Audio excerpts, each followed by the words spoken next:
Button Press presents The New Year's Party, written and narrated by Cynthia Gunderson.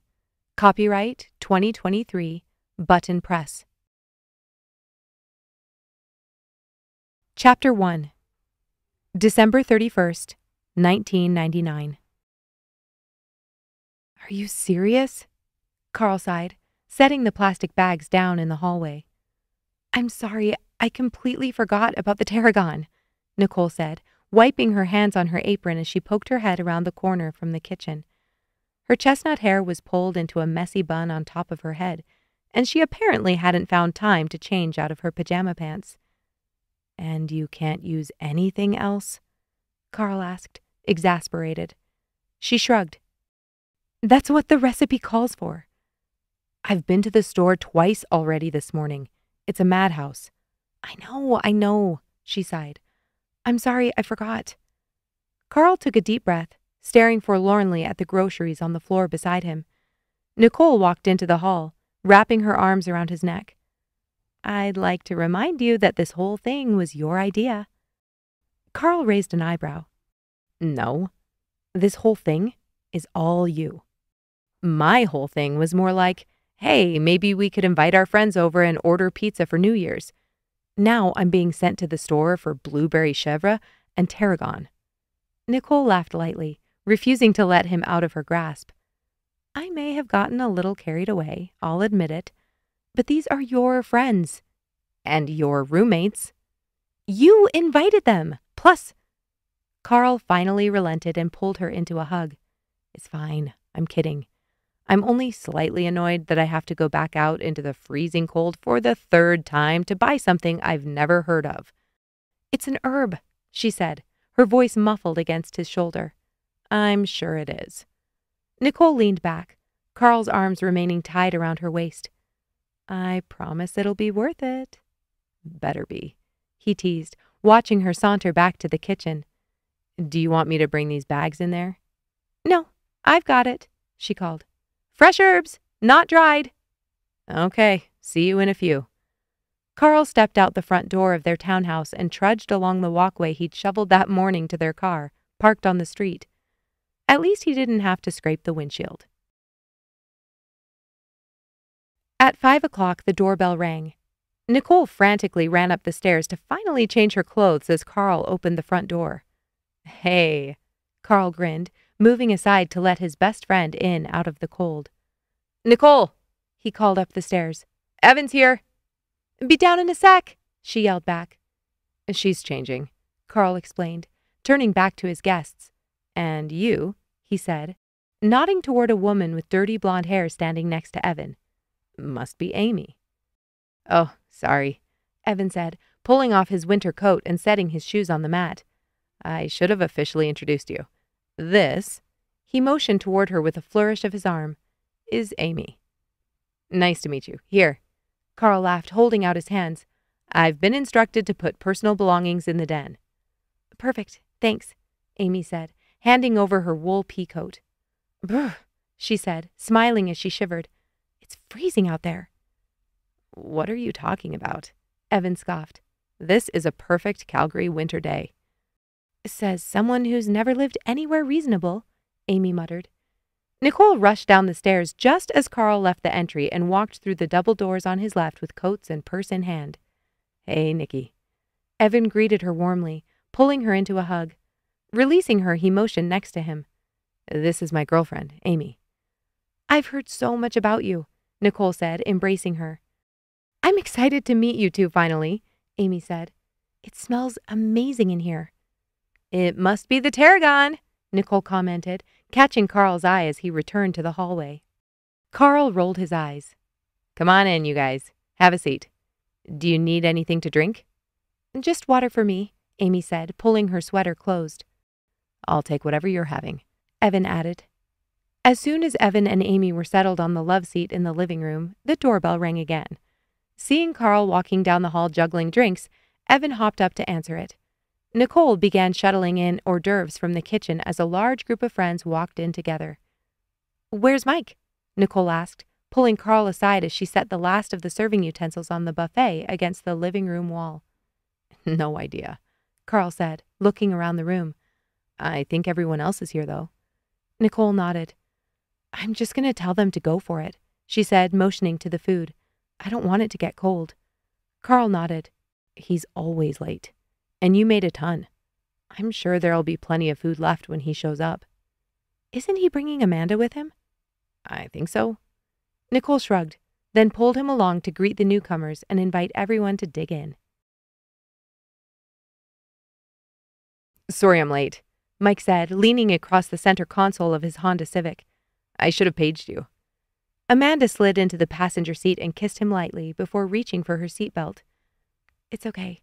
I was running behind too. Kim's got this new laptop she's trying to connect to the internet. Turns out, it takes more than 3 brunettes and a blonde to finish that task. Mike laughed, pulling away from the curb. I can take a look at it when we get back. Tonight?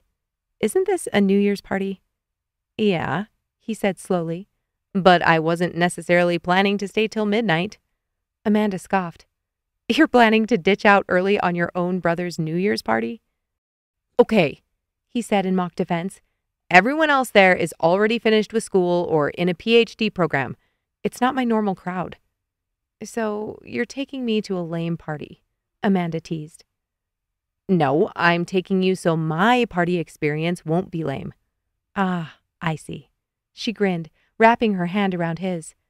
So why are we even going to said party if you're not even excited to see anyone there? I didn't say anyone. I'm excited to see my brother and his wife. Nicole? Good memory. How long have they been married? Almost a year, I think, Mike said, turning on his right blinker. Wait, is Alexis going to be there? I guess she's not Nicole's roommate anymore. I still think it's so weird that we have that random connection. I honestly don't know, he said, about the party attendance. She's definitely not her roommate anymore. I haven't talked with her in forever. Me either. Mike pulled onto 32nd Avenue, and the wheels skidded slightly. He pulled his hand from hers and tightened his grip on the steering wheel. Icy? A little. Not too bad. What are you holding? Mike asked, suddenly noticing the dark package on her lap. It's a poinsettia. You're holding a live plant? It's a gift, she laughed.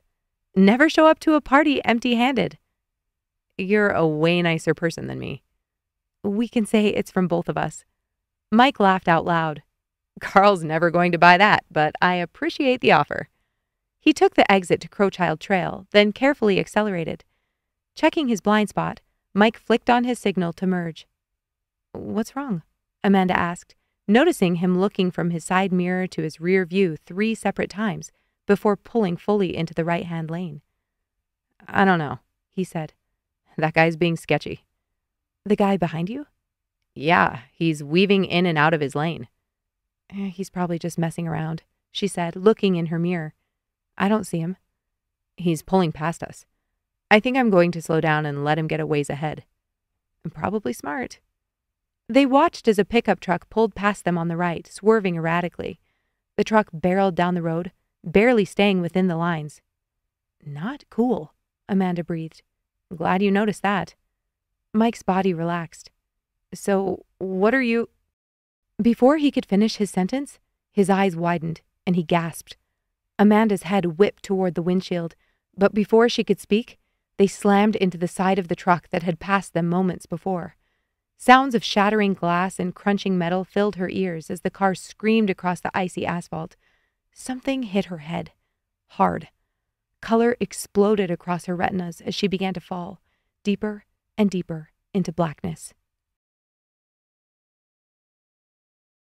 The living room overflowed with laughter, and Nicole's eyes sparkled as she absorbed the scene around her.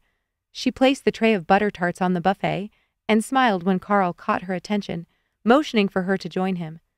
She settled into the sofa cushion, straightening her red cocktail dress around her knees. No, but get this, Arav said, gesticulating with his hands. We hid around the corner, coming toward ICT. Wait, back up. I missed the first part. Nicole cut in. Who was there and where were you? Karl and I were walking to bio from the engineering building. In the tunnels? Of course, in the tunnels. You're killing my story, Nick, Arav teased. Sorry, move on. I'm caught up. She laughed. So, we can hear these girls talking about how scared they are and how creepy it is down there, and Karl pulls me aside and motions for me to be quiet. You two should never have been allowed to be roommates, Lena scolded, tossing her long black hair over her shoulder. Karl was laughing so hard he couldn't rebut the comment, and Erav continued on, completely ignoring his girlfriend's disapproval. We waited patiently, and it seriously didn't occur to me until the very last second that this was a terrible idea. Karl wheezed. It wasn't until we saw their faces. They absolutely lost their minds, Erav said, mimicking screaming teenagers, nearly climbing over the back of his chair. One girl jumped on another girl and knocked her to the floor. It was absolute pandemonium. Nicole couldn't help but laugh, mostly because of Karl's complete lack of composure. Tears were streaming down his face as he watched Erav reenact their moment of undergraduate terrorism. How have I never heard this story? She gasped, clutching her stomach. Did you get in trouble? We didn't, Erav exclaimed dramatically. And why, you might ask? Because after this guy, he pointed accusingly at Karl, who had the idea in the first place, completely ditched me, I did damage control. Karl keeled over in absolute torment, unable to take a breath. He took off back to engineering and left me to deal with the aftermath, Erav teased. You did not, Nicole laughed, her eyes widening as she looked at Karl. You left poor, innocent Erav to console a group of terrified 18-year-old girls? Karl held up a finger, desperately attempting to catch his breath. When he was finally able to speak, he said, It's not my fault Erav didn't run with me. Erav sat back in his chair and threw a piece of popcorn at Karl's head. I sat with them while they cried for at least 15 minutes. Lena shook her head, wiping her eyes with a napkin. And that's why I'm with you, because you're so sweet, she said, kissing his cheek. Karl sighed, pulling the popcorn from his hair. I'd completely forgotten about that.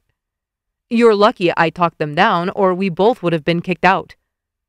And now look at you, Nicole said. Both in stable relationships, renewable energy companies scouting Erav, Karl getting ready to apply to dental school. Again, Karl said, raising an eyebrow. A second time's a charm, isn't that what they say? Lena teased. You're going to get in this time, bro, Erav said, especially with that master's. Karl nodded and crossed his fingers. Nicole looked around the room. Okay, seriously, where is Mike? Is he coming? Erav asked. Karl started toward the phone, but then thought better of it. I'm guessing he's already on the road. I'm getting more food, Lena announced abruptly, standing and picking her plate up off the table.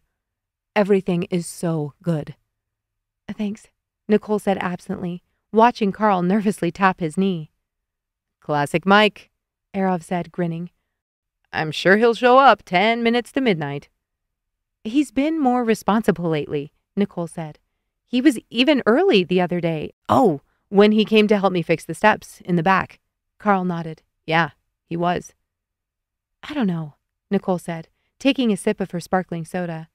You'd think he would have given us a heads up. It's fine. I'm sure he decided to hit another party first, Karl joked. Should we play a game? Nicole asked, fishing for a good distraction. I think everyone's at least gone for round 1 on the food. Karl nodded, and Nicole stood, using a spoon to clink against her glass. The room reluctantly fell silent. I know we're all having fun chatting, but we have like 5.5 more hours to kill. So Karl and I came up with some games, she said. Strip poker, Tate called from the corner, and Nicole's old roommate Alexis smacked his arm. Ignore my boyfriend, she said, rolling her eyes. Nicole laughed. Everyone grab a piece of paper and a pen or pencil from either right there or here on the table, she instructed, pointing to a stack of supplies on the bookshelf across the room. Your job is to write down the names of 10 celebrities. When you're done, rip them into strips like this. She reached down, picking up 2 strips of paper she'd made earlier. And we'll put them in this bowl. I'm concerned, Alexis said.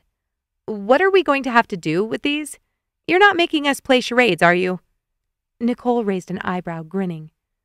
Ooh, and before we start, Has everyone been introduced to each other? Heads nodded around the room, but Arov spoke up. I haven't met you two yet, he said, pointing to a couple sitting next to Alexis and Tate. That's Victoria and Pete, Nicole said. Victoria, Alexis, and I were all roommates when I met Karl. Okay, got it. I'm Arov. This is Lena. I was Karl's roommate before he met Nicole, right after high school. Evan, were you all roommates together? Alexis asked. I was only with you guys for about 6 months, I think, Evan answered. Right, because then we got that sweet house on Center Street, Karl reminded him. Why didn't we stay there? That place was awesome. Okay, reminisce later, Nicole cut in. Write down your celebrities. Evan and Karl pretended to be annoyed, but followed her instructions. The room was quiet as everyone scribbled their answers on the paper. I'm not going first, Victoria murmured, and Pete raised his hand. Yes, Pete? Nicole asked sweetly, playing along.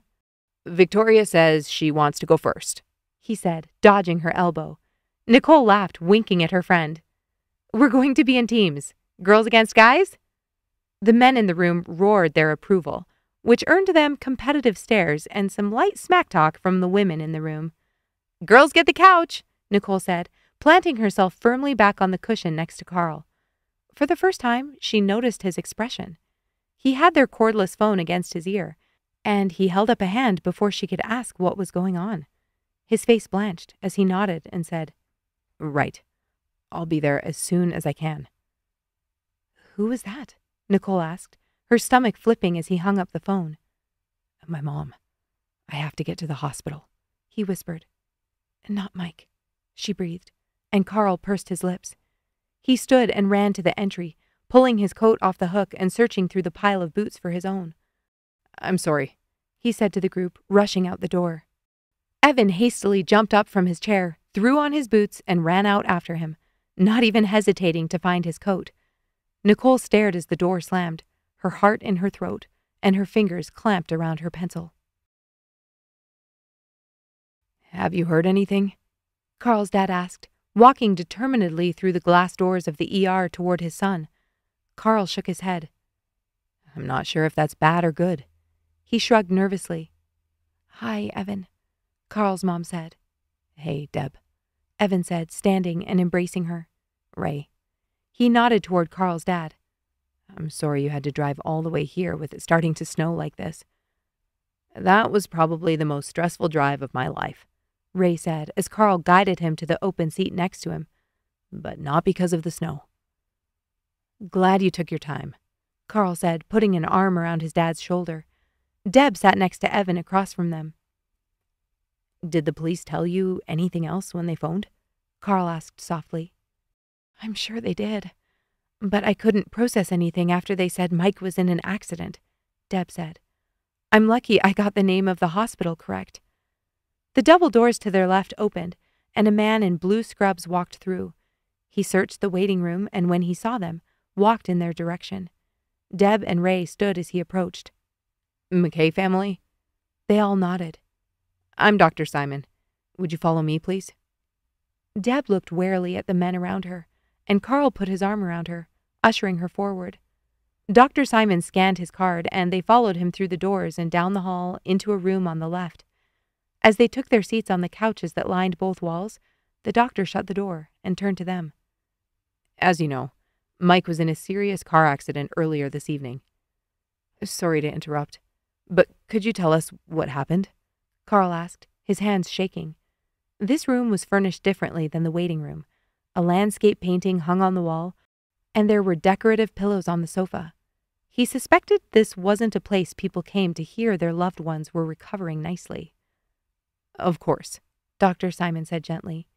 Mike was in the car with a young woman named Amanda Reynolds. They were driving west on Crowchild when a Ford F-150 swerved into their lane. There were 4 individuals in the truck, all of whom are here in the ICU. The doctor paused, glancing at the floor. The driver's blood alcohol level was well beyond the legal limit. They were hit by a drunk driver, Deb whispered, and the doctor nodded. Mike's car rolled once and was found in the ditch. Both Mike and Amanda were unconscious when emergency teams arrived on the scene. It took approximately 30 minutes to remove them from the vehicle. They were transported here by ambulance, and both had severe injuries. Mike's left leg was crushed. Deb folded in half, her guttural sobs echoing throughout the room. Ray sat stoically next to her, rubbing her back as tears slipped down his cheeks. The car crushed his left leg from here down, the doctor continued, sliding his hand along his thigh, just above the knee. And he experienced massive blood loss. He was given a transfusion prior to arriving at the ER, and 2 more once he was admitted. He had internal bleeding, facial lacerations, 7 broken ribs. His left lung was punctured. Karl's ears were ringing. If ever he'd wondered what an out-of-body experience felt like, this was it. Lack of oxygen to the brain. He heard the words coming out of the doctor's mouth, but they seemed to float around him, not quite able to penetrate the fog that encompassed his body. We did everything we could. The damage to Mike's body was too severe, and we weren't able to save him. He died at 7:02 p.m. Dr. Simon fell silent at delivering this news. Evan placed a hand on Karl's shoulder, and Deb, still pressed against her thighs, was gasping for breath. I'll leave you alone for a moment. When you're ready, if you'd press this button, Dr. Simon said, motioning to a red call button on the wall. A nurse will come in and take you to see Mike. I'm so very sorry for your loss. With one last glance, the doctor left the room, closing the door softly behind him. The fluorescent lights buzzed, and the ground seemed slightly unsteady as Karl stood. He walked to a counter along the opposite wall, pulled a disposable cup from the dispenser, and then filled it with water from the faucet. The cup shook as he brought it to his lips, forcing himself to take a sip. His younger brother was dead.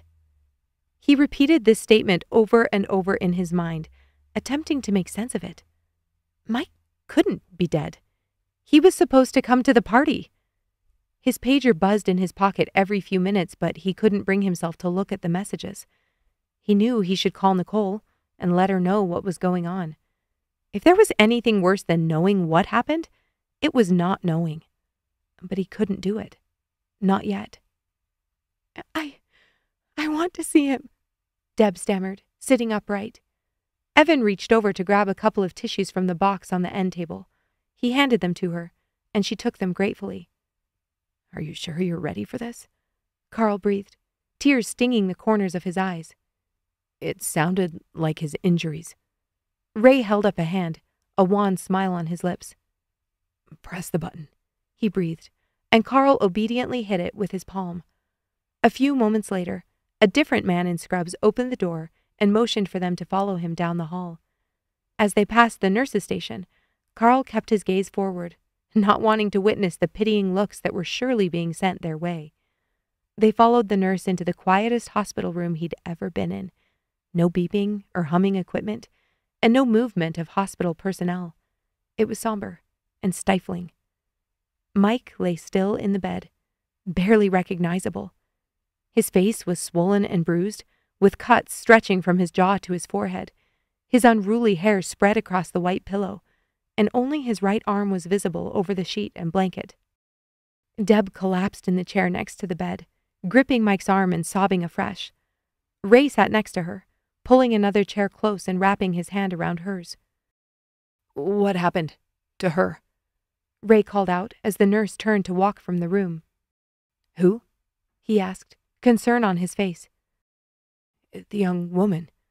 Amanda, I think. She was in the car with Mike. Ray said, his words barely audible. She's in critical condition.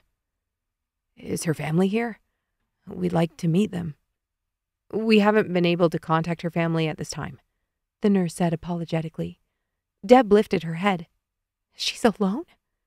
The nurse nodded. Can we see her? She asked. Unfortunately, only family is allowed in at this time. He gave a final nod and left the room. Karl stared at his brother. He needed to find a way to get a hold of Nicole. Maybe the nurse's station had a phone he could use? I'm so sorry, Evan said next to him. I can't believe this. Thanks for coming with me, Karl said, and Evan put an arm over his shoulder. 45 minutes later, Karl walked out of Mike's hospital room with Evan and his parents. Somehow, he'd been able to help with paperwork and logistics. He carried a folder with morgue information and myriad flyers for support and mental health resources. "Is that her?" Evan asked, pointing into the room next to Mike's. The door was slightly ajar, and the top of a folder stuck out of a plastic organizer screwed into the wood. After glancing down the hall to make sure nobody was watching, Evan stepped closer and read the name. Reynolds, Amanda. A petite body lay on the bed, tubes coming out of her arms and a mask on her face. In the low lights, he could barely see her closed eyes and head partially wrapped in gauze.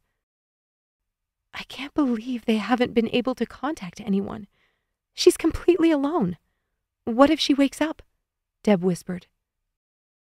"Our friend Alexis knows her. When I phone Nicole, I'll ask if she has some connection the police aren't aware of," Karl said. "But I wouldn't worry about her waking up. I'm sure she's on a lot of morphine." "But haven't you heard of those studies? That people live longer when someone is there to hold their hand and talk with them," Deb continued. "If she's in critical condition?" "I'll go sit with her," Karl offered. "What's the worst that could happen? They kick me out?" Deb smiled at him gratefully. "If this girl was important to Mike, I don't feel good about leaving her alone." "Karl, you need to get back to Nicole, and the next few days are going to be rough. Let me stay," Evan offered.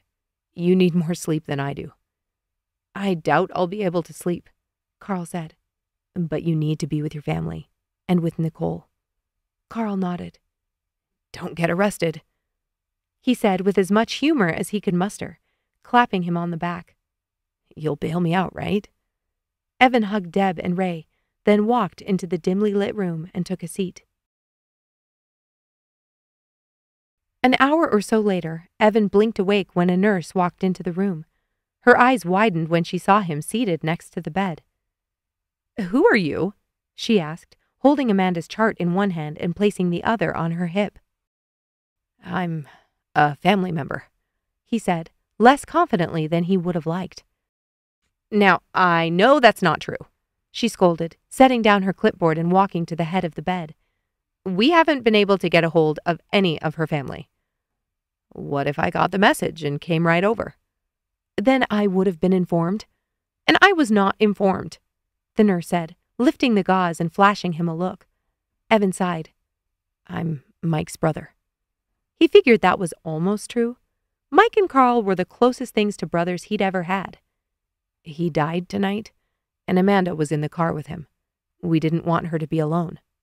"We?" My family." "So you snuck in here to sit with her?" Evan nodded. "Her actual family might get here at any moment." "But then you'd be informed, and you could inform me," Evan said, the corner of his mouth lifting. The nurse rolled her eyes. "If I don't kick you out of here, I could get in a lot of trouble." "Only if I cause a problem, and I promise I won't. Have you heard about the studies that say patients have a better survival rate when—" "I know the studies," she said sternly. "But as far as I can tell, you're just sitting there." Evan opened his mouth to speak, but nothing came out. "Hold her hand, for goodness sake. Do you sing?" Evan shook his head. "You better start then," she said, walking into the hall and bringing in a new bag of fluids. She took the nearly empty bag from the pole and replaced it, then connected it to the IV tube. "I did not see any of this," she said, picking up the clipboard and making a note. "All I know is this girl is going to be touch and go all night. She needs all the help she can get." Evan watched the nurse stalk back out into the hall. He looked at the pale hand on the blanket in front of him. Gingerly, he reached out and lifted it into his own, surprised at how cold it was. Her finger flinched, and he jumped, his heart pounding. Was it just him? Or was the machine monitoring her heart rate beeping faster? He rubbed her hand between his, hoping the friction would warm it up a touch. The nurse had told him to sing, but he hadn't sung anything since high school, and that had been a Queen parody for grad. Not really calm and comforting material. He racked his brain for something he could talk about. "Hey, Amanda. My name's Evan," he said hesitantly. "I'm Mike's friend. You guys had a rough night, and it's New Year's Eve, so that really sucks. But let's not talk about stuff that sucks, okay? He shook his head, finding it more difficult than he thought to talk to someone who couldn't respond. I'm going to tell you a story, he said, forcing a smile. You may have heard it before, but it's the only one I can think of right now. So, there's this guy who wanted to be a professional hockey player. He had a fantastic slap shot, but wasn't great at stick handling or skating. A kind of essential skills, so he wasn't making much progress. Then, one day, he showed up at his grandmother's house to find out she was being forced to move. She hadn't paid her taxes in years. And I forgot to mention, his grandma was kind of his only real relationship, so he wanted to help her. Sorry, I'm not very good at this. He glanced at the door to make sure nobody was watching. Anyway, he shows up to her house and finds workers using his grandpa's old clubs to hit golf balls, and he ends up betting them. I can't remember exactly why at first, but then he bets them for money and wins. That gives him the idea that he could earn money to repurchase his grandma's house. Suddenly, he heard his name drifting into the room from the speakers in the hall. Was his brain playing tricks on him? He jumped from his seat and listened. And yes, he was definitely being paged to the nurse's station. Taking a deep breath, he walked down the hall. When he approached the desk, the nurse he'd just met was holding up a phone in one hand with her other hand on her hip. "Make it fast," she said quietly, then turned and walked into the back. "Hello?" "Evan, are you all right?" Amy's concerned voice sounded on the other end of the line. "Oh, hey, Amy," he sighed. "Are you still at the hospital?" she asked. "Karl said you were staying with the girl who was in his brother's car." "Yeah, I'm still here." "None of her family has shown up?" "Not yet," he said, checking the clock. "Wow, it's already 11? Amy exhaled. "I was kind of hoping." "Amy." "I know, it's stupid. With everything that happened tonight, I shouldn't be thinking about my own New Year's Eve experience." "Is everyone still there?" "Yes. Karl got back, and everyone offered to leave and give them some space. Alexis said she would take me home." "Oh, that's right, I drove." "No, it's not a big deal. But Karl and Nicole both said they'd rather everyone stay. I feel a little awkward. I don't know any of them well." "Amy, I'm so sorry. I offered to stay so Karl could go home, but I didn't think about the fact that you'd be on your own with people you just met." Amy was silent for a moment. "I feel so bad for them," she whispered. Evan nodded. "I'm so sorry, Evan." Tears sprung to his eyes and his head lolled in utter exhaustion. "Are you going to stay all night?" she asked. "It's fine, either way. I think I'll probably take someone up on a ride home, if so." He took a deep breath. "I told Karl's mom I'd stay with her. I have no idea how long that'll be." "Okay, maybe we can talk tomorrow?" "I'll send you an update when I know." "Happy New Year, Evan." "You too," he said as the call ended.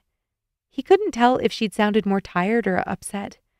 They'd been dating for almost a month, but they'd never had to work around something this intense. Reaching over the counter, he replaced the phone in the dock, then silently slipped back down the hall. Closing the door, he again took a seat next to the bed and breathed a sigh of relief. Evan looked back at the still, blanketed body in front of him. The machine across from him beeped in a regular rhythm, and the oxygen mask's high-pitched whistle had become background noise for him at this point. "That was my girlfriend, phoning me," he said softly. "Kind of a new relationship. We met at my friend's Thanksgiving dinner in Okotoks. It took me almost 3 weeks to get up the courage to ask her out." He chuckled, remembering how nervous he'd been to dial her number. "Back to the story," he whispered. "So, this guy figures out he can make a lot of money betting people on his golf swing, and then..." He stopped, looking down at his hand. Amanda's fingers were moving. She squeezed his hand and her leg shifted under the blanket. Evan looked up and saw her eyelids flicker. His heart hammered in his chest. What was she going to think when she saw a complete stranger sitting next to her hospital bed? Her eyes opened, blinking rapidly at first, but then her gaze locked onto his.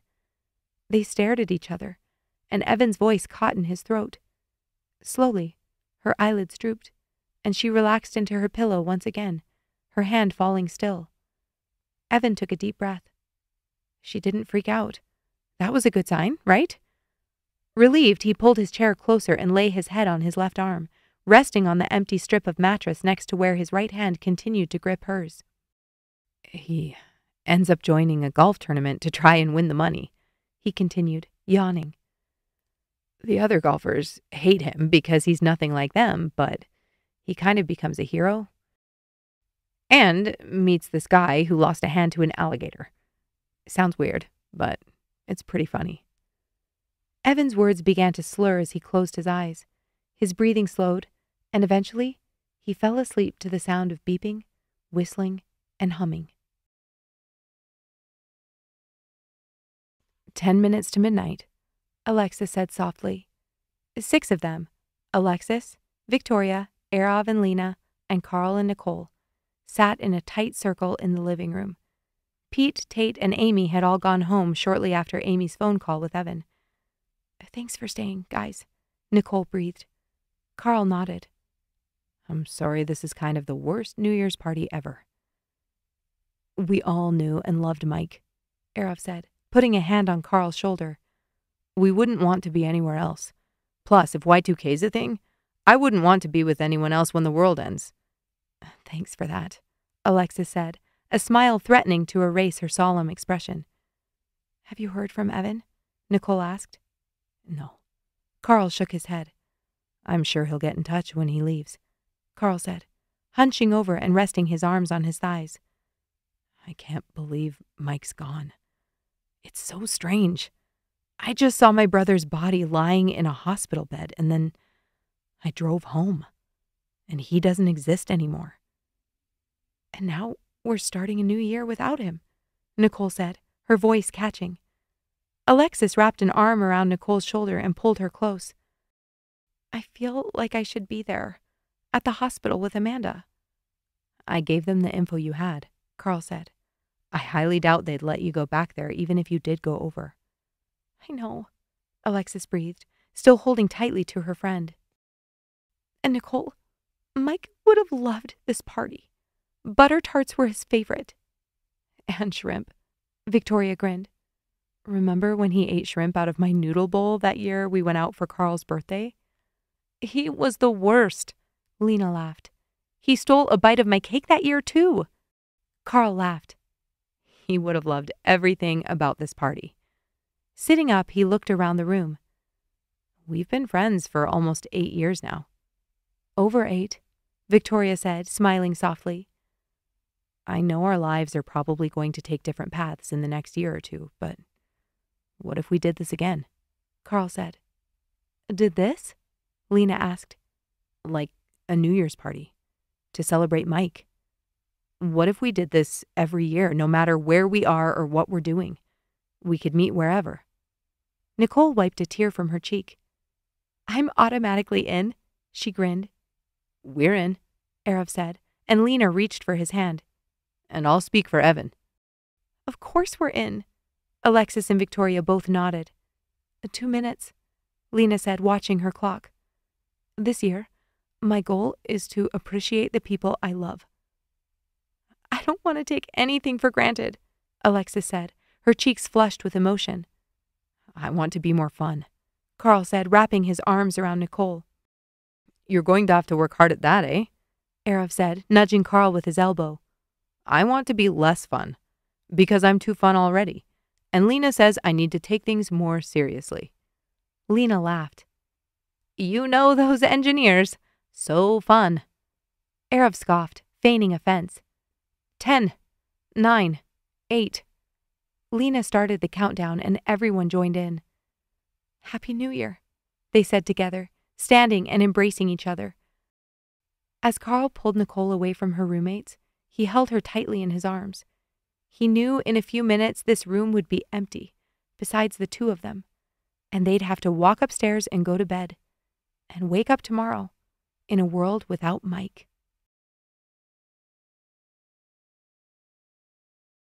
Chapter 2. December 31st, 2000. Amanda paced across the kitchen floor. She'd been avoiding the fact that this day was coming for weeks now, but it did nothing to help the onslaught of emotions waiting for her when she woke up this morning. 1 year. It had been 1 year since their accident, and she'd been invited to attend the same party she was supposed to attend last year with Mike. At least this time, she actually knew the people who would be there. But the reason she knew them? Was it possible to have a positive experience with people linked to trauma? Amanda squeezed her eyes shut and leaned against the counter. She didn't have to go. She could curl up in her bed right now and watch movies the rest of the day, or go out with her roommates to a raging New Year's Eve bash and numb herself for a few hours. Taking a deep breath, she turned and opened the fridge. She needed to eat something. "Looking fancy," Jarrah teased, walking into the kitchen in faux leather pants and a blue metallic tank top. Amanda turned, looking her up and down. "It's 10:30 in the morning. It's a lot more normal for me to be in my pajamas than for you to be in that." Jarrah laughed, reaching for a glass in the cupboard next to the sink. "How did I get a roommate who is such a homebody?" "I'm not a homebody," she said, pulling out a jug of milk and a Tupperware with boiled eggs, setting both on the counter. "Then why aren't you coming with us today?" "You know why." Amanda waited for Jarrah to move, then opened the cupboard next to her and retrieved a plate and a bowl. "But you said you didn't even want to go to that party," Jarrah argued, filling her glass with milk and sitting down at the small round table. Her short hair and ear gauges typically made her look intense, but this morning, despite the outfit, her makeupless face almost looked wholesome. Amanda poured a bowl of shreddies and set an egg on her plate, then rummaged for a spoon in the silverware drawer. She carried everything to the table and sat down across from her roommate. Amanda sighed. "I don't know. I feel a lack of motivation to do pretty much anything right now," she said, taking a bite. "Like I said, homebody." "No, I don't even want to be here," she said, her mouth full of cereal. "Even when I sleep, I wake up with pressure behind my eyes and a mild headache. In quiet moments, all I hear is crunching metal, and I swear I can smell gasoline. And I see Mike. I thought all of that got better in the spring." "Yeah, well, it's recently gotten a lot worse." Jarrah tapped her glass. "Makes sense, considering the timing of it. Are you feeling anxious about driving again?" Amanda nodded, reaching for the salt and pepper. "Why didn't you say something?" Sprinkling her eggs, Amanda shrugged. "I thought it would go away." "Are you still meeting with that therapist?" "I haven't been, but maybe I need to again." Jarrah smiled pityingly. "Don't you think getting out would be a good thing? Like getting in a car on New Year's and going to a party with your favorite roommate and not having an accident? Wouldn't that kind of rewire your brain or something? Put a good memory in there to outweigh the bad one?" "I don't think it works like that." "How would you know?" Jarrah teased, raising an eyebrow. Amanda laughed, attempting to keep chewed egg from spilling past her lips. "If I go anywhere tonight, I think it has to be Nicole's party. They're doing a memorial for Mike, and I kind of do want to be there." Jarrah nodded. "There's no ice on the roads, surprisingly. That helps, right?" "It wasn't the ice that killed Mike." Jarrah's expression sobered as she stood and put her empty glass in the sink. "And do you miss him?" she asked softly. "How could I not?" Jarrah squeezed her shoulder as she passed, walking toward the front door. "Well, if you get bored, we're going to be setting up at Outlaws. Dinner's catered again this year, and you know when the doors open, it's going to get nuts." "Thanks," Amanda smiled. "Be safe." Taking her time, Amanda finished her breakfast and rinsed her dishes. Walking back to her room, she lay down on her bed and pulled up the covers. "Hey, Amanda, right?" "Yeah," she said slowly. "Are you in my stats class? I'm sorry, I don't remember your name." Mike, he said, holding out a hand. I'm in stats and ethics. Really? Amanda said, taken aback. That's not a huge class, and I've never seen you in there. I said I was in it, not that I attended, he said, obviously amused with himself. Ah, Amanda said, picking up her books from the study hall table. So you're one of those. Handsome, cool guy who thinks he's above having to attend class? You think I'm handsome? Amanda rolled her eyes, walking past him toward the exit. Skip class tomorrow. She spun around to face him. Why would I skip class tomorrow? Unlike you, I have plans that require me not failing out of undergrad. Just once.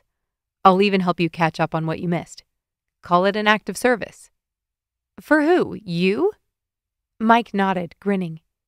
I feel very misjudged right now, and I'd like to show you something tomorrow morning. Skipping one 8 o'clock class isn't going to kill your grade. She stood there, tapping her foot.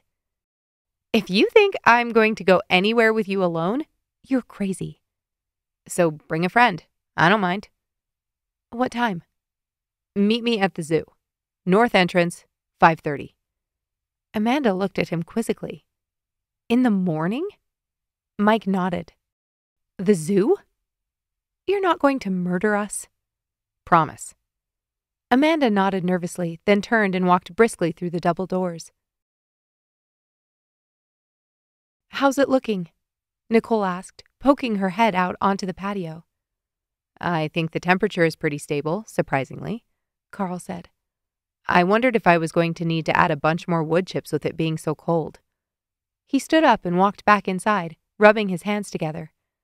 Next year, I think I'll smoke stuff when there's a Chinook, and then put it in the freezer. Nicole laughed. That would mean we'd need an actual freezer. Which would mean we'd need a bigger place, Karl said, putting his cold hands under the back of her shirt. She shrieked, pushing him away. I guess we can discuss that when we know details. I know, he sighed, walking toward the fridge. Want me to chop the veggies for you? Always. No last-minute trips to the store? Nicole rolled her eyes. Are your parents coming? I don't think so, he said, pulling out the cucumbers, 2 red peppers, and a bag of carrots. They felt tonight could be friends, and we'll do our family thing tomorrow. He set the veggies next to the sink. Has Amanda gotten back to you? Karl shook his head. I hope she comes. I'm worried about her. Why? Nicole asked, pulling out her mixer to make the filling for the butter tarts. I don't know. I think it's weird she hasn't re-enrolled, and she hasn't been responding to me lately. Email? Karl nodded, taking a peeler out of the drawer and working on the carrots. Maybe she's been busy with Christmas. I don't think it's odd for her to take a year off school. But it's her last semester. She could be finished and not have to work at that restaurant anymore. Nicole shrugged. It probably feels a little overwhelming. I know, but after a year? When Nicole didn't answer, he turned his head. What? He asked, seeing her arms folded across her chest. We're all still grieving, Karl. You just happen to grieve by throwing yourself headlong into new projects. But for some people, it feels better to pull back. He turned around to the sink. Just seems like that would make it worse, he said softly. Nicole walked forward and pressed herself against his back, wrapping her arms around him. So, you're the one crazy enough to marry my brother? Mike asked with a wide grin. It seems that way. Nicole smiled, reaching out a hand. Mike ignored it and threw his arms around her. Pulling back, he smiled. So, tell me about yourself. Nicole hesitated, looking nervously at Karl, who stood next to her. I just graduated with a degree in... No. Mike cut in. Tell me about you. What matters most to you in the world? What scares you? Sorry. Karl shrugged with an amused look on his face. I warned you. Nicole chewed on her lower lip. Family matters most to me in this world, she said softly. My dad died when I was little, and my mom hasn't ever been the same since. So I haven't had that close-knit family that I hear people talk about. I want one. Mike smiled encouragingly, waiting for her to go on. What scares me? Losing someone I love. I didn't get to feel that when my dad died, and everything I feel now is so horrible that I can only assume dealing with that in the moment must be a million times worse. That terrifies me. Mike put a hand on Karl's shoulder. I think we can help you with the family part. Girl, you need to hurry. We have to pick up Tate on the way. Alexis called down the hall, rushing to the coat closet. Who are you getting ready for anyway? You know no single guys are going to be there. Thanks for that, Victoria said, meeting her in the living room. It's still New Year's Eve, and I want to look nice. Alexis took in her black pencil skirt and shimmery blouse. You look great. Now, can we please get in the car? Victoria adjusted her glasses and looked in the mirror next to the door. Do you think I should do something with my hair? She ran her hands through her shoulder-length bob. It's pretty down. Are you just saying that because you want to leave? I guess you'll never know, Alexis said, throwing a coat into her arms and motioning toward the shoe bin. Victoria rolled her eyes but slipped into her coat and put on her black ankle boots. Are we picking up Tate at home? No, he's barely getting off work. We'll grab him on the way to Karl and Nicole's. Want me to drive? Sure. Victoria nodded, tossing her the keys. The girls stepped onto the front walkway, and Alexis locked the door behind them. They hopped into Victoria's RAV4 and turned on the engine, letting it warm up for a second before pulling onto the street. Are you nervous about tonight? Victoria asked quietly. Why? Just because I don't know how Karl and Evan are going to be, and I always feel so awkward talking to people who've lost someone. I never know the right thing to say.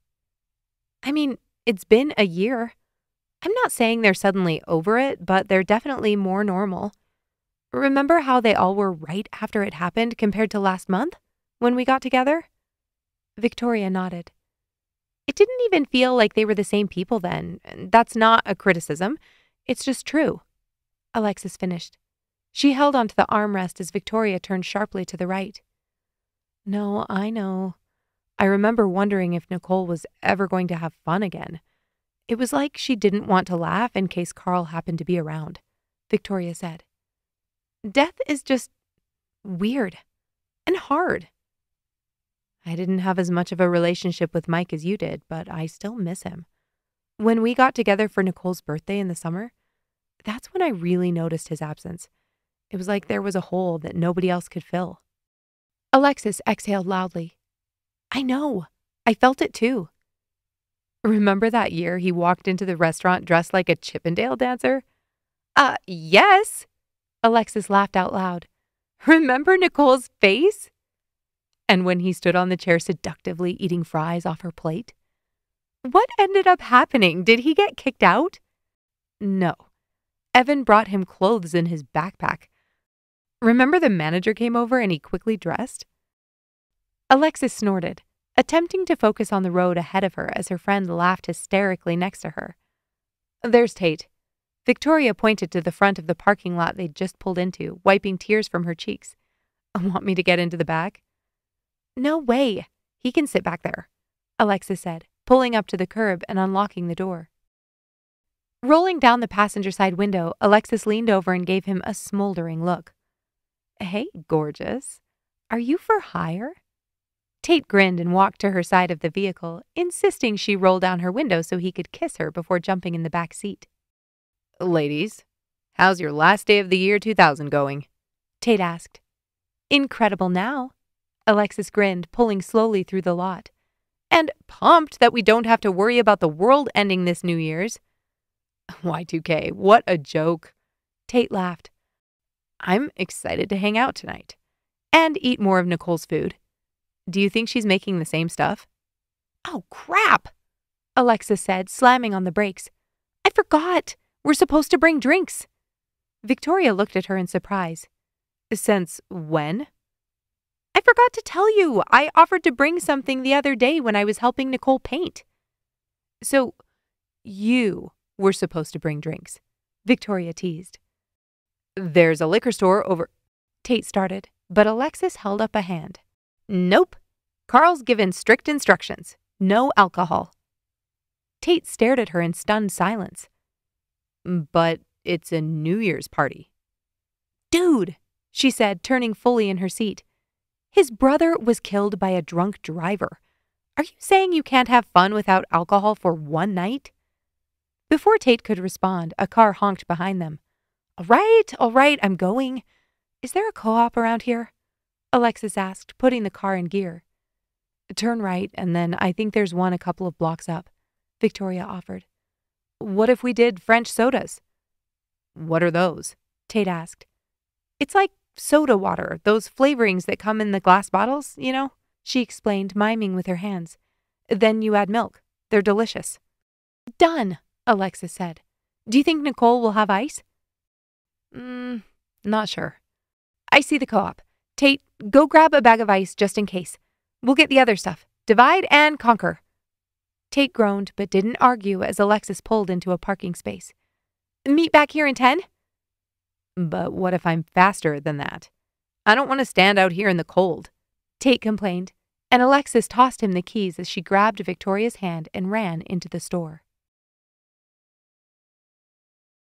You realize you owe me big time for this, Alexis yawned. Who in their right mind gets up at 5 a.m. on a Thursday? I think a lot of normal adults get up this early for work, Amanda said. Yeah, but we're not normal people. We don't have to do crap like this for another year or two, and I'd like to take full advantage of that fact.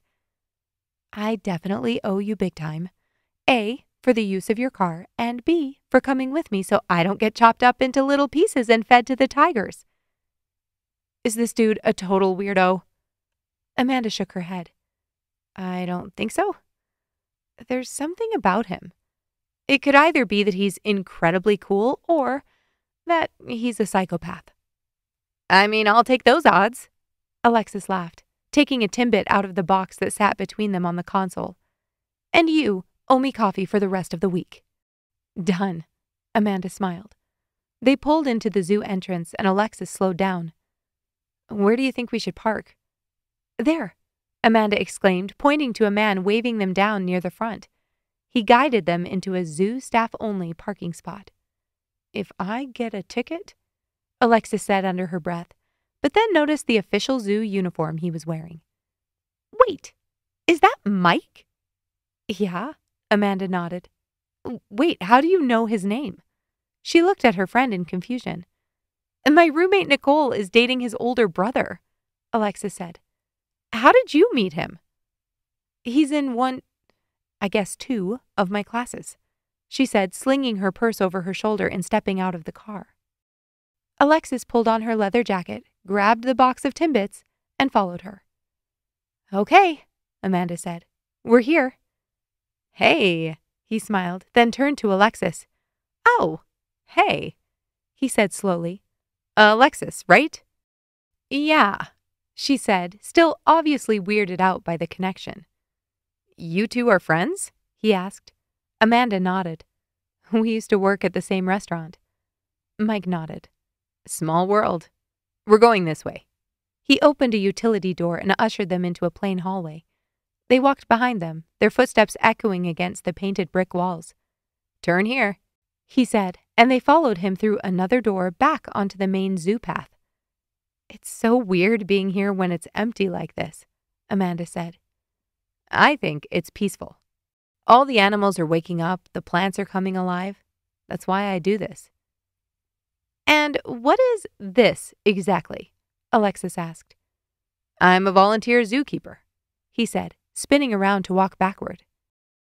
Amanda's eyes widened. Seriously? Yep. I've been working here since I was in high school, and last summer I did a certification that allows me to actually work with the animals. And you don't get paid? Alexis asked. Oh, I get paid. Just not in cash. You'll see. He turned forward with a massive smile on his face. How much did she really know about Karl's younger brother? She'd seen him at the apartment a few times, but she fully understood Amanda's description at this point, and she really hoped he wasn't a psychopath. He led them through another side door and down a hallway like the first. This time, he led them into a room full of boxes and cages, with walls completely covered in glass cabinets. Mike walked to one side, opened a door, and pulled out what looked like a massive baby bottle. The girls watched as he mixed a vial of white liquid into the bottle, added 2 scoops of powder from a canister, and then poured half hot water, half cold, until the mixture reached the top. "This way," he said, shaking the bottle and leading them back out into the hall. Amanda and Alexis walked in silence. "Here we are." Mike unlocked a door and stepped into the early morning sunlight. "Watch your step." Alexis walked in first and scanned the small space.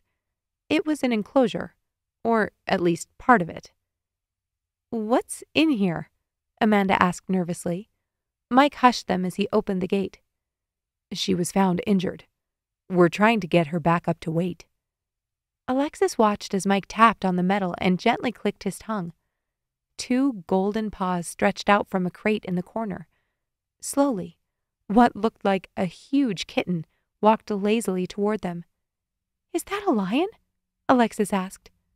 "Mountain lion," Mike said, smiling. "Come on, I've got your breakfast," he called sweetly. "Was that formula you mixed in the bottle?" Amanda asked. Mike nodded, still watching the cat. "Antibiotics and infant formula. She had a pretty intense laceration along her left leg when they brought her in." The cat reached the door and looked warily at them. They stood still while Mike reached out and petted the kitten's head. She quickly warmed up and he sat down, letting her climb into his lap. He slipped the bottle into her mouth and she immediately began to purr. Amanda giggled next to her. "Do you hear that?" "It's like an engine," Alexis said in awe. "Do you want to pet her?" Mike asked. The girls nodded emphatically and slowly moved closer. "Turns out you're not a murderer," Amanda said. "Not yet, anyway," Mike teased. Alexis reached out and touched the soft fur of the kitten's neck. "I'm touching a mountain lion right now," she breathed. Mike grinned. "Pretty cool, right?" Alexis nodded, her mind abuzz. She needed more payouts like this in her life. Evan stared at himself in his new bathroom mirror. Wiping the steam from the glass, he checked to make sure he'd gotten all the green flecks from between his teeth when he brushed. Dill pickle chips, man. He'd never eat those right before an outing again. Walking into his bedroom, he pulled on a clean button-up shirt and khakis. It wasn't particularly dressy, but it would pass. He was more in the mood to be comfortable tonight, and he knew Karl wouldn't care. Nicole was the one who wanted everything to be fancy.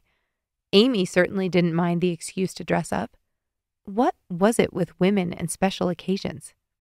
Walking back into the bedroom, he pulled a bit of pomade from a jar and worked it into his hair. Not bad. Retracing his steps, he pulled his car keys from the desk next to his bed and his coat from the oversized chair in the corner. He'd lived on his own for almost 6 months now, but still hadn't gotten out of the habit of keeping everything in his bedroom. One of these days, he'd actually use the coat closet. Opening the garage, he slid into the driver's seat of his Honda Accord and pulled out onto the street. Amy was watching for him, and the second he pulled into her driveway, she opened the door and walked carefully down the front steps.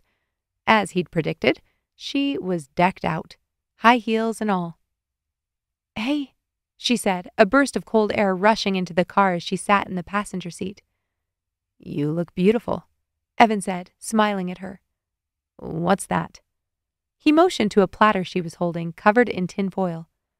"I made peppermint fudge and thought I'd share." She smiled, looking quite pleased with herself. Evan reached his hand toward the edge of the foil, but she smacked it away. "Wait for the party," she laughed. The drive to Karl's place took only 10 minutes, which meant they arrived earlier than expected. Evan parked his car, realizing as he pulled in that this was the same spot as last year. He hesitated before turning off the engine. "You okay?" Amy asked. "I think so," he answered, taking a deep breath. "I've been fine all day, but right now pulling up and parking here." He stopped short. They sat in silence a moment, and Evan stared out the windshield, attempting to calm his racing heart. "Do you know what I tell my students?" Amy said, unbuckling her seatbelt and turning toward him. There are so many kids in middle school who have test anxiety, and I know it's far from the same thing, but I think it might help. They spend all this time trying to push away worries that feel mild, and then all of a sudden, when they hit the right trigger, it becomes overwhelming. Evan nodded. I found it's helpful to take a minute to feel it, to let it all come up, to stop fighting so hard. And then it passes, and the anxiety lessens. I don't think I've been pushing it all away, Evan said, his hand still on the wheel. Amy shrugged. If you dig a little, what are you feeling right now? It's like kind of a sick feeling. Are you trying to get rid of it? Evan looked over, unsure. Maybe. I want it to go away so we can have a good time. Okay, perfect. So what if you just let it go free and wash over you? Then I'd probably throw up, he chuckled. Try it. Evan rested his head on his hands and tried to relax. As he did so, the sickness and dread within him grew. He felt awful. Unease seemed to spread through his entire body, darkness traveling through his limbs and into his fingertips and toes. Moments from the party last year flashed through his mind. Running after Karl in the snow, driving behind him on slick roads, sitting in the hospital waiting room. He shuddered, remembering Karl's parents' faces when they heard the news. He squeezed his eyes closed as tears collected and his face flushed with heat, reminding himself to breathe. You guys are old, Mike called to them from the top of the cliff. You've lost your sense of wonder. Not wanting to die isn't a lack of wonder, Evan yelled back. That's got to be what, 40 feet? You've already done 20. What's a few more? Mike taunted. He gave a primal yell and launched himself off the cliff. When he surfaced from the churning deep blue water, he whipped his hair out of his eyes and swam toward them. Your turn, he taunted. Are you going to let an 18-year-old kid out-jump you? Evan shook his head and headed toward the bank. Sucking in a breath, Evan marveled at the scene that had popped into his brain. He hadn't thought about that day in probably years. The nausea began to retreat, and his muscles relaxed. He lifted his head and looked at Amy, his eyes wide. Crazy, right? She grinned. Reaching out, she gently placed her hand on the side of his face. I know tonight's going to be hard, but I'm here to make it better. I'll be right there next to you, okay? Evan nodded, brushed his lips against her wrist, and opened his door. Karl and Nicole's living room looked different than when he'd last seen it. New couches, hardwood flooring, and he was almost positive the walls were a different color. It looks great in here, Amy commented. When did you two do all this? We were here 2 months ago. Nicole beamed. We got so lucky. Our landlord wanted to make some updates, so he paid us to put in the flooring and paint. And you didn't phone me to help? Evan said, feigning offense. If we had to do more than 300 square feet, I would have reached out, I promise. Karl laughed. He paid for someone to rip out the carpet, and the flooring was super easy to install. That's not what he said when we got to that corner, Nicole said under her breath, pointing to the entryway. Well, the wall isn't straight. Karl defended himself, motioning for Evan to come take a look. Do you see this? He pulled his friend into position next to the wall. Look at how curved that is. Oh, wow, yeah. Evan noticed the bow in the drywall. That's crazy. Right? Now imagine trying to make straight pieces of flooring work against that. Again, why didn't you phone? Karl laughed. It won't happen again. It looks great. Nicole loves it. Karl nodded. So, he lowered his voice. How are you and Amy doing? Good. Evan looked at his girlfriend across the room. She's still teaching? Yeah, she loves it. Are you... Am I what? Are you... Karl searched for the words. You know, serious. Do you think you guys are going to get married? Evan laughed. I have no clue. I barely got a solid job. I'm not really thinking about that yet. But you've been together for over a year. Evan shook his head. I know you want me to be just as happy as you are with Nicole, and I promise I'm working on it. Work faster. Karl punched his shoulder. Just then the doorbell rang and Karl took the few steps across the entryway to open it. Erov and Lena walked in, and greetings echoed around the room. Nicole's eyes widened and she rushed toward Lena. Is this? She gasped, holding up Lena's left hand. You're engaged? Lena laughed and Erov puffed out his chest. Okay, Karl, take their coats. I need to hear everything, Nicole said excitedly, throwing Lena's coat toward him. Karl turned toward Evan, his outstretched arms ready to be piled high with outerwear. Could have been you, buddy. He grinned. Evan laughed, resisting the urge to stick out his foot as Karl passed and walked into the den. The next 20 minutes passed quickly, filled mostly with delicious food and more details than Evan ever could have hoped for about Erov and Lena's engagement. Turns out, Erov was more of a romantic than he'd given him credit for. He watched Amy's face as Erov described how he'd arranged for an after-hours ride to the top of the Calgary Tower. Crap. Now he had to top that somehow? Hey, he said, taking a sip of his water. I thought Alexis was bringing drinks. Where is she? Nicole shrugged. Last I heard, they were on their way. As if on cue, the front door opened and Alexis, Tate, and Victoria walked through the front door. The girls carried 2 paper bags each, while Tate juggled a bag of ice. Karl jumped up from his seat. Let's put that on the back porch. He took the bag from him. It's too bad we don't have a big freezer. Hey, working on it, remember? Nicole called after him. What is all this? She asked, intrigued as she stood and walked toward Victoria. Do you happen to have a spot for a French soda bar? Alexis asked, shimmying with her paper bags. Nicole laughed, peeking inside one of them. I put a table for drinks right there, so have at it. Evan stood, willing to help with anything to get away from the current conversation. Want me to open up these bottles? He picked up the one labeled French vanilla as soon as Alexis pulled it from the sack. Sure, Alexis said absently, hurriedly unloading. As Evan unscrewed the top and pulled off the first seal, the doorbell rang again. Karl, having just walked back into the room carrying a bowl of ice, reached for the handle. Evan turned his head slightly as the door opened and froze. Was that Amanda? The last time he'd seen her had been... Was it back in February? And she didn't look like that. He observed her as she walked into the entryway. Her dirty blonde hair was pulled up into a loose bun and her skin looked perfect. Did she still have the scar above her left eye?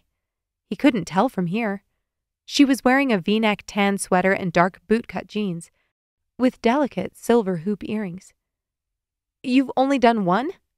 Alexis said next to him, pulling the bottle from his hands.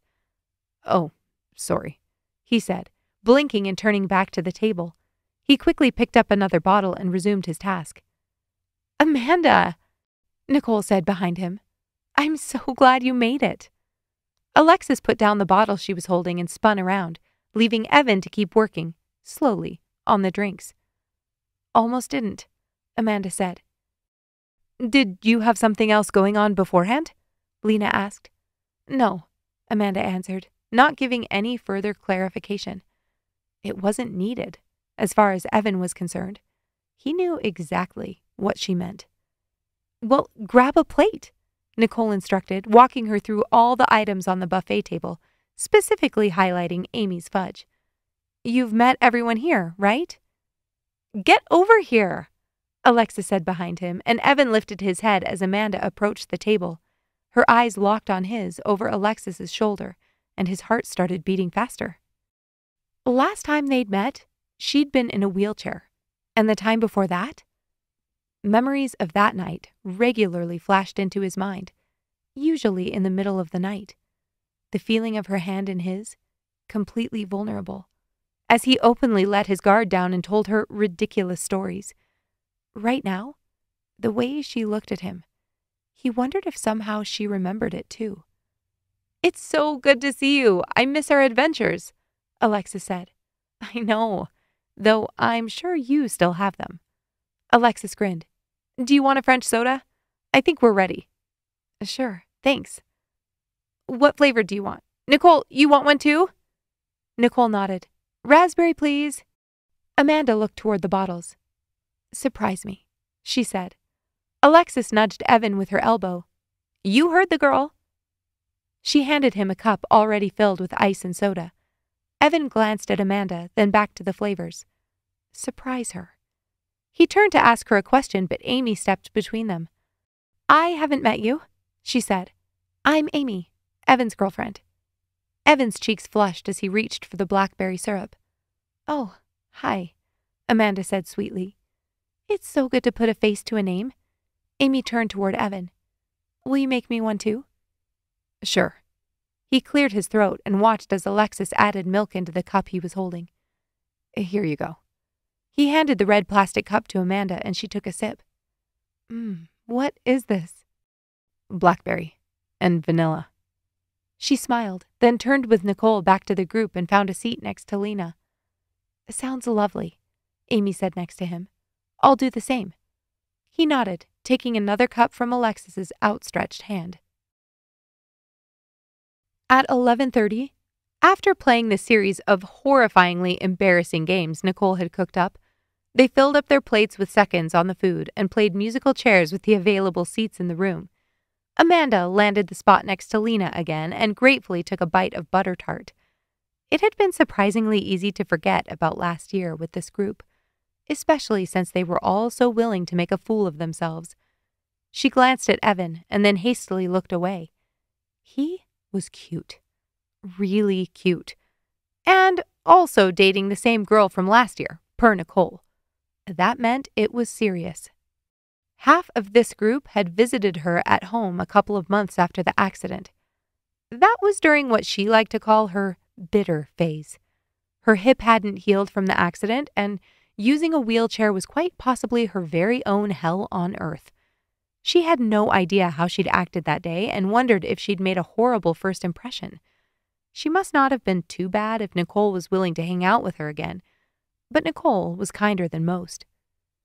It's almost officially a new year, Karl announced. I want to hear what we have to celebrate.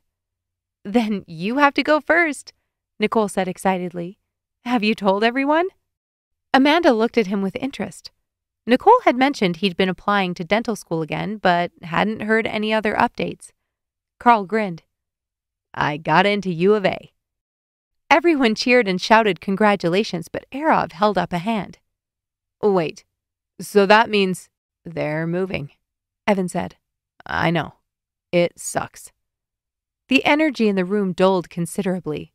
Karl sighed. Okay, Edmonton is only 3 hours away. But it's Edmonton, Alexis groaned. Come on, guys. How often do we see each other anyway these days? Karl asked.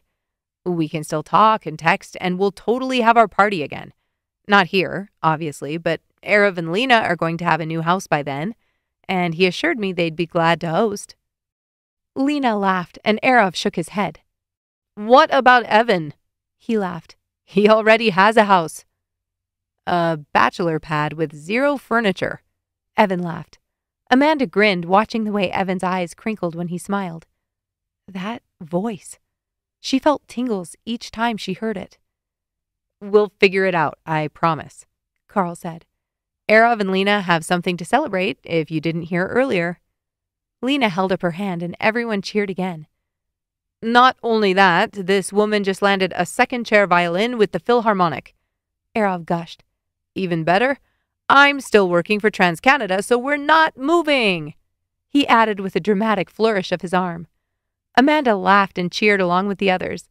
She didn't have the history they did, but for tonight, it felt good to be included. Hey, Victoria said next to her. Nicole told me your lease might be coming up at the end of January. Yeah. Amanda leaned closer. They're raising the price. It's ridiculous. Well, what would you think about moving in with Alexis and me? Amanda's eyes widened. You guys have an extra room? When Nicole moved out, we didn't want to deal with finding another roommate, but it's a 3-bedroom. Rent was cheap, and it was nice not having to share a bathroom, so That's the one negative. You'd have to share a bathroom with me or Alexis. Why are you wanting another roommate now? It would be nice to have even cheaper rent. I'm fairly positive that split between the three of us, it'd be cheaper than what you're currently paying.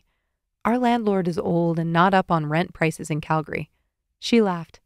That would make it incredibly inexpensive for us, and she shrugged. Alexis says you're cool.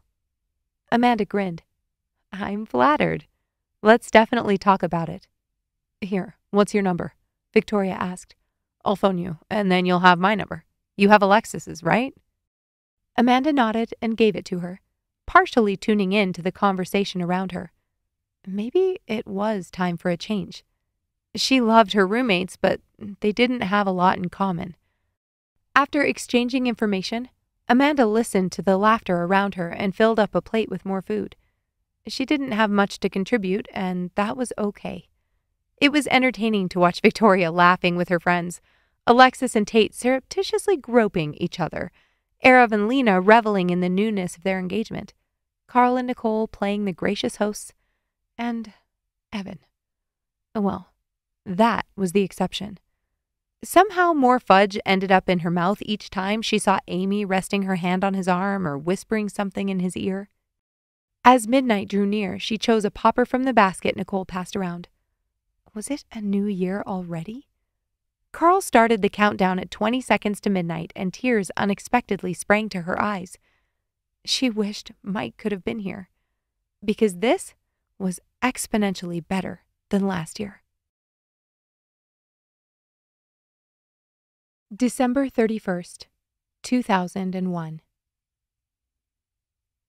You don't have to plan this party exactly like Nicole, Arav teased, snapping a towel at Lena as she rushed past. But she always has such good food, Lena complained. You think people are going to want to eat pupusas all night? We have more than pupusas, and pupusas are delicious. Lena rolled her eyes. Nicole is bringing the butter tarts, but I think we need one more dessert. How about cookies? What kind? Good ones.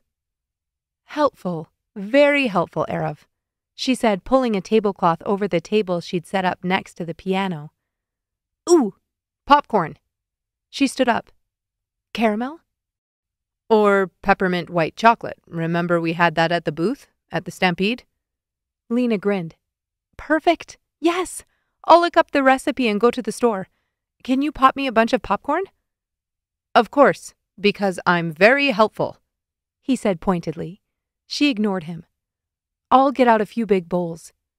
Rushing past him, she stood on tiptoes to pull an old ice cream bucket and 2 metal bowls from the shelf.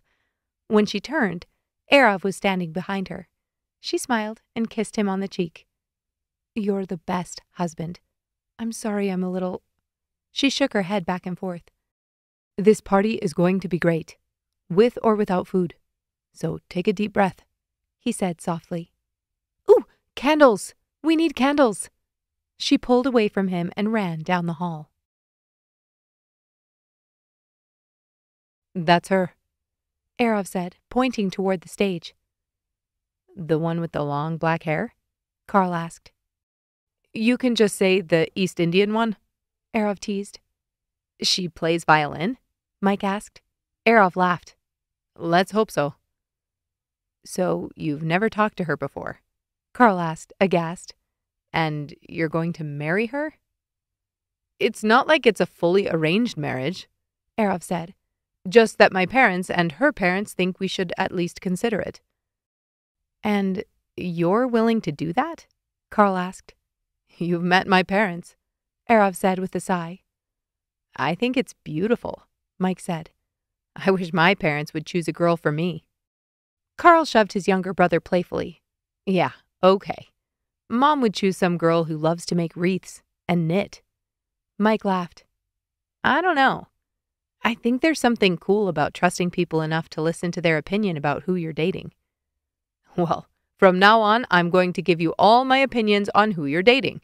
100% honesty, Arav said, putting a hand over his heart. That girl you brought to the lake a few weeks ago? Drop her. She was way too high maintenance. She kind of was. Mike grinned. I like this new system. Karl, can we comment on Nicole? Shut your mouth, Karl said, laughing and pulling him into a headlock. Boys, this is a respectable venue, Arov said with mock formality. Please exude some element of decorum, or I'll need to sit between you. Ooh, Mike called, straightening his hair. She's picking up her instrument.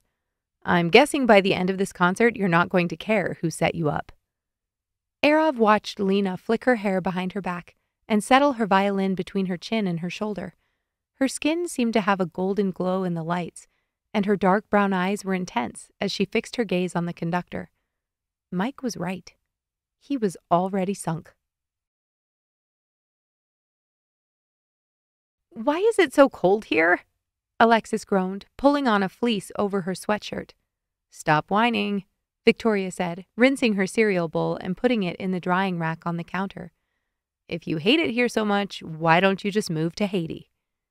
Don't tempt me, Alexis warned. You guys, I can't overemphasize how life-changing this trip was. Really? Amanda laughed. Because I feel like you've been doing a lot of emphasizing. Also, we've been paying your rent, so... Alexis laughed. I know, you two are amazing. Thank you for funding my life-changing humanitarian trip. You still haven't shown us those photos you were talking about, Victoria said. Alexis's eyes lit up. Sit down. I'll get my computer. I downloaded them from my camera last night. Amanda picked up her piece of toast and sat down on the couch, leaving a space between her and Victoria.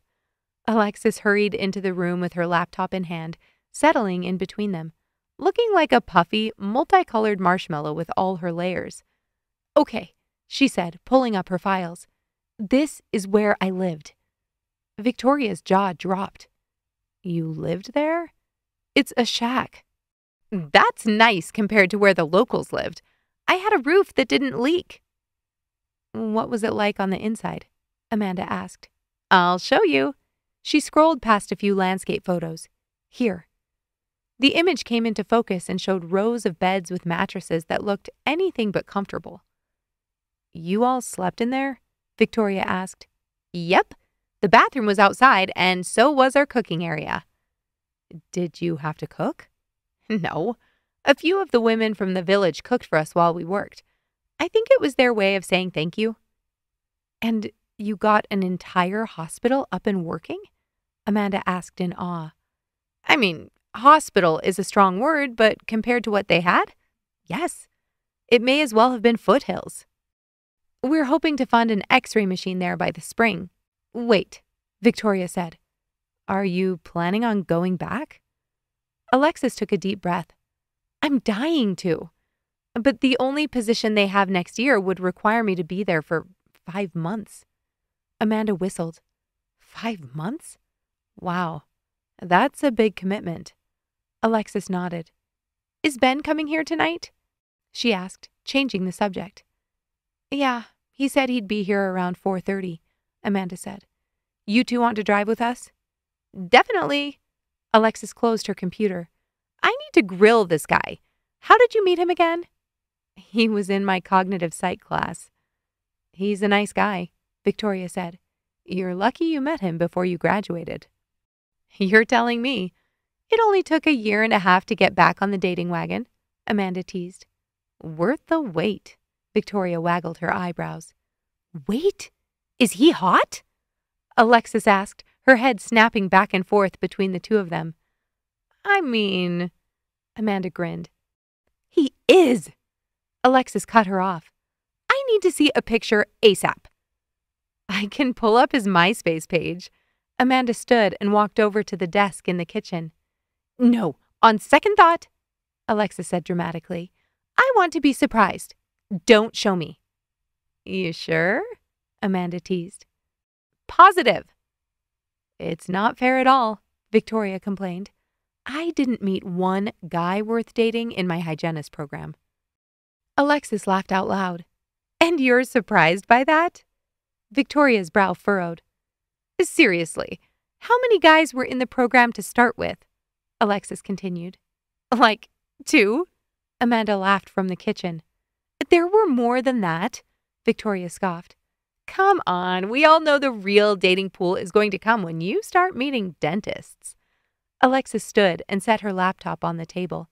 She walked past Amanda to the sink and filled up a glass with water. Yeah, the 50-year-old married man I work for is super dateable, Victoria said. Just wait till he hires an associate. Amanda and Victoria grinned. Okay, she continued. I have to shower and get ready for my ultra-hot boyfriend. Ugh, get out of here, Alexis said, and Amanda ran down the hall before her friend could snap her with the dish towel. He's seriously way hot, Alexis whispered into Amanda's ear as they approached the car. She eyed Ben's broad shoulders, 6-foot frame, and shaggy hair peeking out from under his toque. Shh, Amanda said, slipping into the back seat with him. She slid over to the middle seat and cuddled up to his left side, shivering from the cold. Alexis shook her head, put the veggie tray and sparkling apple cider on the seat next to her, and then shut the door. How old are you, Ben? She asked, sliding into the passenger seat of Victoria's RAV4. Victoria started the engine and quickly pulled on her driving gloves before reversing onto the street. 23, he said. Yes, Alexis, I'm older than him, Amanda muttered, but only by a year and a half. Does that weird you out? Alexis asked, grinning and turning to face the back seat. Not in the least, he answered, kissing Amanda's cheek. Cheesy, but I'll let it pass, she teased. And did you graduate this semester as well? No, I've still got 3 semesters left. Alexis's eyes widened. I was on a hockey scholarship and didn't apply myself the first year, he explained. Then I had to figure out what I wanted to do. And you landed on psychology?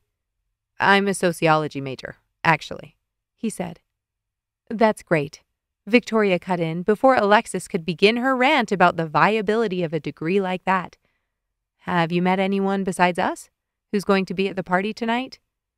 I haven't had a chance to introduce him, Amanda said. Karl and Nicole only came down for Thanksgiving for 2 days, and they spent it mostly with family.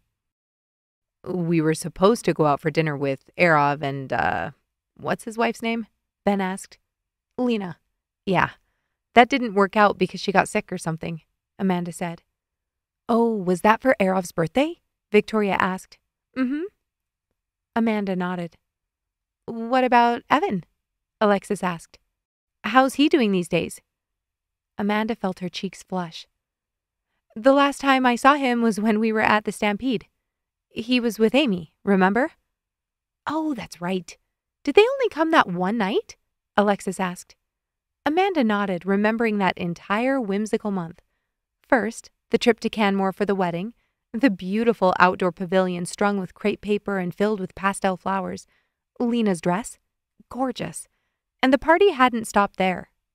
As soon as they got back from their honeymoon, they'd all gone to the Stampede together for almost a week straight. Evan had been there the night they went to the grandstand show.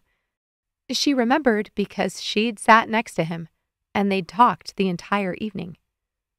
Didn't Nicole say Evan and Amy broke up? Victoria asked.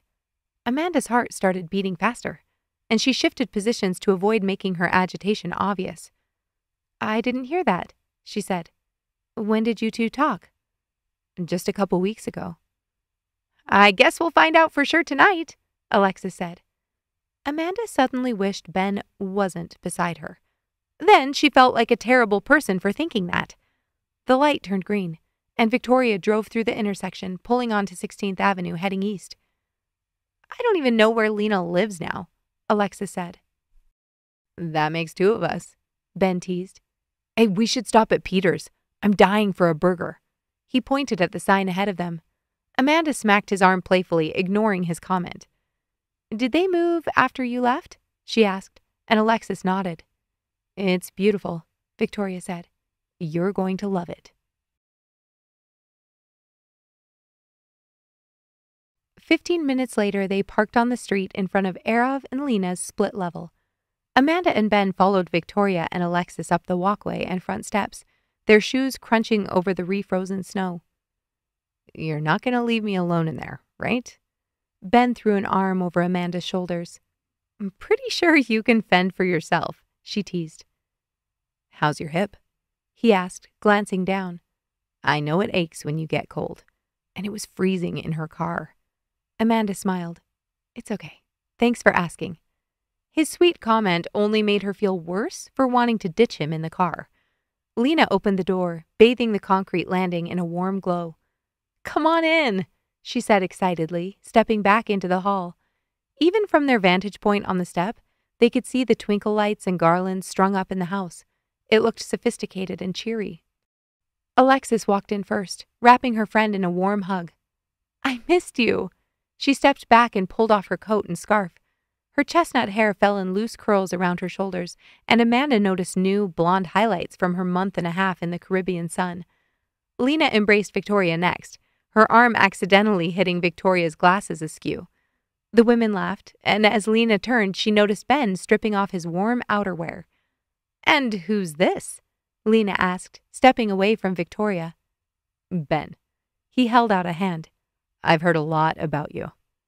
Good things, I hope, she said. Ben laughed and nodded. Are Karl and Nicole here yet?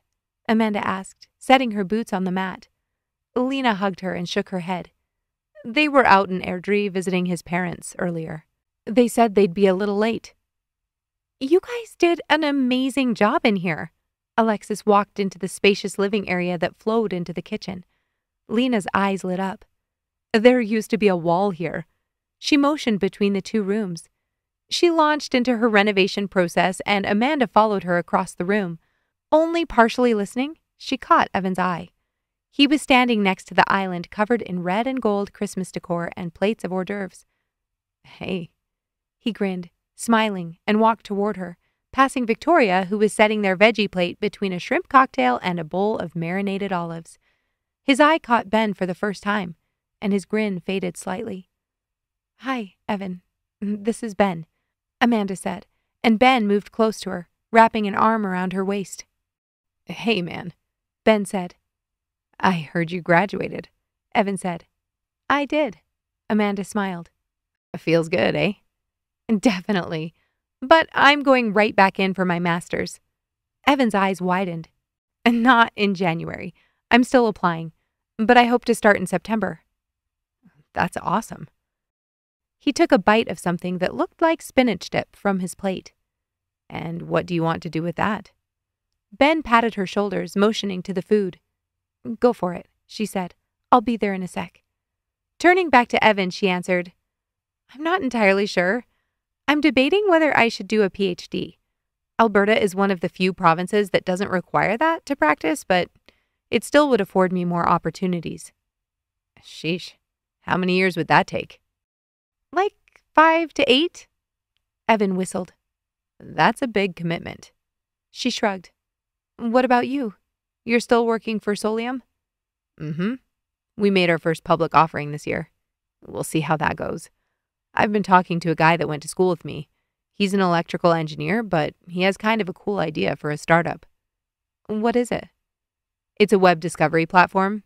I don't know the details exactly, but it sounds like it would basically search the internet for you and provide content recommendations.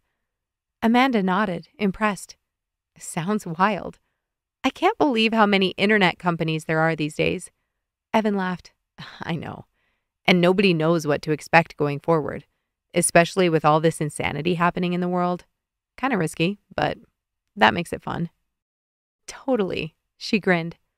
I'm not sure I'm cut out for that kind of volatility, but I think it's exciting. Evan reached for a cracker and dip. Hey, where's Amy tonight? She was with you when we met at the Stampede, right? She was. He nodded slowly. We actually broke up last month. Oh, wow, I'm so sorry. What happened? I've just been working a lot, and with her schedule, it was getting hard to find time to see each other. She's still teaching, right? Evan nodded. I work late most nights, and she starts early. And really, that's kind of the easiest explanation. There were other issues too. Otherwise, I'm sure we could have made that part work. Amanda smiled gently. Are you doing okay? I'm the one who broke it off, but it's still hard to be single again. You are getting pretty old, Amanda teased, and Evan laughed out loud. Thanks for that. I'm kidding. You still look like you did when I first met you. Her heart unexpectedly dropped as she finished that sentence. The image of her sitting in a wheelchair and meeting Mike's brother and friends flashed through her brain, and how she felt the first time Evan spoke. I highly doubt that. Evan grinned, flattered. Amanda blinked. I'm going to go get some food, she said, a bit off-center. It's nice to see you.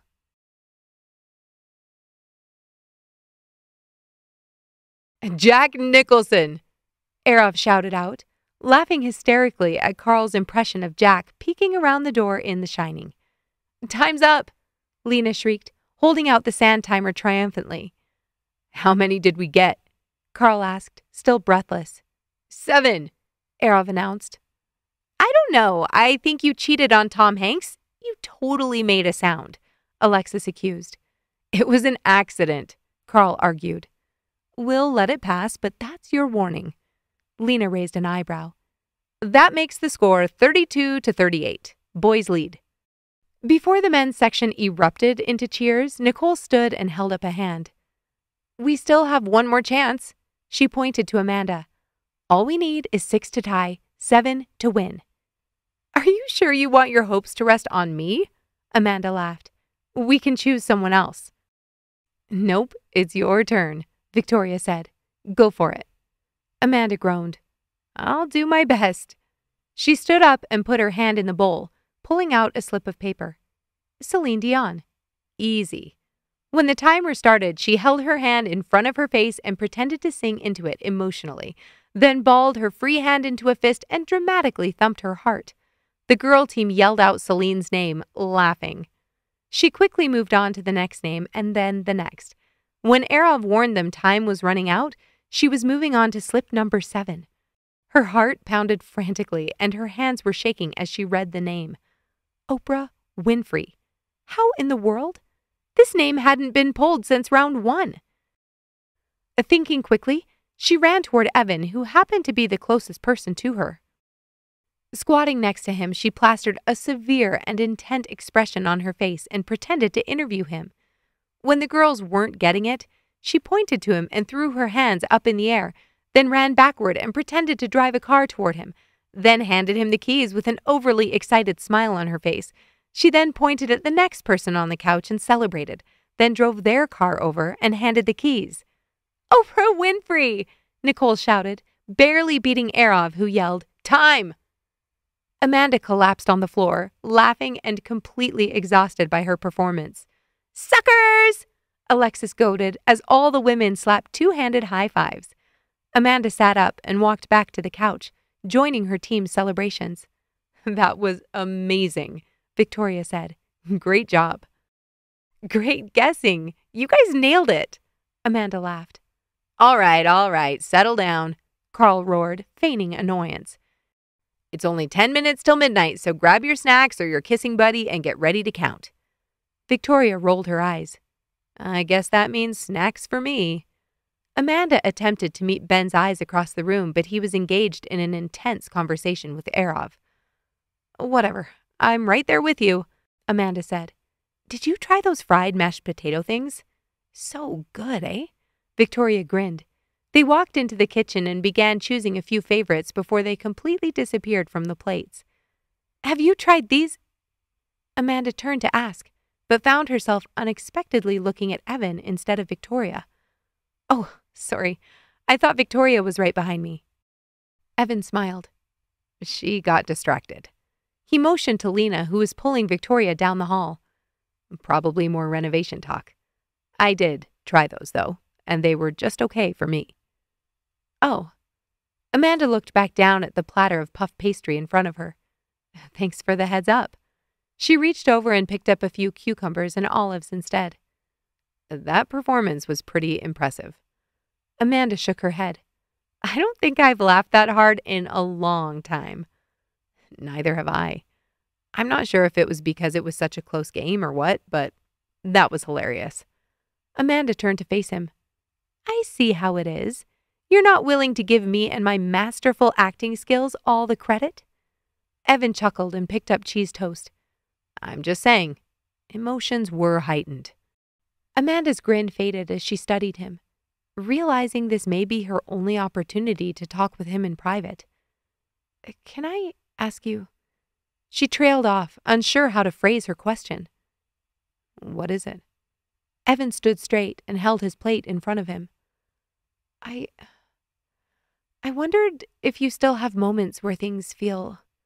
She swallowed, her face growing hot. Terrible? He finished her sentence. She nodded. I know it's been 2 years, and I should be better, or something, but I still sometimes feel anxious about driving, and I have these dreams. Don't get me started on the dreams, he said, a sad smile on his lips. Mine still come at least a few times a month. I'm not sure if the planes crashing into the Twin Towers made them worse, but I swear since September, they've been even more consistent. Me too, she said, thinking for the first time about the news she'd watched for a week straight. I hadn't thought about that. What are your dreams like? He stopped short, interrupted by Karl's voice behind them, giving a 2-minute warning. Taking a deep breath, he continued. I don't know if I could describe them. He blushed, seeming to consider his next words. Before he could continue, motion caught her eye, and Amanda turned to see Ben waving toward her. I think you're being summoned, Evan said, laughing lightly. Looks like it. Maybe we could talk about this more another time? Evan nodded. Happy New Year, Evan. Happy New Year, he said as she passed. Hey, he called after her. Amanda turned, stopping mid-step. You're not alone. She nodded, pausing before continuing in her trajectory toward her boyfriend. Setting her plate on the side table, she began to lower herself to the cushion when Ben reached out and pulled her onto his lap. 20! 19! The countdown started across the room. Your friends are cool, Ben said, his face inches from hers. I'm glad you agree. Arov invited me to play pickup with them next week. Hockey? Ben nodded, a goofy smile on his face. I can tell you're pretty upset about that. He leaned in and brushed his lips against hers. Hey, it's not New Year's yet, she grinned, pushing him away. 9! 8! Ben reached for her, and she fought him off, waiting for the count to get to 1. When it did, she kissed him, losing herself in the moment, definitely not noticing the eyes that were on her from across the room.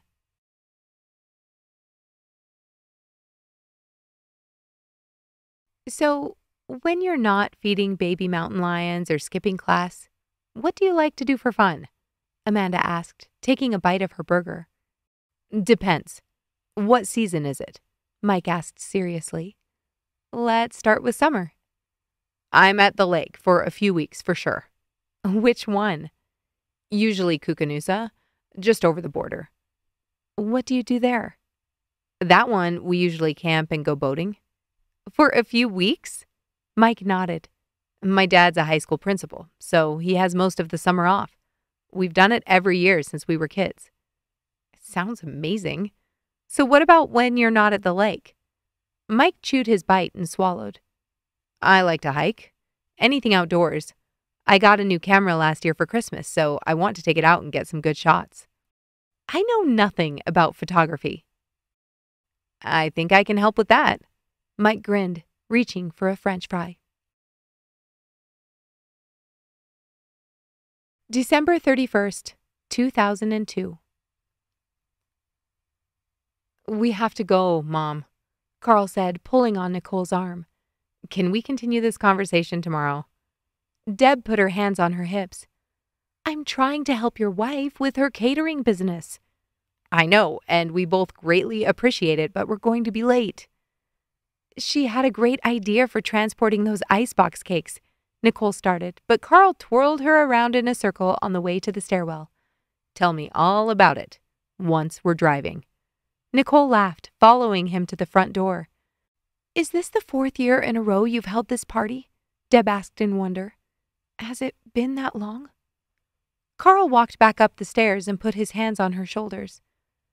Are you going to be okay tonight without us? Deb nodded, pulling her sweater closed around her. I'm going to watch Law and Order and then join your dad in bed. Do you think he's actually sleeping in there? Karl asked. She shrugged. He's still really sore. I wouldn't be surprised. Well, phone, if either of you needs anything. We're only going to be in Silver Hills. Where's the party at? We booked it at Montana's this year, Nicole answered. Everyone's busy and we're trying to make it low stress. Karl patted his mother's shoulder and returned to the entry, slipping on his shoes. Do you think this party is going to keep going? Deb asked. With all of you moving on in your lives, I mean? Karl stood up and slipped his winter coat on over his sweater. I hope so. I don't know why, but it helps me stay connected to Mike, you know? Having fun, celebrating together, playing stupid games. He stopped, dodging Nicole's punch to his shoulder. I guess we'll just enjoy it while we can, he said. Deb smiled. 1 year at a time. Karl put his arm around Nicole's shoulders and turned toward the door. Ooh, wait just a second, Deb called behind them. Karl turned and waited for her to return to the top of the stairwell. Here. She was carrying Mike's camera in her hand. Mom, I don't. Karl, Mike wanted to fill this roll of film with happy pictures. We need to fill it. But he wanted nature photos, and I'm not really... It doesn't have to happen immediately. Please, will you help me with this? Just watch for moments that Mike would have loved. Karl hesitated, but then reached out and held on to the camera strap. What do you think? Nicole asked as they drove down Eastlake Boulevard. Karl asked. About what your mom said? Alexis is already gone this year. Do you think everyone else will slowly fizzle out? Karl shook his head. I don't think anyone will do it purposefully. They all love it. But I know we may end up all over the place. Evan's startup is going nuts right now. I know. How many times did he go to San Francisco since the summer? 4. Who knows if he's eventually going to move there. Erav and Lena are here to stay, I think. Well, especially since she bought into that studio. Seems like a long-term commitment. Victoria's coming tonight, right? Karl asked. Definitely. However, she's not thrilled about showing up single again. Last year, she and Evan were the only people without a significant other. Evan's definitely not single this year. Nicole rolled her eyes. Is he still dating... what's her name? Erin. Karl laughed. What is it with that? I know she's attractive, but seriously. They work together. Not an excuse. Karl signaled and waited for the traffic to clear before turning onto Deerfoot Trail toward Calgary. Don't be too hard on her tonight. I'm kind of glad Alexis isn't going to be there. I doubt she'd be able to withhold her comments. Well, at least Amanda isn't bringing anyone either. I'm telling her you said that, Nicole laughed. I'm excited to find out how her master's is going. We were supposed to talk last month and then you had that dinner. We never put it back on the calendar. She paused, watching the headlights ahead of them. I hope she's not going to have an issue with Erin. Why would she? I don't know. I've kind of always felt like there was something between her and Evan. Karl gave her a quizzical look. What are you talking about? You've never noticed that? There's like an energy around them, like they slow down when the other person is close. Does that make any sense? No, none whatsoever. Karl laughed. Maybe I'm crazy then, Nicole said, and Karl reached over, taking her hand in his. Not crazy, he said. You just read too many romance novels. I do not. She squeezed his hand. But now I'm going to be watching them extra closely tonight, just to prove you wrong. Prove away, Karl said. That would be awesome if they got together. I knew you didn't like Erin, Nicole muttered. Karl grinned. Tonight's going to be amazing. I can already feel it. Karl, stop! That hurts! Mike yelled, hitting him in the chest as he darted to the other side of the room. Well, stop trying to read this, Karl shouted, his face flushed. I'm sick of you always getting in my business. Mike stood against the wall, breathing hard. Your business is cooler than my business, he spat, adjusting his shirt. I don't care. You need to give me my space. Mike stuck out his tongue and stomped to his bedroom, slamming the door. Within minutes of Karl finally sitting down to finish reading the note Melanie had passed him in class, Mike was back, this time standing in front of him with his head lowered. "I'm sorry, Karl." He twisted and untwisted his fingers. "I'm 9, and you're 13. I know I'm not cool like your other friends, but you are so cool, Karl. You're my best friend. I hate it when we fight, and I was hoping, can we still be friends if I promise not to read your notes?" Karl stared at his little brother. "Mike," he said slowly, "you don't need to be sorry. I'm sorry. Of course we're still friends." He patted the cushion next to him. "Promise you won't say anything about this?" Mike nodded hopefully, his blue eyes still misty with tears. "Check this out." He pulled the note open. "Can you smell that? I think it's her perfume." "Did she draw those?" Mike pointed at the hearts around the edge of the paper. Karl nodded. "She probably loves you." Mike laughed, pulling his knees to his chest. "I hope a girl loves me someday."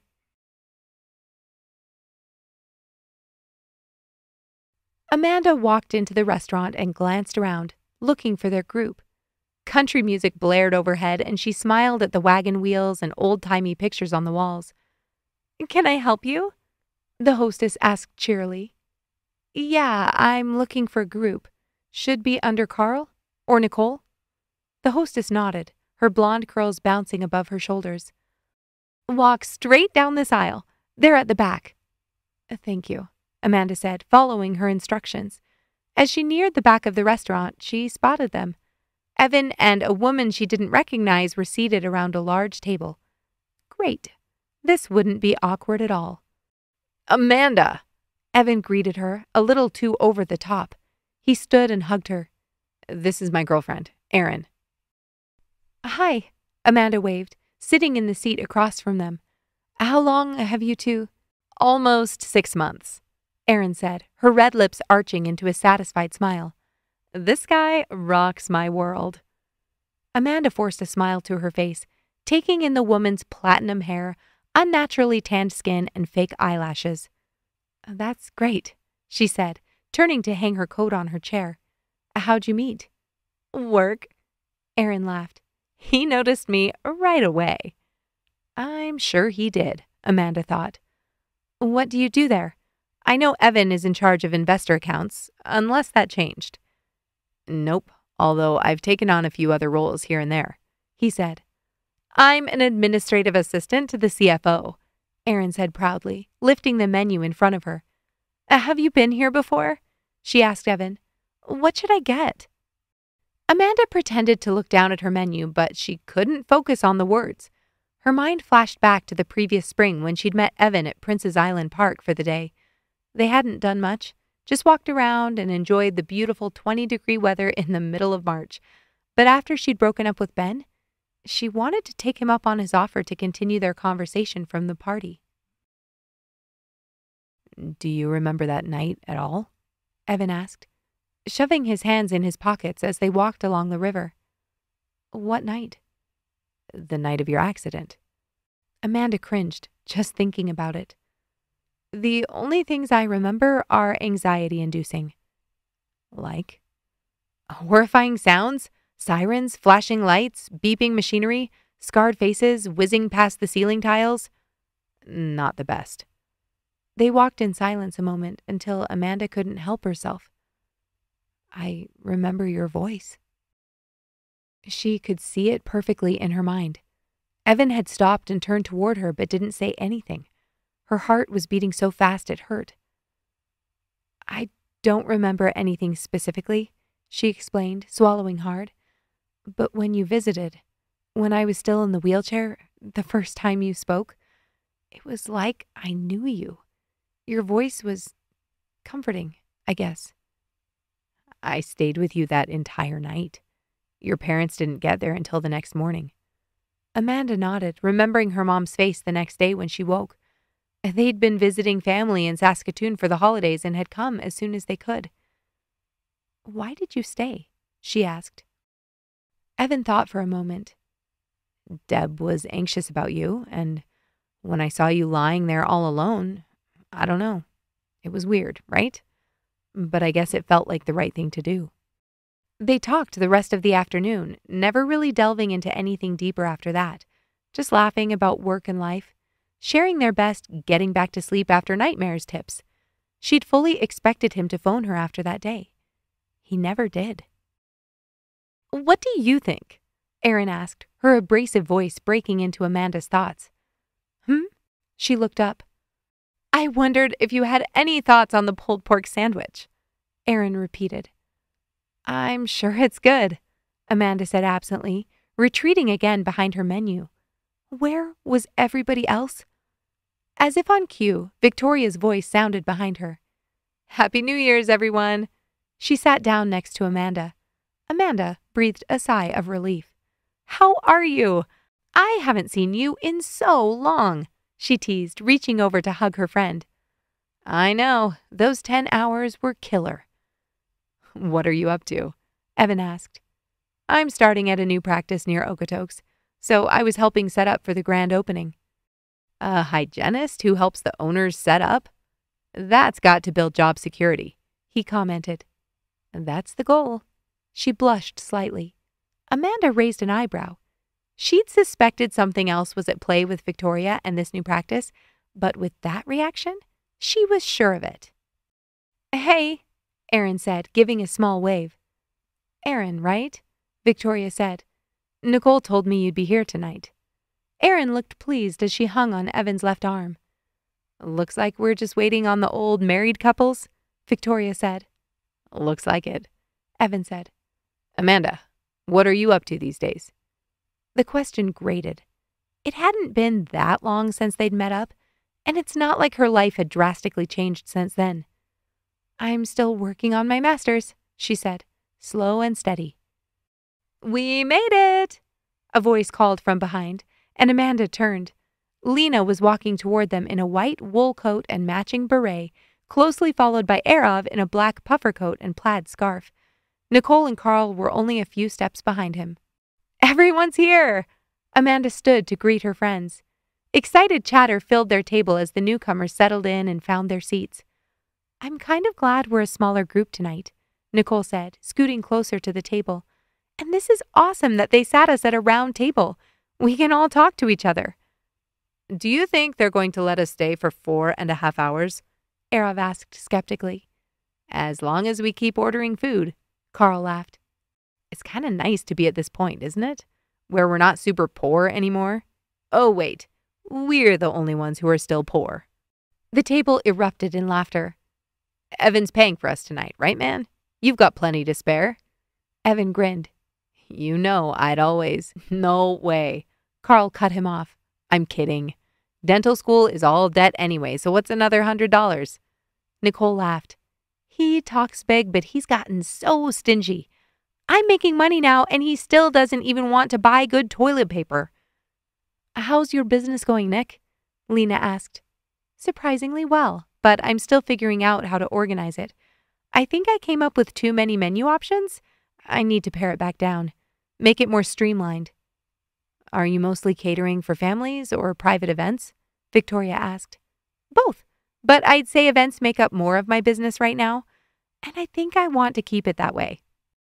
It's more convenient to do volume instead of having to put together smaller orders for multiple families." "We had an event at our office catered a few weeks ago. We should have hired you instead," Erin said, smiling broadly. "They live in Edmonton," Evan whispered.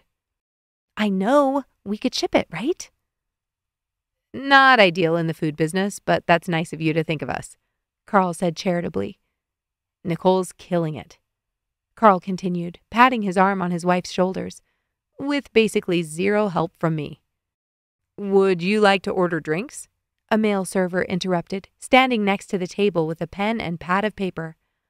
"I'd like a margarita.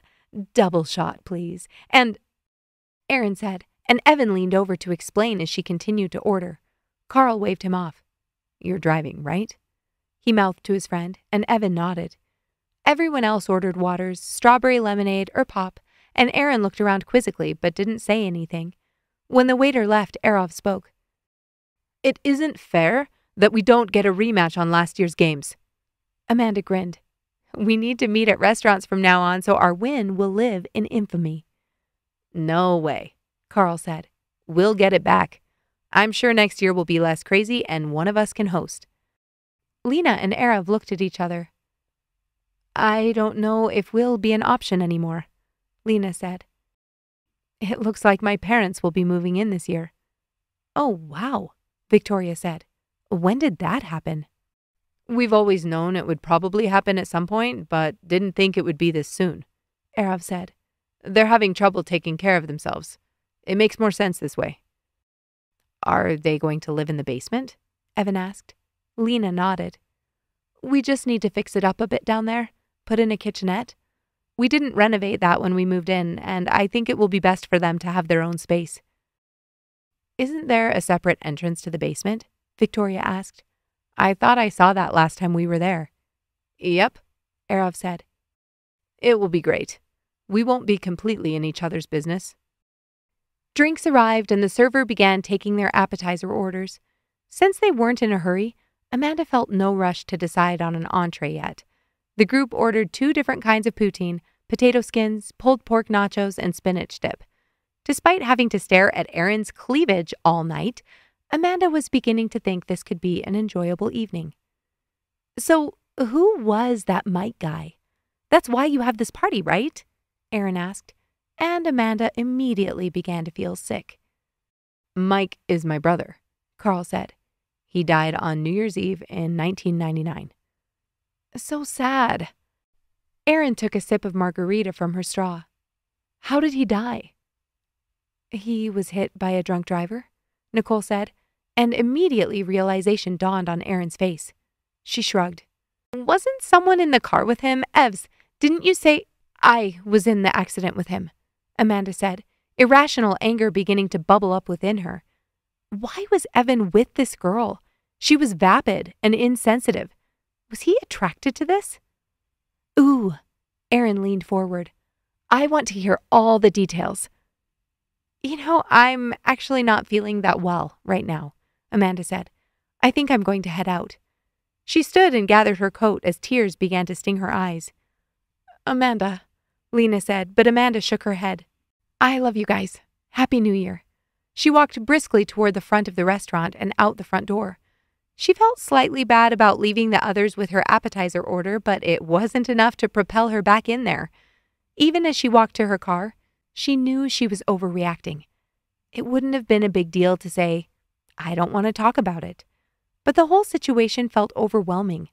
Watching Evan with her, listening to her stupid comments, she balled her hands into fists and held back a frustrated scream. Amanda. She whipped around in the parking lot. Evan, just go back inside, she said tersely, searching for her keys in her purse. No. He walked closer. I'm sorry about what she said. It's not really about that, she said, starting to shake with the overload of emotions flowing through her. What is it about then? He asked. He wasn't wearing a coat, and she paused, taking him in. He didn't look like the Evan she remembered. He looked like someone out of a Banana Republic magazine, especially next to Aaron. If this was who he was becoming at his new job, she wanted nothing to do with it. Her fingers finally found her keyring and she pulled it out.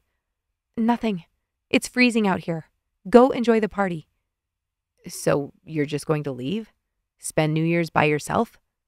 Pretty much, she said under her breath, unlocking the door. That's such a cop-out. I can fill Aaron in and we don't have to talk about it. Think of Mike. Think of Mike? Amanda whirled on him. How about you think of Mike next time you bring someone like that to our party? She turned angrily and sat in the driver's seat, slamming her car door. Starting her car, she peeled out of the lot before she could see his face. Chapter 5. December 31st, 2003. We are officially done for the year. Jesse threw his gloves in the trash. Thanks for your help today. No problem. Victoria set the tools they'd used for their half day of patience in a disinfecting bath. I didn't have anything going on until tonight anyway. Well, Kara owes you big time. Victoria waved him off, spraying the dental chair and wiping it down. What are your big plans for tonight? He glanced down the hall to the front desk area. Pausing, Victoria looked up. I'm going to this annual New Year's party with friends. Jessie nodded nervously and took a deep breath. Listen, I don't normally do this. In fact, I've made it a general rule that I don't ever date members of my staff. But I'd like to take you out sometime, if you're interested. Victoria adjusted her glasses, the wind knocked out of her. She'd worked exclusively with Dr. Storm since taking this job, and she loved every second of it. There'd been many a day where she'd sat grinning in the lunchroom after a morning of playful banter or working extra hard to focus after getting a subtle breath of his cologne. Though she'd wished something more could happen between them for months, she'd convinced herself he wasn't interested. In her weakest moments, she'd even concocted pretenses in her mind that would allow them to spend time together alone, but always chickened out. That was quite possibly a fast track to getting fired, and she loved this job. Needed it. She knew the risks of dating in the workplace, but right now, in this moment, she couldn't have cared less. Jessie was smart, funny, a fantastic dentist, and most importantly, a really decent human being. And do you have plans tonight? She asked tentatively, snapping herself back into the cleaning routine. Not anything solid, he said. Would you want to come to this party with me? And before you answer, she said, holding up her hands, know that these are friends I've had for a long time. They're not always on their best behavior, and this party started because my friend's husband's brother was killed by a drunk driver on his way to the celebration. It might be kind of awkward. Victoria fiddled with the spray bottle in her hand. Jessie laughed. That's quite a recommendation. She shrugged sheepishly. Just wanted you to know what you're getting into, if you say yes. I'm pretty sure I know what I'm getting into, he said softly, and Victoria's face flushed. I'd love to come. Can I pick you up? She nodded, her voice stuck in her throat. You'll need to send me your address. He raised an eyebrow. Her heart was hammering so hard in her chest she could barely breathe. I can text it to you? She squeaked out. Party starts at 6 o'clock. Jessie knocked his hand on the doorframe, smiled, and walked down the hall to his office. Victoria stood in stunned silence a moment, attempting to catch her breath, before hurriedly organizing the remainder of the exam room. After saying a quick goodbye to Jessie and the office staff, she ran to her car and immediately dialed Nicole's number. Okay, you didn't tell me Karl was bringing a group of friends over, Victoria huffed. Nicole, I have finals I'm studying for. They're not staying long, I promise. And it's only Evan and Karl's brother Mike. Victoria looked out the window to confirm. How long is not long? She asked, eyeing her roommate skeptically. Nicole laughed. We're just going to decide on what to do. It was annoying trying to talk to everyone over the phone, so since I'm driving anyway, I told them to come over, and we'd figure it out here. Is Alexis going? Nicole nodded. So you're saying I'll have the entire apartment to myself? Again, Nicole nodded. Just 20 minutes or so. Then you won't have to deal with us. Fine, Victoria sighed, just as Karl knocked on the door. She sat in her chair and opened her laptop, pulling out her notes and refusing to make eye contact so as not to attract attention. They walked inside, and Karl and Evan followed Nicole into the kitchen. Karl's brother, however, walked toward her and sat down in the chair next to her. She kept her eyes trained on the screen, but discomfort bubbled in her chest. Hi, she said finally, at least acknowledging him. He waved. I'm Mike, Karl's brother. Victoria, she said. Why aren't you in there? She pointed toward the kitchen. I'm kind of just tagging along. They won't take my opinion into account anyway, he said, and she looked up. It's not a big deal. I really don't mind. I think it's cool that Karl lets me hang out with him all the time, and I love doing everything he loves, so it works out. Victoria nodded. Well, I'm studying, so I'm sorry I can't chat. What are you studying? Anatomy. Human or a different species? She looked at him quizzically. Human. Sweet. That's the easy stuff. Want me to quiz you? She stared at him. How old are you? 20. Are you a biology major? Undecided. Sure, she said hesitantly, handing him her computer. I'm working on the nervous system. Mike grinned. Do you love on old Olympus towering top a finely vested German view to hawk? Victoria blinked. You've never heard that before? It's a mnemonic for the cranial nerves. Here, I'll write it out. He reached for the pad of paper and pencil on the coffee table. Victoria watched him in awe. Who was this kid? And why wasn't he coming over more often? This 100% looks like a bachelor pad. No offense. Nicole laughed, stepping inside Evan's house. None taken. He grinned. If it didn't, wouldn't you be a little concerned? Karl set down the bags he'd been carrying and pulled his friend into a hug. Long time no talk, man. What have you been up to the past few months? He took off his shoes and hauled the bags into the kitchen. Just work, work, and more work. And clearly hitting the gym, Karl teased. A little bit of that, I guess. You look great, Evan, Nicole said. Don't get any ideas, babe. Karl laughed, pulling an impressively large bag of Doritos to the counter, while Nicole arranged the butter tarts on a disposable platter. Any ladies in the picture these days? Nicole asked seductively. No, definitely not. Evan chuckled. I don't have time to date right now. And honestly, I haven't met anyone worth finding the time for. Is Erin still working at your office? She asked. Evan nodded. Awkward? It was for the first few weeks, but then she got over it. She's a little crazy, eh? Karl said, balling up the grocery bags and shoving them under the sink. That's an understatement. I don't get it. Nicole put the lid back on her Tupperware container. Why were you even with her? You're an amazing guy, Evan, and I'm completely blown away you haven't found someone decent yet. Evan shrugged. She was fun and hot, Karl cut in. Nicole rolled her eyes. That. Evan pointed to Karl. See? He gets it.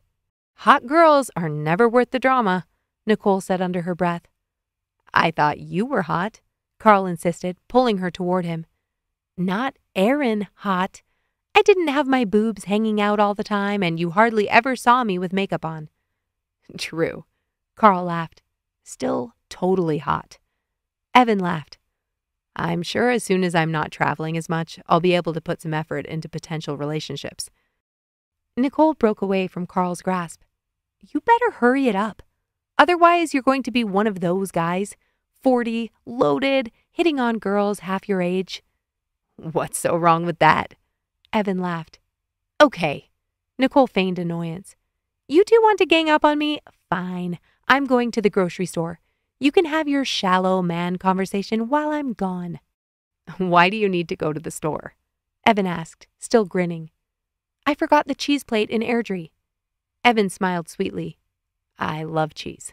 Thanks for doing that. Bye, babe. Love you. Uh-huh, she muttered, walking out the door. When the door closed, Karl turned on his friend. Okay, he said. Spill. I know there's something else you're not saying. What are you talking about? Evan said innocently. Is it a girl? Evan shook his head. You've been traveling to San Francisco a lot this year. Did you meet someone there? No, I promise. I've gone out with a few random girls, but nothing worth writing home about. Then what are you hiding? I know I haven't been the best about keeping in touch, but I hope you know I'm moving. Already? Haven't you only been in this house since March? Evan nodded, running a hand through his hair. Garrett is moving the company to San Francisco. We've got a lot of potential investors there. I'm going with him. Karl's eyes widened. San Francisco? That's quite the change. I know. I'm kind of broken up about it. I know it's right for the company, and I'd be lying if I said I wasn't excited about the financial possibilities for me. But I don't think I'm ready to leave Calgary, you know? When do you go? February 15th. I graduate in a year and a half. Until then, I doubt we'll have the time or money to come visit you. Don't even worry. Evan leaned on the granite countertop. We'll still see each other. I'm already thinking about camping again this summer. We have to keep that going. I might have an internship during the summer. Even if you do, I'm sure we can squirrel away a weekend or something. Karl nodded, folding his arms across his chest. Where do you think you want to practice when you graduate? Evan walked around the counter and sat on a stool. No clue. There's no way we're staying in Edmonton. Airdrie? Maybe. We've considered it. Airdrie is starting to boom, so there may be a good opportunity there. And I feel a certain amount of responsibility to stay close to my parents. How are Deb and Ray? They're good. Plugging along. I think my dad's ready to retire and snowbird it. Tell him he can come stay with me in the Bay Area anytime. Not warm enough. He needs Arizona or Mexico or something. Evan laughed. San Diego's not far. True, Karl said, his smile fading. You okay? Yeah. I've just been thinking a lot since last year's party.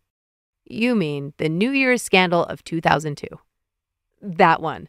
Karl laughed. My mom said something before we left about this party not lasting forever, and I completely disregarded it, but do you think we're going to be able to keep it up? Evan exhaled, thinking. I guess it's realistic to assume that people are going to be going different directions. It might be difficult. But on the other hand, how lucky are we to have a tradition that pulls us all together once a year? It's not that big of a commitment. It will depend on if people continue to value these relationships. I know I do. Karl nodded. I think it allows me to feel less guilt about moving on with my life. Somehow knowing that once a year I'm going to set aside time to remember Mike and do something to connect. I don't know. It helps. Then who cares if everyone else continues to show up? As long as you want this, let's keep it up. Mike, you coming? Evan leaned his head back inside. No, I've got a thing today, he called from the back of the house. Evan hesitated, then closed the door and walked to the car. Mike has a thing? Evan looked at Karl. Yeah, some African festival at Princess Island Park. I guess he's going with a group from one of his sociology classes. He's studying sociology now? Evan buckled his seatbelt. Karl shrugged. I can't keep up with what he's studying. He put the car in reverse and backed onto the street. When was the last time we went to a game without him? Evan asked. Karl thought for a moment. Huh, he said. Probably never. Kinda weird, right? Yeah, that is kinda weird. Whose fries am I going to steal? Not mine. Evan laughed, then looked out the window. He didn't know what else to say. Mike usually had some random topic he brought up, and he wasn't in the habit of driving the conversation. Who do you think's going to win tonight? Evan asked. At least it was something. Amanda hesitated in her car with the engine idling. She'd had to drive by herself since Victoria was riding with her new date, and Alexis was going out for dinner with friends from work before the party. She'd come a little late, hoping someone else would be here before her. It's never fun to show up to a party alone, but even worse when you're walking into someone's home and you haven't spoken to them in a year. And that last meeting wasn't necessarily pleasant. Mustering her courage, she turned the car off and took the keys from the ignition, reveling in the heated seat for a few more seconds. Then, swinging the door open, she dropped her feet to the street. This was a nice neighborhood. She knew Evan was doing well for himself, but buying a house like this seemed a little surreal. Would she be making money someday and not have student loan payments? Walking up onto the porch, she rang the doorbell. Thankfully, Nicole's was the face that appeared through the storm door. You made it, Nicole greeted her, welcoming her inside. Amanda glanced around. The house was sleek and modern, minimalist. How are you? I've missed you, Amanda said, hugging her friend after she took off her boots and coat. We're great. Well, I'm great. I think Karl's a little burnt out, to be honest. Can you believe it's already been 2 months since I was down here? No. Amanda shook her head. We need to plan another girls' weekend, especially since Alexis is planning to be here this year. I know. She's doing such amazing work. What is the nonprofit called again? Haiti Arise? Yep. They've already started construction in Haiti for a school. That's amazing. And so incredible that she found her calling. Nicole walked into the kitchen. Amanda followed her and immediately noticed Evan standing next to Karl and Erav. She looked around the room, fully expecting to find a woman she didn't recognize. When she only found Lena, she breathed a sigh of relief. It was still going to be awkward around Evan, but at least she wouldn't have to worry about making small talk with a stranger. Hey, Lena. She looked down and gasped. Are you pregnant? Is that rude to ask? Lena laughed. I'm 6 months along, so I'd hope it would be obvious. Did you know about this? She looked at Nicole. Why didn't you tell me? Lena gave me strict instructions to wait. Nicole laughed. I wanted to see your faces when you found out, Lena said.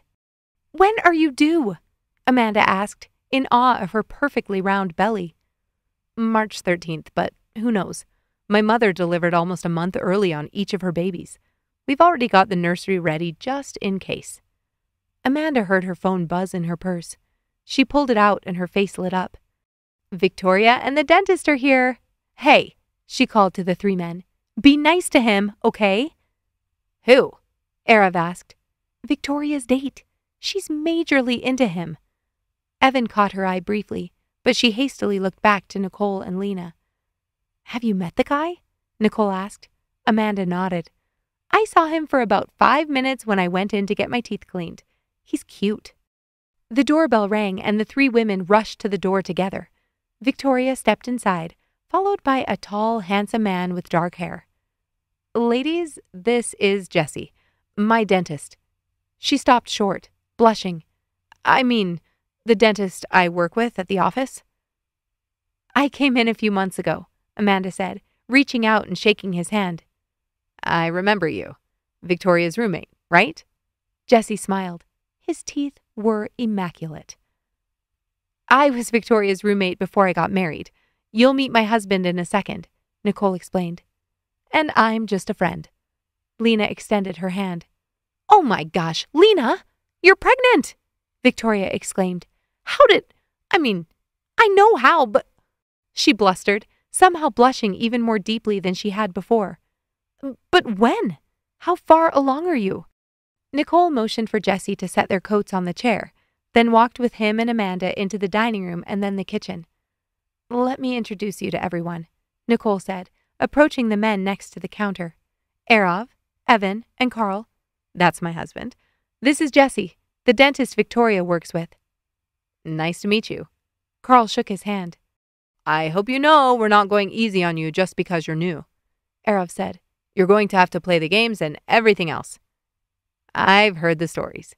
Jessie cut in, amused. Victoria already warned me. Erav looked at Victoria, appalled. You gave him a heads up? That's no fun. Victoria shrugged, walking toward them. You guys better be nice. We're always nice, Evan teased. Did you meet my wife? Erav asked as Lena stopped next to him. I did. Jessie nodded. I think I've met everyone at this point. Not me, a voice said behind them, and Karl led the group in over the cheers as they turned to greet Alexis. You're here! Nicole rushed to her. Wow, I'm coming late every year, Alexis laughed. Best hello ever. We missed you, Erav shouted dramatically across the counter. Last year wasn't the same. Amanda cringed, thinking about last year's drama and her early exit. It wasn't the same for so many reasons. Are you kidding? Apologies are absolutely the most important part of any relationship, Mike asserted. Amanda walked next to him on the trail, her eyes dazzled by the brilliant red, orange, and gold leaves all around her. But don't you think that's a weird way to answer that question? Amanda laughed. Nope, Mike said. I thought you'd say selflessness or compassion. But apologies cover all of that. He stopped to take a drink from his water bottle. You can't truly apologize if you're thinking of yourself. And you have to have compassion for someone if you're willing to do it. Apologies cover everything. Good communication, commitment, honesty, it's all there. If you can't apologize to someone and if they can't apologize to you, red flag right there. Hey, Evan, Amanda said, walking across the room. Can I talk to you for a second? Evan nodded, stepping away from Erav and Karl. How are you? She asked, delaying the awkward acknowledgement of her behavior she knew was coming. Good. You? His smile was disarming and she cleared her throat. I just wanted to apologize for last year. I know we haven't talked, but I don't know what got into me. I was emotional about a lot of things and I didn't handle it well. I know that's not an excuse. I was rude to both you and your date, and I'm sorry. Evan's face was unreadable. Thank you, he said. I'm sorry too. She nodded, turning on her heel. You were right, though. She looked at him quizzically. Aaron wasn't a good fit for me, or our party. Amanda tried to look repentant. Should I say sorry for that too? We're good, he said, obviously amused. Amanda walked back over to help Nicole set up the food, breathing a massive sigh of relief. Amanda stifled a laugh watching Victoria and Jessie as the clock struck midnight. They clinked their glasses together and then fell into a clumsy dance, trying to decide whether to hug, shake hands, or nothing at all. She had to turn around entirely to avoid spitting out her water when she saw Karl taking a picture of it. Alexis moved around Erav and Lena to sit next to her, and she couldn't have been more grateful. Happy New Year, friend. She took a bite out of a butter tart. Happy New Year. What are your predictions for 2004? I predict that we're all going to learn more about ourselves, be slightly better humans than we were this year, and that we'll all do some good in the world. Amanda smiled at her. I think those are predictions I can get on board with. She saw Lena yawning as Erav picked up their plates and took them to the stainless steel garbage can in the kitchen. You turning into a pumpkin, Lena? Alexis asked. I seriously can't stay awake. This, she said, pointing to her belly, sucks the life out of me. You made it to midnight, right? Amanda said, giving her a thumbs up. Success, she said, with drooping eyelids. Erav returned and put his hands on her shoulders. Let's get out of here. Happy New Year's, everyone, Lena said, standing and waving, resting a hand on her belly. We have to get going, too, Karl said, standing and clapping a hand on Evan's shoulder. We have to be back up in E-Town by tomorrow afternoon. You have class on New Year's Day? Alexis asked, horrified. No, I have to catch up on my work before class starts again, Karl said. Evan stood and pushed his chair back against the wall. Ah, I see how it is. You've been slacking. That's the way I would describe Karl. Such a slacker, Erav said from the entryway, helping Lena zip up her boots. Can I help you clean up? Nicole asked, looking at the kitchen. No, you go, Evan said, waving her off. I can help, Amanda offered. Apparently, I'm the only one cool enough to have zero plans tomorrow. I can help too, Alexis said, clearing the bowls of snacks from the coffee table. Is it all right if we take off? Victoria asked hesitantly. Both of us work today and... Get out of here, Alexis said. Jessie, you're cool. Loved your impression of Burt Reynolds. I'm really fine, Evan insisted. You don't have to stay and clean. Alexis rolled her eyes and opened his pantry to find the broom. Do you have Ziplocs or containers for me to put this extra food in? Amanda asked, pushing the bowls of extras next to the sink. Sure. Evan opened a drawer and pulled out options. Amanda emptied the various bowls and platters, then filled up one side of the sink with warm, soapy water. I do have a dishwasher, Evan teased. This'll be fast. She scrubbed the dishes, enjoying the Christmas music drifting in from the other room. After spending hours amid loud laughter and boisterous conversation, the peace and quiet felt like an unexpected gift. See you at home? Alexis called from the entry, and Amanda turned her head. Was she leaving already? Glancing around, it looked like everything else was mostly done. Okay, I'll be right behind you. 2 more bowls to go. She picked up the first one and started to scrub something sticky off the bottom. Did Alexis take off? Evan asked, walking back into the kitchen. Amanda felt her heart rate quicken. How had she ended up here alone? She nodded. It looks great in here. I appreciate the help. He walked around the counter and reached next to her to pick up the dishcloth sitting next to the sink. His body was inches from hers, and her senses heightened. She scrubbed faster. Holding the cloth under the faucet, Evan turned on the water and soaked it, then wrung it out and began wiping the countertop. What do you have planned for tomorrow? Any exciting New Year's Day plans? She asked. Nope. Just enjoying a day at home. I have to fly out to San Francisco again on the 4th, so I'm going to do as little as possible until then. I don't blame you. How often do you have to go? Usually only once or twice a month, but we're gearing up for some big changes, so it's been more frequent lately. At least it's an amazing city, not like Saskatchewan or something. Hey, don't knock Saskatchewan. He laughed. Amanda smiled. I remember when you told me about this startup, she said, rinsing the second bowl and setting it upside down in the sink to dry. It seems like it's come a long way. It has. I don't think any of us believed it would take off like it did. That's a good thing, right? She asked, drying her hands on the towel draped over the oven door handle. Definitely. Also a little crazy. I can imagine. Hey. He set the cloth next to the sink and looked directly at her. How are you doing? I haven't heard much about your program or life in general for a long time. Probably because there aren't any newsworthy changes. She leaned against the counter. I'm still basically doing the same thing I was 2 years ago. School, research, teaching a little. At U of C? She nodded. Helping one of my old professors. When do you finish? I finished my master's last month. Evan's eyes widened. Wait, you're done? Yep. For now. I'd still like to get my PhD, but I think I need to work for a bit first. Get some experience, log some supervised hours, and begin paying off the massive amount of student debt I've collected. Is it bad? Amanda sighed. No, not compared to other people I know.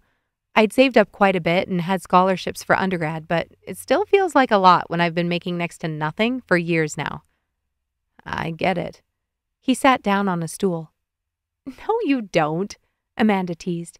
You've been making good money, clearly, for years. It's true. He laughed. But I was a student once. It was stressful to feel like everything I spent was money I was going to have to pay back at a premium later. So you kind of get it. Right. He grinned. Amanda stared at him a moment, his green eyes fixed on hers. What was it about him? Was it some intangible, subconscious physical attraction that made her always a little unbalanced in his presence? Whatever it was getting annoying. Couldn't she just put whatever this feeling was aside and be herself? Just be friends? How are your dreams these days? He asked gently. She snapped back to the present. When we went to the park that day, I guess it was over a year ago, so maybe you don't recall. You were having trouble with nightmares. Amanda nodded. Still there, but better. I guess it's true that time heals all wounds. Maybe in another couple of years I won't get tense when a car cuts me off, she said derisively. What about you? Here, I want to show you something. He motioned for her to walk with him into the living room. He pulled a laptop from the bookshelf and sat next to her, booting it up.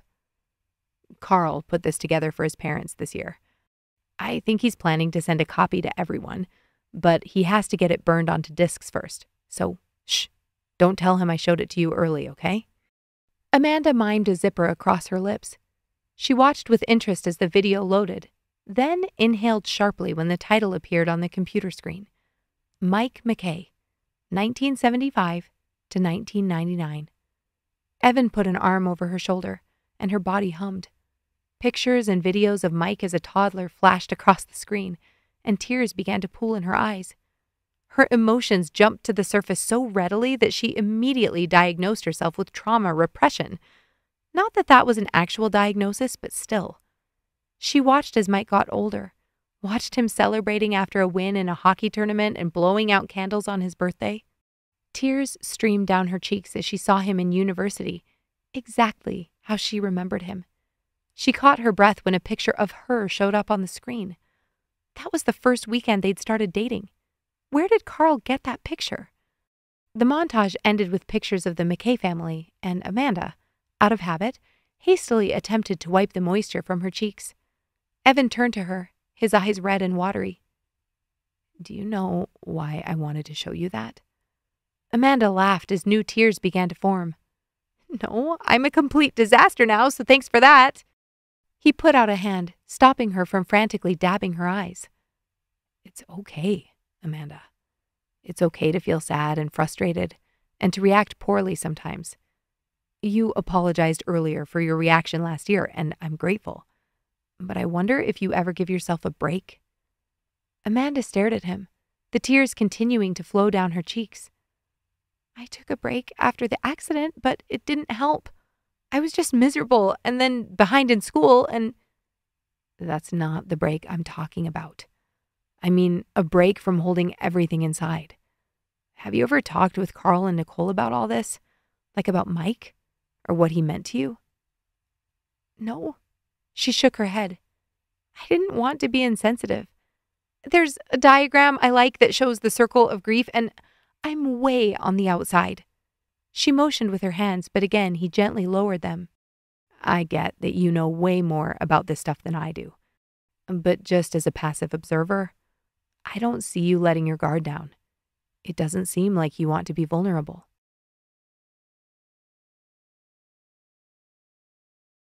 "What are you afraid of?" Mike asked sincerely. "What do you mean?" Amanda asked, confusion written all over her face. "Don't get me wrong, this paper's good. But it isn't you." "How do you know that?" She raised an eyebrow. "Because you don't talk like this." Mike laughed. "Well, of course I don't. This is a paper." "No, I get that you need to sound professional, but you're playing it safe. Writing what every other student in there is going to come up with. Though, I'm sure you wrote it better." He winked. Amanda rolled her eyes. "I'm serious." Mike grinned. "It's well written. But what would you write if you were willing to open up and lay it all out there?" Amanda bit her lip. "Write that," Mike said. "If we're unwilling to feel exposed, then what's the point of literature analysis anyway?" Amanda's brow furrowed, and she pulled her hands away from Evan's. "I can be vulnerable," she said.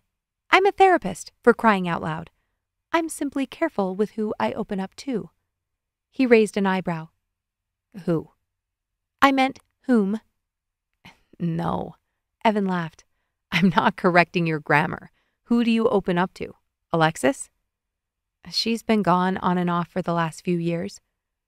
"Victoria?" "She's always working, and I've been swamped finishing my classes." "Then who? I know it's not me, even though—" "Even though what?" she said tersely, anger bubbling up within her. "I'm the one who put forth any effort to get together, and even then, you never phoned me back. You said you wanted to hang out again. You brought it up multiple times. And next I see you, you're in a fancy new job with a new girlfriend and new clothes." "You noticed my clothes?" "Of course I noticed your clothes," Amanda said, her face flushing. "You never used to wear dress pants." Standing, she marched into the kitchen for a drink of water. She opened 3 cupboards before finding the right one, then pulled out a glass and filled it up. "I phoned you," Evan said from behind her. She took a drink and whirled around. "No, you didn't." "I did. I phoned the next day. I left a message with Victoria and she said she'd let you know." "I didn't get a message. And why didn't you phone my cell?" "I dropped my cell and had to get a new one, remember? We talked about it that day at the park. Karl only had your apartment number." Her face went blank. "He did mention it was broken." "Why didn't you try reaching out again?" she asked, not nearly as self-righteous as she'd been moments before.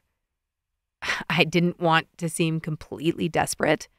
He ran a hand through his hair in frustration. And that's not the point. The point is, you asserted I didn't phone. I'm saying I did. He looked at her, exasperated. Why didn't you get in touch? Amanda took a deep breath. There was a dull throb behind her eyes, and she glanced at the clock. 1 a.m. No wonder she was so emotional. This is not the time for a conversation like this, Evan. I'm tired and... No. He stood and walked toward her. Why didn't you? Evan, She started, but closed her mouth. What was she supposed to say to that? Okay. You want vulnerable? Here it is. I'm attracted to you, okay? I felt uncomfortable phoning because I knew what I was feeling, and because you didn't contact me, I then knew with absolute certainty you didn't feel the same way. She stopped to catch her breath. I didn't want to make a fool of myself, like I am right now. Evan walked closer, his eyes fixed on her. But I did phone, he said, his voice low. Well, yeah, I know that now, but... Her voice caught in her throat as he stepped closer and slipped an arm around her waist. Her pulse quickened as she stared up at him, his face barely an inch from hers. With one swift motion, he closed the gap between them and tentatively brushed his lips against hers. Her head was spinning, and she fought to keep herself upright. Trailing her fingers up his arms, she kissed him back, feeling the curve of his shoulders as she looped her hands behind his neck. He felt just as she'd imagined he would, and her mind raced. How often had she fantasized about kissing him? If she'd known back then he had any feelings for her, she would have phoned him in a second. Did he have actual feelings for her now? Or was he just desperate on New Year's? No. This was precisely the kind of thinking she'd fallen prey to last time. Those rationalizations led to her shoving everything down and convincing herself she didn't care what Evan did or didn't do. But oh, she definitely cared. She cared that his lips were pressing hungrily against hers and that his shirt smelled faintly of vanilla. She cared that she could feel his chest rising and falling quickly next to her as he pressed her against the countertop. She cared that his hands were pressed against her, slightly lifting the bottom edge of her sweater and barely grazing the skin of her lower back. She cared. And she wanted to care like this more often. Chapter 6. December 31st, 2004. I'm moving to San Francisco, Evan said, his voice husky. Amanda's eyes flew open. When? She asked breathlessly.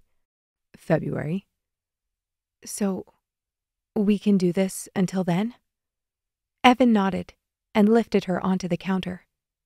Amanda's eyes flew open and she gasped for breath. She lay in her bed a moment, gaining her bearings. She was home, in her own house, alone. She hadn't thought about Evan in weeks, but it made sense her brain would replay that torturous memory today of all days. She groaned, rolling over in her bed. How had another year gone by already? She'd kissed Evan almost every day until he left, and they'd said all the things, like, we'll talk every day and we can make long-distance work. But the reality was, he was living in San Francisco long-term, and she wasn't. After a month or two of being distracted by wanting to be closer and yet recognizing the impossibility of it, their communication slowly petered out. Evan became more entrenched in his job and busy life in the city, while she was increasing her patient base and gearing up to start a PhD. It seemed impractical to keep things up. Her heart still raced when she thought of him, and she was both relieved and disappointed when he'd texted earlier in the week saying he wouldn't be at this year's party. She knew she wouldn't be able to act naturally around him yet, and it wasn't a self-compassionate practice to make out with someone once a year with no strings attached. At least, that's what she told her clients. She didn't feel unsettled when she thought about him anymore, since the initial mystery of what it would be like to be close to him was blown wide open. The downside was that she now knew with absolute certainty what it felt like to be kissed by him. She flicked off her sheets and forced herself out of bed. Time for a hot shower. And possibly some leftover Christmas cookies. "Jessie, nice to see you again," Nicole said, walking through the door of Victoria's new apartment. Victoria took the platter from her friend's hands and walked it into the kitchen. "Love this place, and the location is fantastic." Nicole hung her coat on the hooks by the front door. "I know. It makes my commute to work less than 15 minutes, Victoria said excitedly. "And the trip to my house only 5. Jessie grinned. Victoria blushed. Somehow, after dating for nearly a year, he could still make her heart race with comments like that. She took his hand and the group walked into the living room. Karl and Nicole sat on the love seat next to her grandmother's piano, and she and Jessie took the couch. "How's the practice going?" Karl asked. "Great," Jessie answered. "We just added another associate, and I'm down to 4 days a week." "Sounds ideal," Karl said. "Victoria, you realize I'm graduating in the spring." Victoria nodded. "Yeah." "And you're a fantastic hygienist." "I am," she grinned. "So you're going to come work for me, right?" Victoria laughed out loud. "That wasn't meant to be a joke." Karl smiled broadly. "Karl, you know I'd love to work for you, but I'm taken at the moment." "Stupid Jessie," Karl muttered good-humoredly. "Are you planning to open up your own practice?" Jessie asked. "I don't know. Seems smart to work for someone for a bit, get my feet wet." "That's what I did. I worked for a guy over in Springville for a couple of years. It's nice, because you start to understand what you want and what you don't want in every aspect of a practice. That's when you branch out. It makes those decisions easier." Karl nodded. "Actually, my old dentist in Airdrie is looking for an associate. My mom was in there last month and he brought it up." "Is he close to retirement age?" Jessie asked. "He's past retirement age." Karl laughed. "Still plugging away." "You might get lucky. You could buy the practice from him and not have to start totally from scratch," Jessie said. "But then we'd have to live in Airdrie," Nicole teased. "Come on, I grew up there. It's not that bad. And it's growing like crazy," Karl argued. Victoria watched them go back and forth and grinned. There was a comfort there, an ease.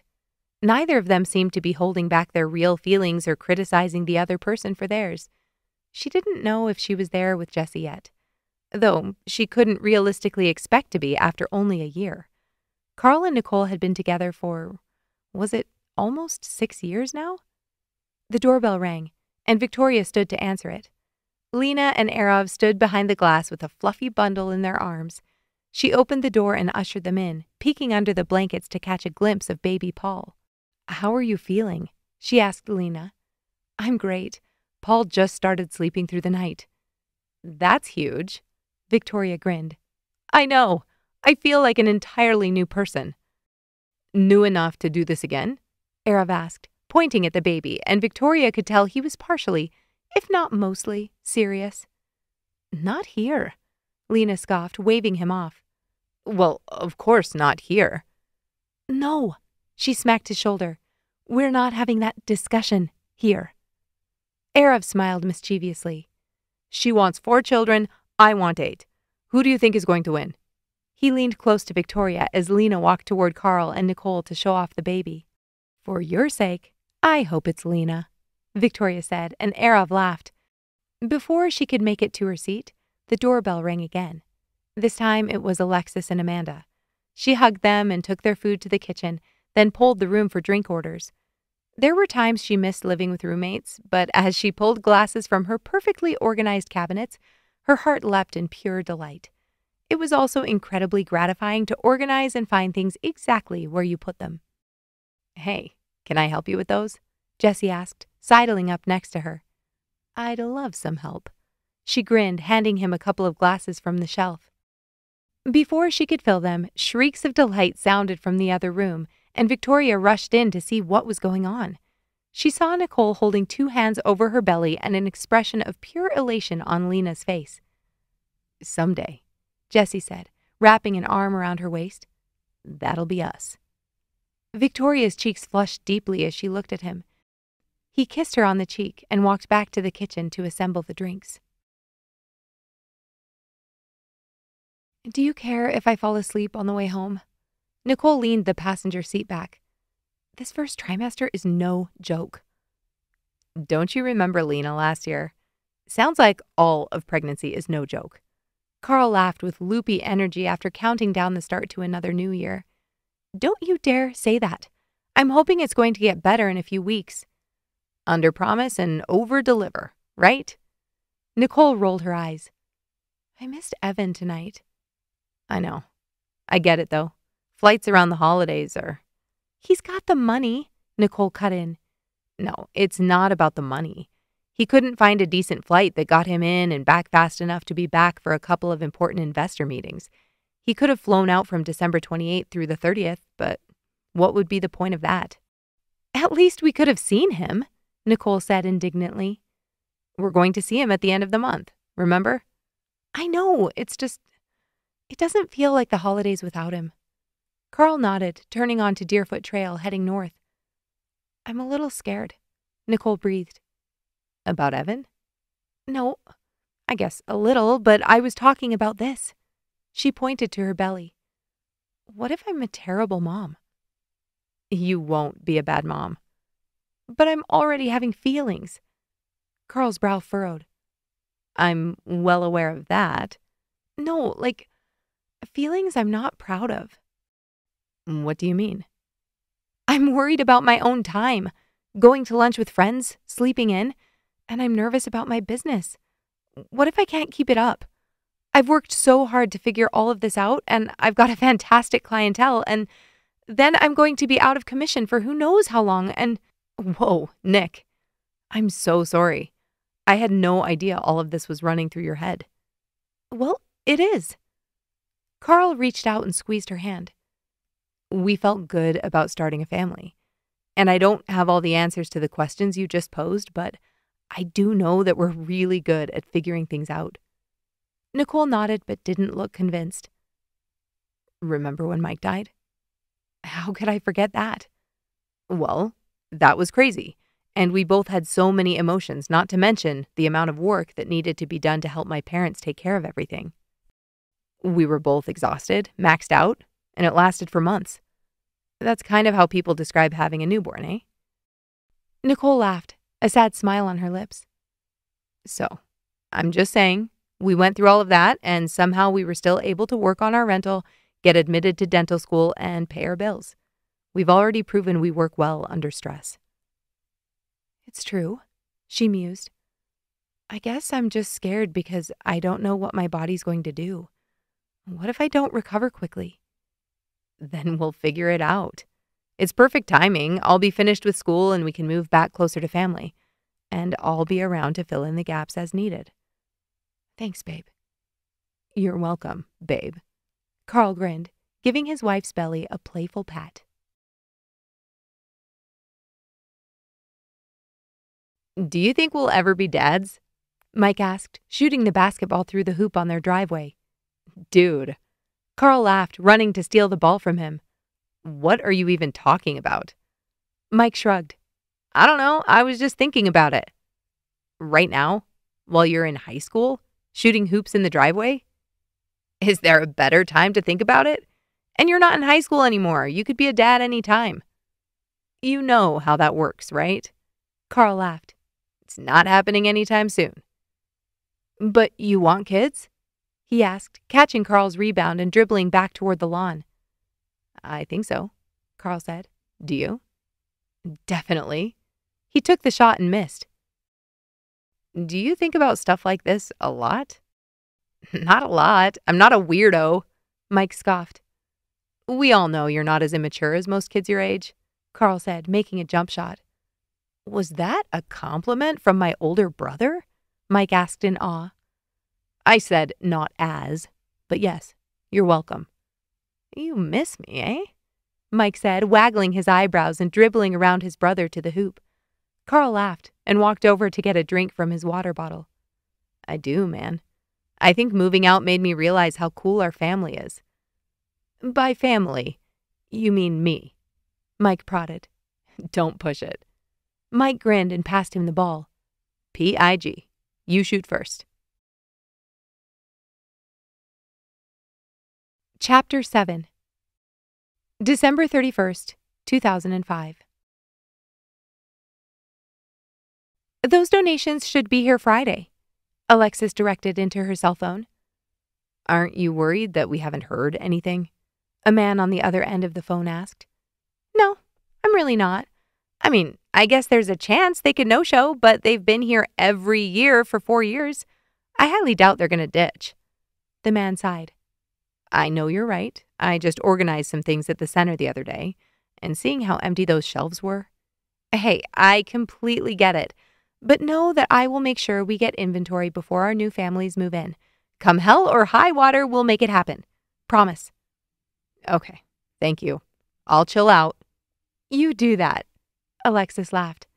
And maybe get out and have some fun tonight. People working with refugees tend to burn out quickly, and I want to keep you around. I know. Me too. All right then, have fun. I'll see you on the 2nd. Alexis hung up the phone and exhaled. No rest for the weary. She walked into the kitchen to find Amanda wholly engrossed with her cell phone screen. What's going on in here? She asked, taking a mug from the hooks underneath the cupboard. Amanda groaned in frustration. I can't find anyone to go to the party with me tonight. I'm going with you. That doesn't count. You're going to be with Brad. That makes me a third wheel. I've been a third wheel for what, 3 years running? Alexis grinned. It's not that bad. She filled the teapot with water and set it on the stove, then turned on the burner. Yeah, well, Evan's going to be there. Amanda chewed her lower lip. Alexis shrugged. It's been a year and a half, don't you think? With his new girlfriend. Ah, yeah. Okay, I get it. Thank you. Alexis searched through the basket on the counter for apple cinnamon herbal tea. Who have you asked? Literally everyone I could think of. That isn't a total weirdo. And you just started asking today? No, I started asking yesterday. I was talking with Nicole and she happened to mention that he was bringing a girl from San Francisco. Yeesh. So she's probably super stylish. Amanda shot her an annoyed look. Not helpful. Hey, Alexis said excitedly. What about Taylor? Who's Taylor? You met him at the Christmas party we worked on together at the shelter. Oh, wait, the tall guy? Yep, that's him. He's cute. That's what I'm saying. Do you think he'd go with me? I know he's single. Want me to check if he has plans? Definitely. Should I tell him the whole situation? Most likely. That way he can really play along. Wait, Alexis laughed. You want him to pretend to be your boyfriend?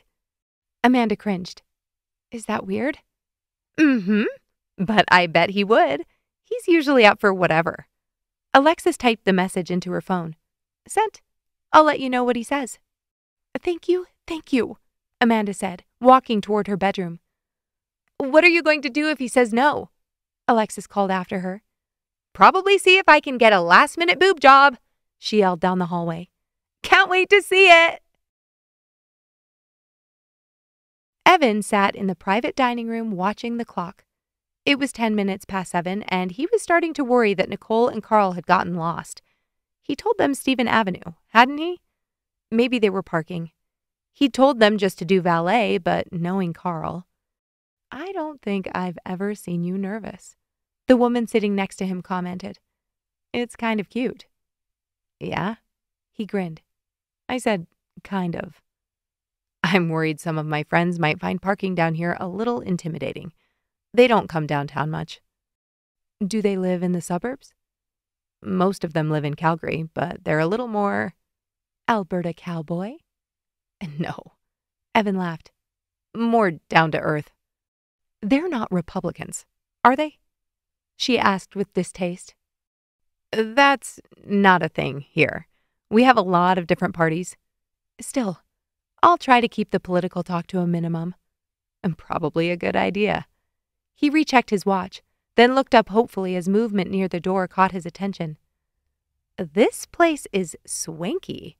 Nicole walked into the McTavish room in 118 Empire Restaurant. I'm glad you like it. Evan grinned, standing from his seat at the long wooden table in the middle of the cozy room. I figured it was the least I could do. I mean, you could have done a lot less. She laughed, taking in the modern decor and romantic lighting. Happy to help. I know Victoria hosted last year and she's planning a wedding. I wanted to make it easy. Hopefully everyone likes the food. It's food. What's not to like? Karl laughed, clapping his friend on the back. Evan, Nicole said softly, placing a hand on his arm. I'm sorry about your dad. I know you two were close. Thanks, he said sincerely, holding her eyes a moment. This is my girlfriend, Kayla. He continued, motioning to a woman with long, dark hair in a perfectly fitted black cocktail dress. Nice to meet you, Nicole said, pulling her into a hug. Evan stifled a laugh, taking in Kayla's face.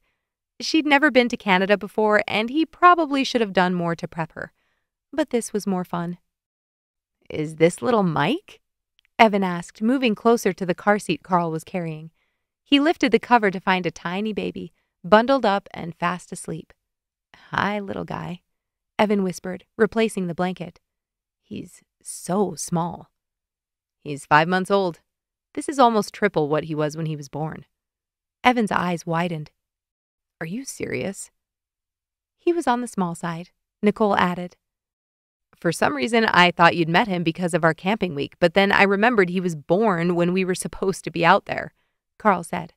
I still feel bad about canceling, by the way. Don't. I was so slammed that week. It ended up being a good thing. When he wakes up, I'll pull him out so you can officially meet him, Nicole offered. Maybe we can sit at the end? I'll ask them to bring a high chair so we can set the car seat up off the floor. As soon as Nicole disappeared around the corner, the rest of the group walked in together, led by the hostess. Lena, are you... Evan started. Yes. Twins, she said with fear in her eyes. Arov leaned over to Amanda and whispered something in her ear. Amanda. She looked stunning. Her hair was darker and longer than when Evan had last seen her, and it fell in soft curls around her shoulders. She wore a navy blue dress that flattered her athletic figure, and it took him a moment to tear his eyes away. Evan? Lena cocked her head to the side. Twins. That's insane. He picked up where they left off. Where's Paul? And how old is he now?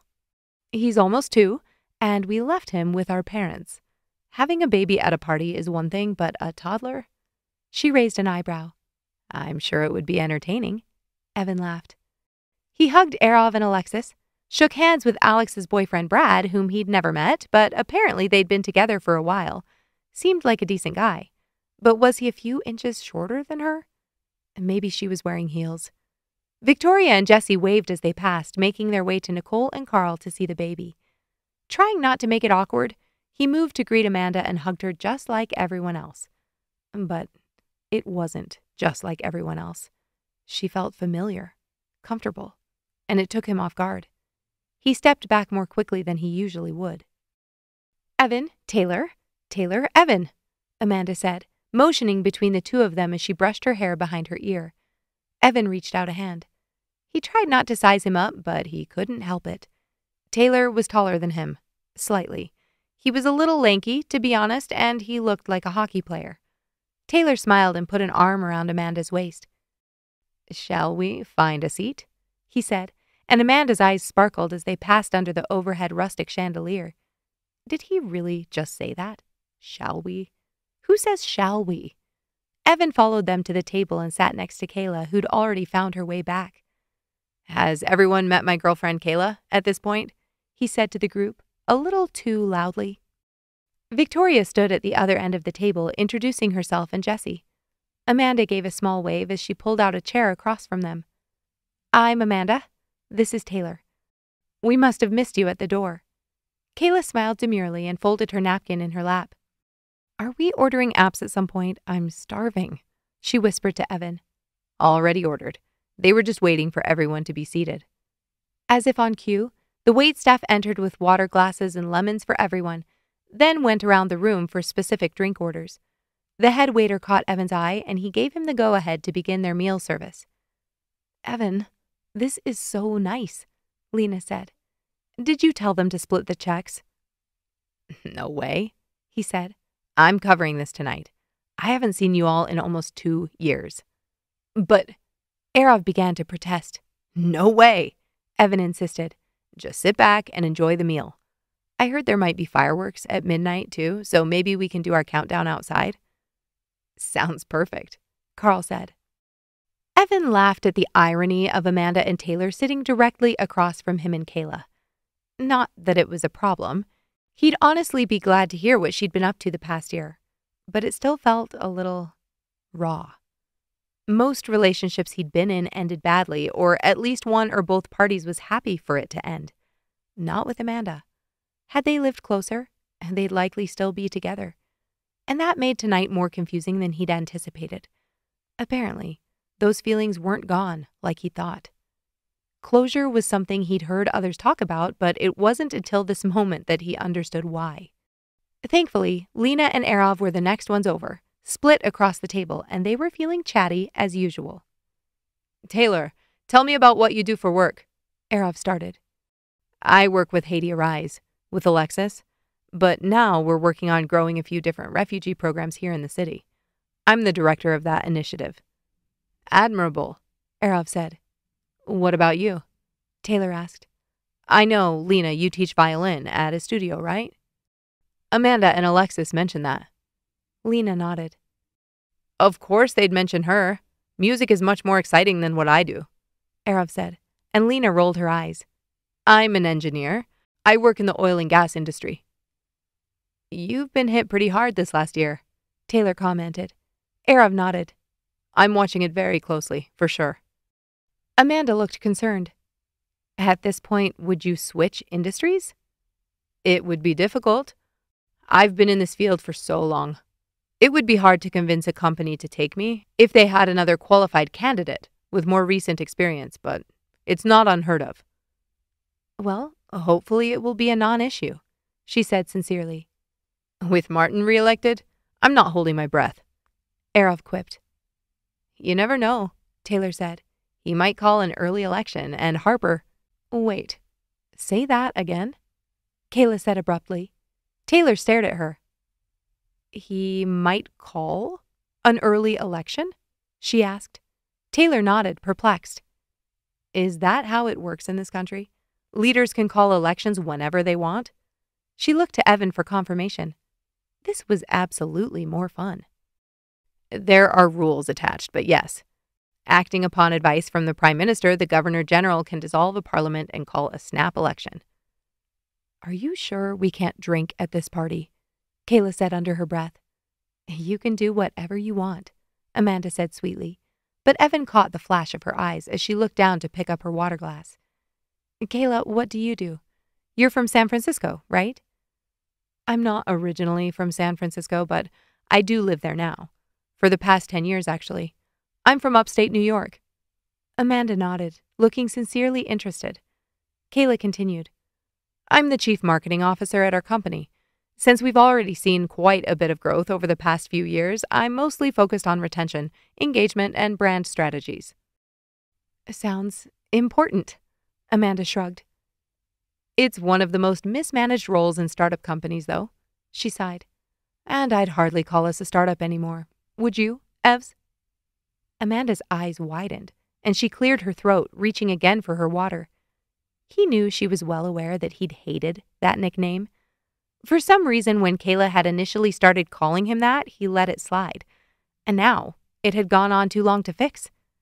It was growing on him. You two have one child? 2? Kayla continued, directing her comment to Arav and Lena. We have one with 2 on the way, Lena said, shrugging her shoulders in defeat. Do twins run in your family? Lena shook her head. We're the first. Do you know whether they're both boys or girls? One of each?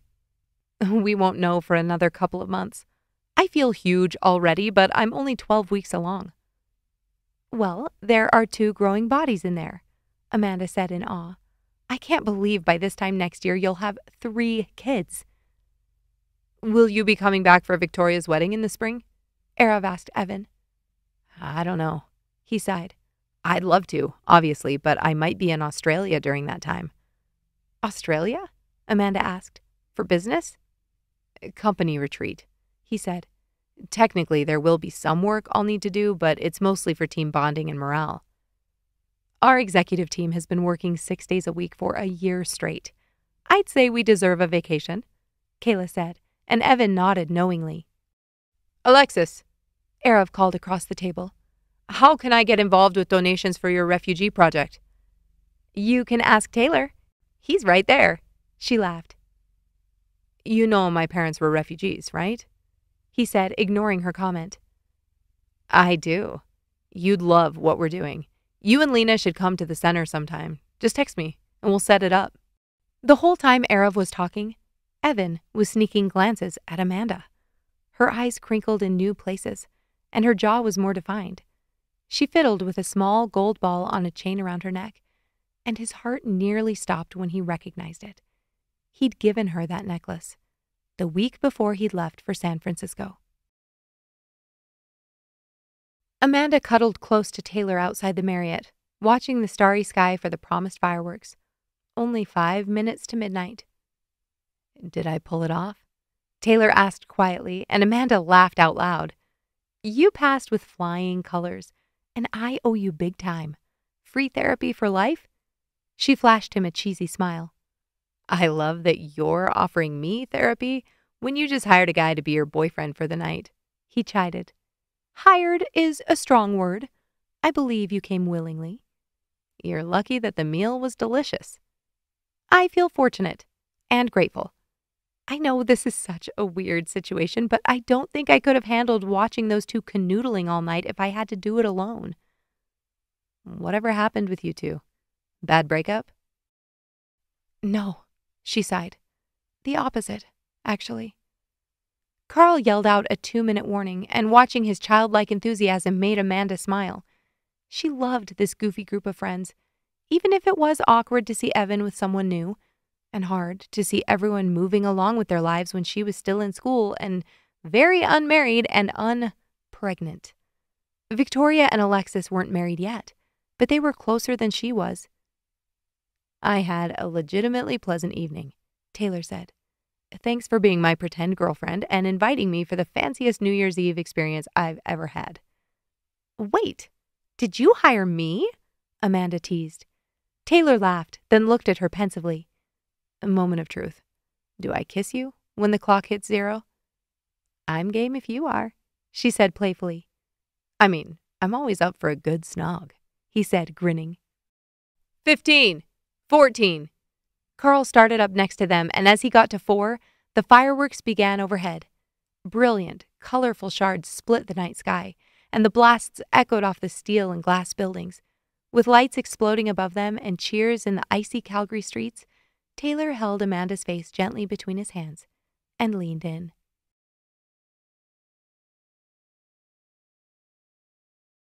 Are you sick of teaching me yet? Amanda laughed, pulling off her goggles as they walked into the ski lodge. Never. Mike grinned. You're doing great. I highly doubt you wanted to spend your whole day on the bunny hill. They found an empty table and Amanda stripped off her gloves, toque, and coat. Her feet still felt incredibly unnatural in her ski boots, but once she sat down, she was able to mostly relax. Hot chocolate? Mike held 2 steaming styrofoam cups. Yes, please. Mike blew on his drink, taking off his helmet. You're doing great. I might be kind of remembering a few things from when I was a kid, but it's still so scary when I start to go fast. It'll come, don't worry. You just need to go a few more times this season so you don't forget everything before next year. Amanda took a tentative sip of her hot chocolate. Thanks for this, she said. It was $1.50. Don't sweat it. No, this whole day. I've had friends invite me skiing and I was too nervous to say yes because I knew I'd hold everyone back. Now, at least I won't stop the chairlift. Mike smiled at her, his cheeks rosy from the cold. How much longer do you think you have in you? Lifts close at 4. I'm going all day. Are you kidding? I've got to lower my per-minute cost. Mike laughed out loud. All right, hardcore. I love it. Their drinks reached a mostly tolerable temperature, and they were able to finish them within a few minutes. After a bathroom break, they dressed and walked back out into the cold. Amanda walked to the racks to locate her skis. She spotted them and clunked toward them, focusing entirely on remaining upright. Before she pulled them out, Mike appeared next to her. "Hey," he said. "Can you take those off for a sec?" He motioned to her goggles. She pulled them up, confused. "And pull that down." He reached out and lowered her scarf. He smiled, his blue eyes sparkling in the sunlight. "What? Did I spill something on myself?" she asked, wiping the sides of her mouth with her glove. Slowly, he leaned in and slipped a gloved hand behind her neck, pulling her close. "This has been a wonderful day," he said, his face inches from hers. Her pulse quickened.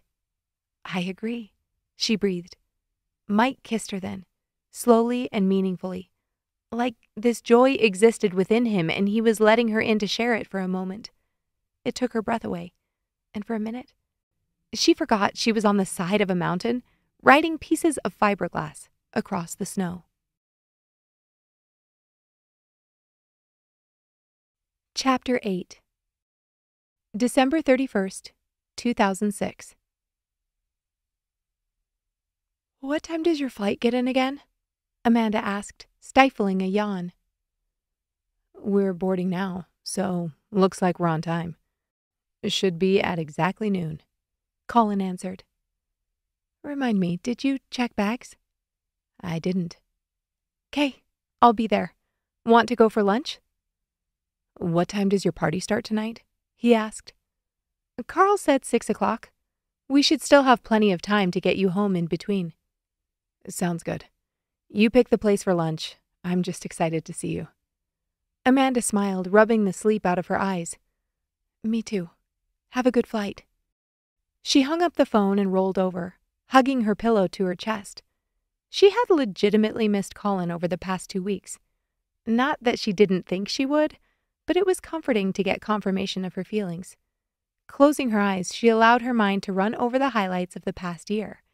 It had been a great one.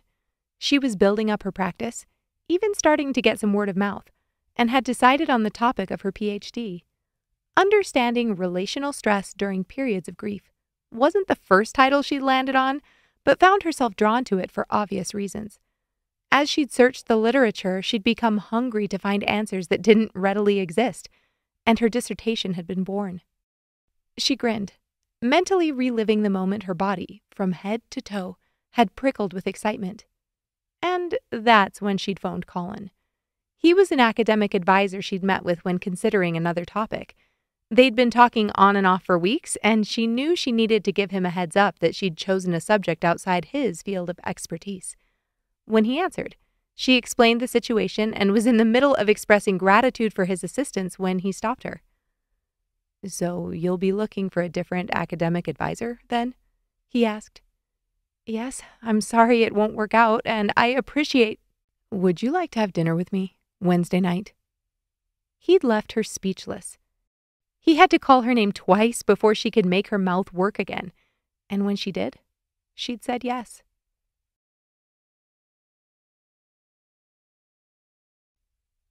"You're not working today, are you?"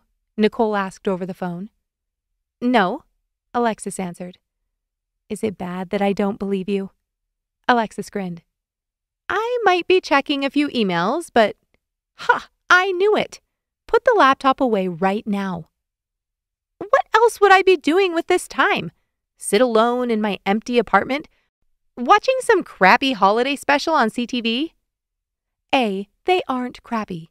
I'm watching one right now while I bake. B, you wanted to live alone, and C, you could be very not alone if you drove over here and helped me." "I haven't showered yet today," Alexis laughed. "Then you could be doing that with your time." "Okay, I'm putting the computer down. I'll shower and drive out there in a bit." "Want to get the stuff for French sodas? We haven't done that in forever." "Sure, I can pick that up on the way. See you soon." Alexis clicked on one more email, read it, and typed a response. The refugee program had skyrocketed over the past year, but their infrastructure had not. It was still only her Taylor, and 2 other admin staff running the show. Sure, they had volunteers at the center, which was incredibly helpful, but it wasn't taking much off her plate. Setting the computer aside, she added to her mental to-do list: find a volunteer willing to upgrade their website, or hire someone, and find someone to be in charge of bookkeeping. Standing up, she walked into her bedroom and dropped her yoga pants in the laundry. She sighed, realizing the bookkeeper had been on the list for a few months already. Maybe she should write stuff like this down or hold a meeting or something.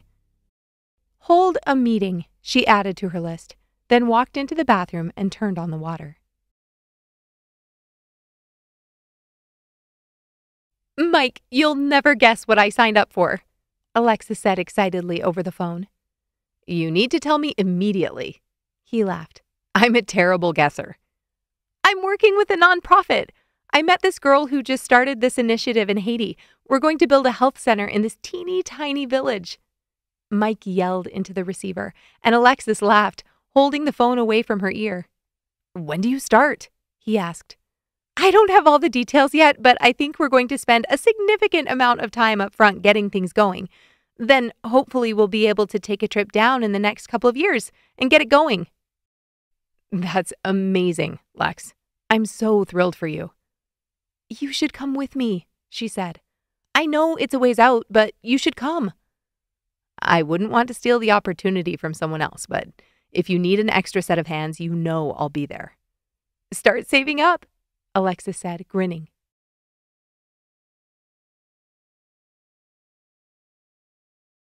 "There are going to be so many babies there tonight," Victoria sighed. "Isn't that your dream?" Jesse grinned, pulling his wife closer to him on the couch. "Don't get me wrong, I love holding other people's babies, but I just thought," she trailed off, "that we'd be able to make our own announcement." She looked at him with sad eyes. "Is that ridiculous?" "We've only been trying for 2 months." "I know. I just thought it would happen immediately. Lena said," "Everybody's different. I think it's fairly normal for it to take a few months." Victoria exhaled, snuggling into his chest. She tried to pay attention to the Law and Order episode on the screen, but wasn't successful. "Do you think I'm too old?" Jesse laughed. "Aren't you and Lena the same age?" "Approximately, but she started sooner." "Are you saying we need to make up for lost time?" he said with a playful grin. Victoria sat up slightly. "Having sex more frequently doesn't increase your odds of getting pregnant. It's more about timing and—" "I know," he laughed. "I was kidding." Victoria took a deep breath. "I'm taking this just as seriously as you are. I promise. I want to start a family too, but I don't think we're really in control of this part of it." "It's true," she said glumly. "And we can always announce it to your friends later." "It would have been so good to do it tonight, with everyone all together." "It'll still be good later. Maybe we can throw a Canada Day party or something." "You think it'll take that long?" Victoria asked in horror.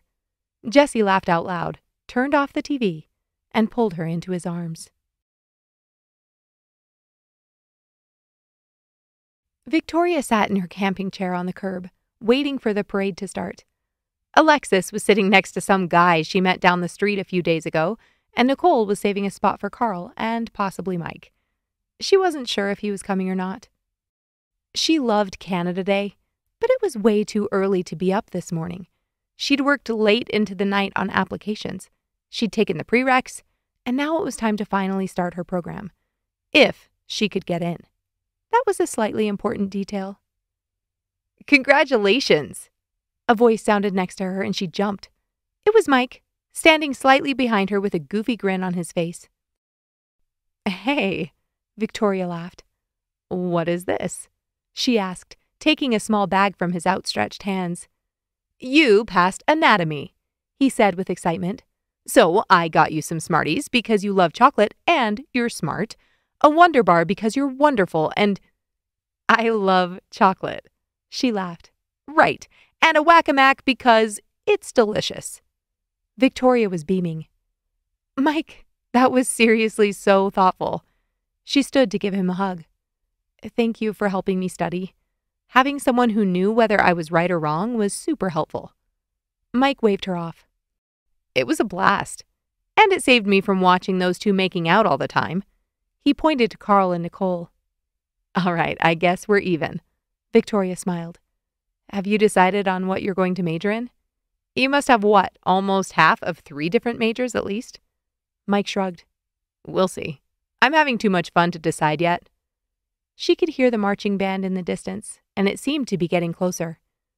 Enjoy the parade, she said, waving as she sat back down and opened her Smarties. Evan rang the doorbell and took a deep breath. When the door opened, he bravely walked in and greeted his friends with all the social graces. He followed Karl around as he gave him a tour of the new house and even managed to keep an interested expression on his face. Those 10 minutes felt like 1,000. Most of his left hand had gone numb on the drive over. He knew it would probably fade in the next couple of hours, but that didn't make the experience any less terrifying. Kayla couldn't make it this year? Nicole asked. No, she's in Switzerland, actually, he said absently. Switzerland? Evan nodded. I didn't realize you were traveling so much, Karl said. I'm not right now, especially since we're looking to sell the company in the spring. This is something she's doing on her own, a sister's trip. Since when are you selling the company? To whom? Karl asked as Nicole walked to answer another doorbell ring. eBay, as long as everything goes through. Seriously? That's got to be a big payout. Fingers crossed.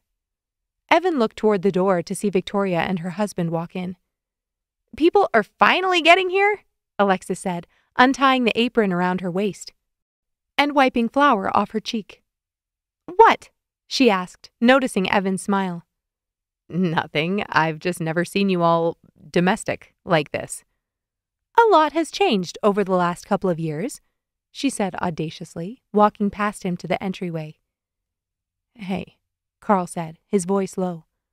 Are you okay? What do you mean? Evan said automatically. I don't know. You seem tired.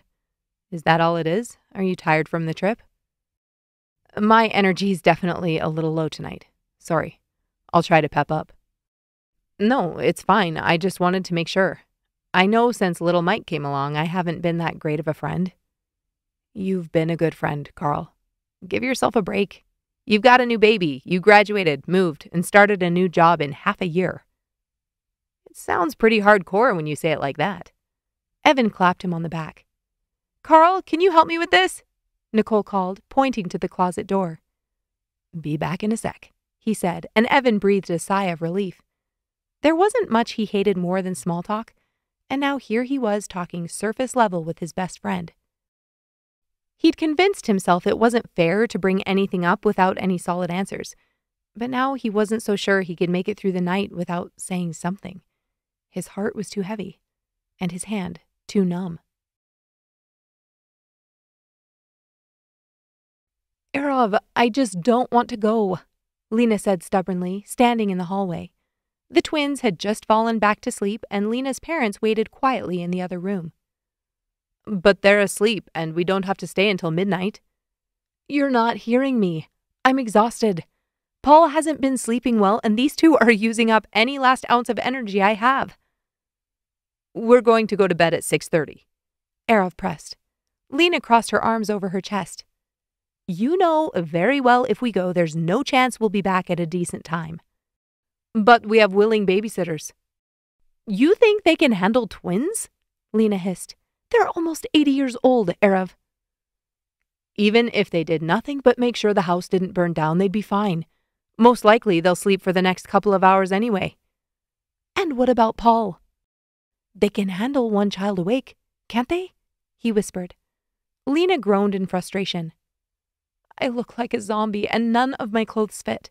The last thing I want is to be seen in public. But this isn't public. These are our friends, basically family. It's at Karl and Nicole's, not some uppity place like last year. I didn't have time to make anything. I can bring the bag of chips I bought the other day. She eyed him suspiciously. You'd give up your chips? That's how much this party means to me. Will you wake up with the kids tonight so I can sleep? Erav hesitated. I can't really feed the twins. Lena moved close, her eyes ablaze. But you can bring them to me so I don't have to get up, and you can change their diapers. All right, it's a deal. Lena grinned smugly. Give me 15 minutes. Oh, I see. Now you suddenly have energy? Erav called after her, running his hands through his hair. I haven't had many opportunities to play lately, Lena sighed. I don't know. I thought I'd become a performer full-time, but it isn't working out. She sighed, stretching out in the hammock they'd tied between the trees. Nicole nodded, prepping dinner at the picnic table with Karl. Glancing over, she found Erav setting up the propane stove. Feeling slightly guilty, she lowered her feet to the ground and walked over to help. I've heard you play before, Mike said, stepping out of the tent and slipping his shoes on before walking toward them. When? Lena asked, putting a hand on her hip. Before you and Erav even got together. Lena looked at her boyfriend. It's true, Erav grinned. Remember that concert I attended? I came up and talked with you after. Lena nodded. Karl and Mike were there with me that night. Why? She asked. Because we had to see the girl Erav kept talking about, day and night, Karl teased. Not all day and night, Erav muttered. Mike pulled the paper plates and cups from the back of the car. You were incredible. That quartet number? Oh, that was good, Karl agreed. I feel a little left out, Nicole said. How come I've never heard you play? Lena shrugged, a broad smile on her face. You've got to find a way to do something with your music, Mike said. Go for the Philharmonic or something. Lena laughed out loud. Yeah, I'll just go right on over and audition. You should, Mike said, searching for the salt and pepper in their camping bin. What's the worst that could happen? They say no? You already don't play with the Philharmonic, so it's a no-lose situation. Lena opened her mouth to say something, but then closed it again. You're outstanding, Mike reiterated, pulling the shakers free and handing them to Nicole. Lena sat down at the table and began opening cans of diced tomatoes and corn to speed up the stew-making process. Could she, Lena, audition for the Philharmonic? Should I open 2 of these? Are your parents eating with us? She asked Karl. He nodded, and she grabbed another can.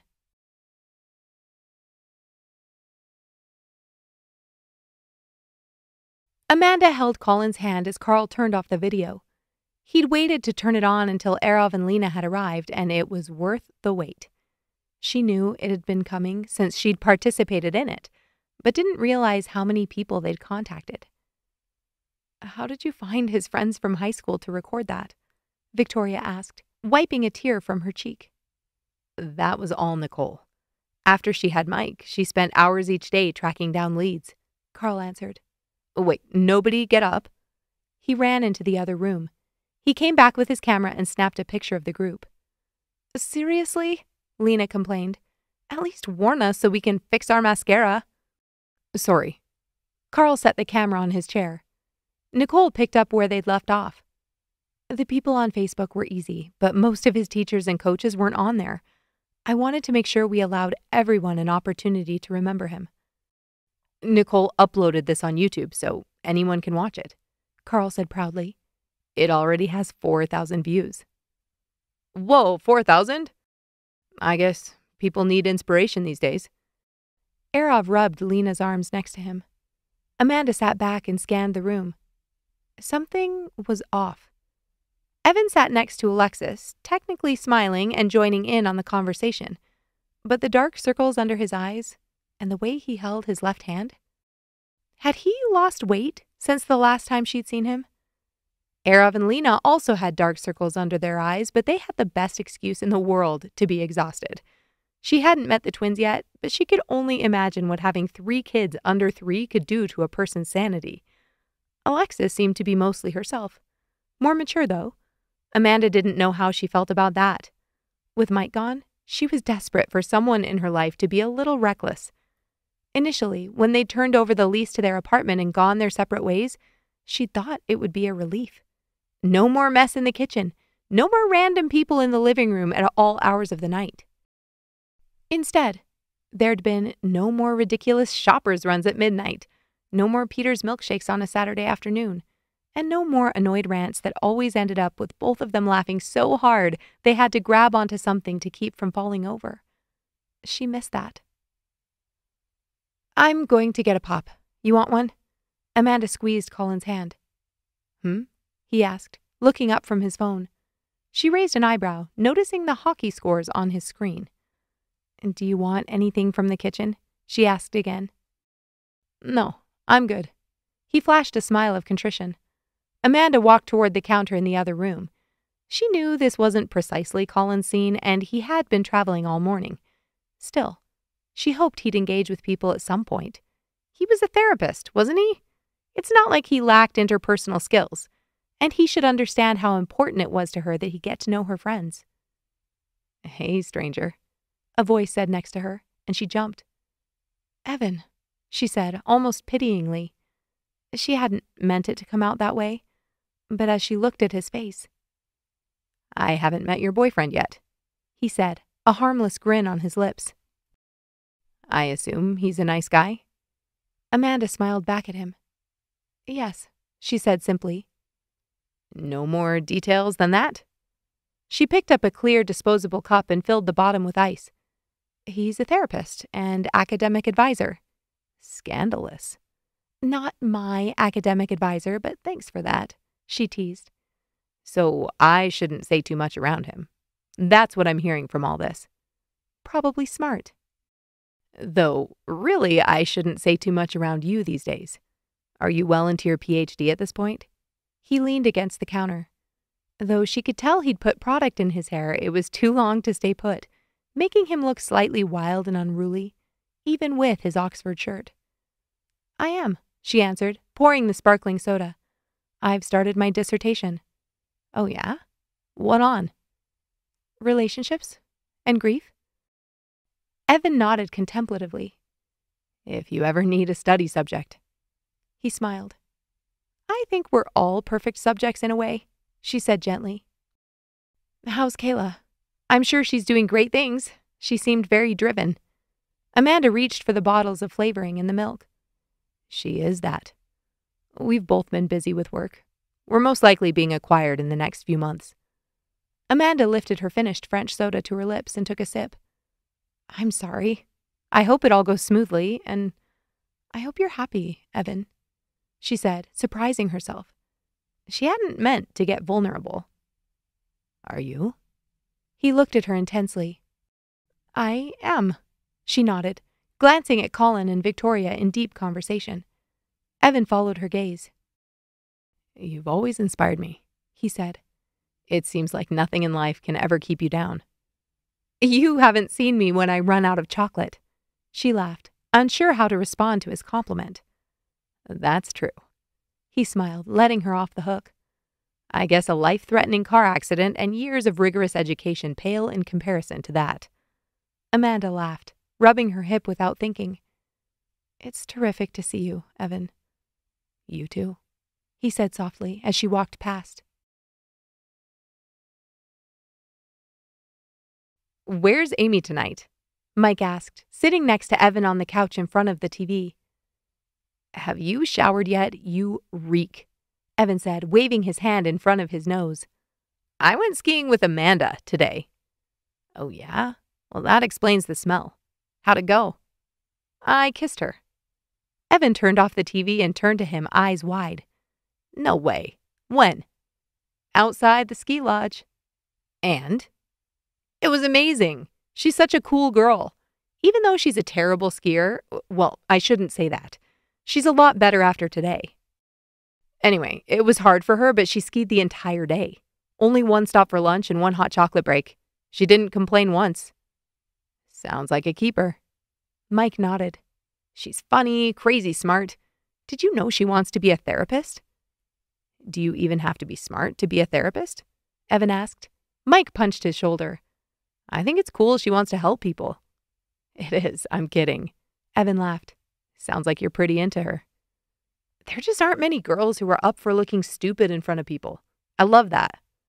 he said, nodding. I think I'm going to invite her to the New Year's party. You and Karl can meet her and tell me what you think. I'll see if I can find some time to talk with her. Get some insider information. Mike laughed. You're going to love her. And I'll go shower now, before I sweat all over the couch. Gross. Please do. Evan turned the TV back on and stretched out, specifically avoiding the spot where Mike had been sitting a few seconds before. Chapter 9. December 31st, 2007. Amanda started awake, nearly rolling off the narrow couch in Evan's hospital room. Linda, his mother, had gone to the hotel for the night. They'd been switching off to get some uninterrupted sleep.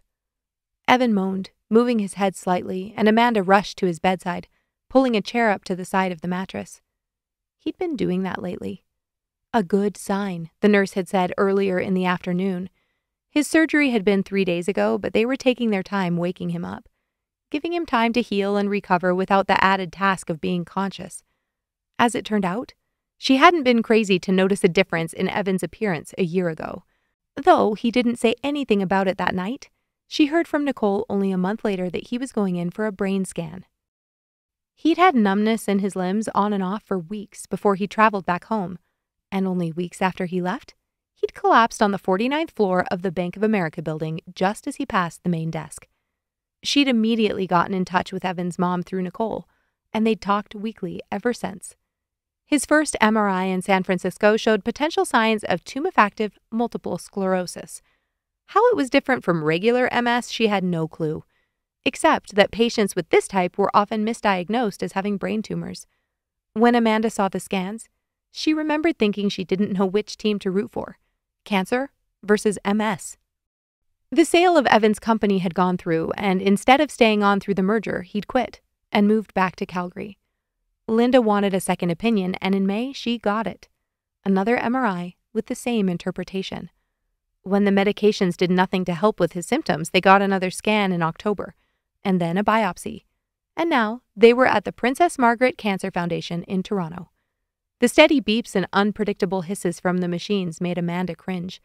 She leaned forward, resting her elbows on the bed as she checked her messages. Nicole, Alexis, and Victoria had been sending her messages all night. They'd been hesitant at first, but she'd eventually been successful at convincing them that she'd much rather see the fun they were having than imagine it. Arav and Lena had come back to Calgary for the holidays. With his new schedule, he often got a few weeks off at a time. The trade-off was living in Fort McMurray, which Lena swore wasn't as bad as it sounded, but Amanda wasn't convinced. Raising 4 children in 10 months out of the year winter sounded like her personal nightmare. She scrolled through pictures of her friends playing games, eating butter tarts, pretending to be sad they weren't there, drawing motivational cancer slogans on their body parts. Karl, in a pink lacy bra, was a highlight she'd be saving for Evan when he woke up. Colin's face suddenly appeared on her screen and she picked up. Hey, she said softly. How are you holding up? Good. I took a nap after dinner. Hospital food? Ugh, absolutely not. I ordered in. That's my girl. Colin laughed. It's almost midnight there, isn't it? In an hour. She yawned. Shoot, I miscalculated. Should I ring you back then? Amanda grinned. You can if you want, or we can just pretend it's midnight now. Happy New Year, he shouted, and she held the phone away from her ear. Do you have a noisemaker? I picked up a pack of them at the dollar store. Impressive. It felt like I was there for a minute, she said blandly. Colin laughed, blowing it one more time into the speaker. I'm sorry I'm not there with you, she sighed. Thank you for understanding why I needed to come. Colin was silent for a moment. I miss you, he said finally. I miss you too. Love you. See you in a couple days. Amanda hung up the phone and set it on the sheets in front of her. She sighed, looking at Evan's bandaged head. She could barely see his face with the tubes and bandages, and she wondered if this was what she looked like that night. Probably worse. She'd been bandaged head to toe from what she could remember, but she knew what lay under those bandages in front of her. A handsome face, a bold smile, determined eyes. He had sat in similar circumstances for a perfect stranger. She reached out and wrapped her hand around his. What had he said to her? She'd kill for a recording of that night. It wasn't fair that he was here now, ripped from a job he loved, unsure whether he'd wake up with the same brain capacity as before, and not guaranteed to regain full motor function. And that was all before the radiation and chemotherapy started. He needed to be okay.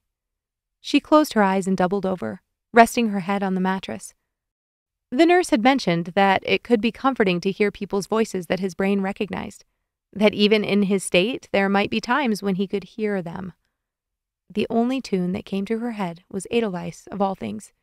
She closed her eyes and hummed. Chapter 10. December 31st, 2008. Evan brushed his hair back, attempting to make it stay in place. It was thinner now, whether from cancer treatment or getting closer to 40, he couldn't tell. He'd blame cancer treatment all day, though. "Hey, you ready to go?" Alexis asked, wrapping her arms around his waist from behind. "I think so." He set down his comb and turned to face her. She stepped on her tiptoes and kissed him. "You look great." "I look malnourished," he laughed. "Well, you are. We're working on that." She tapped his nose. "Have you heard from Arov?"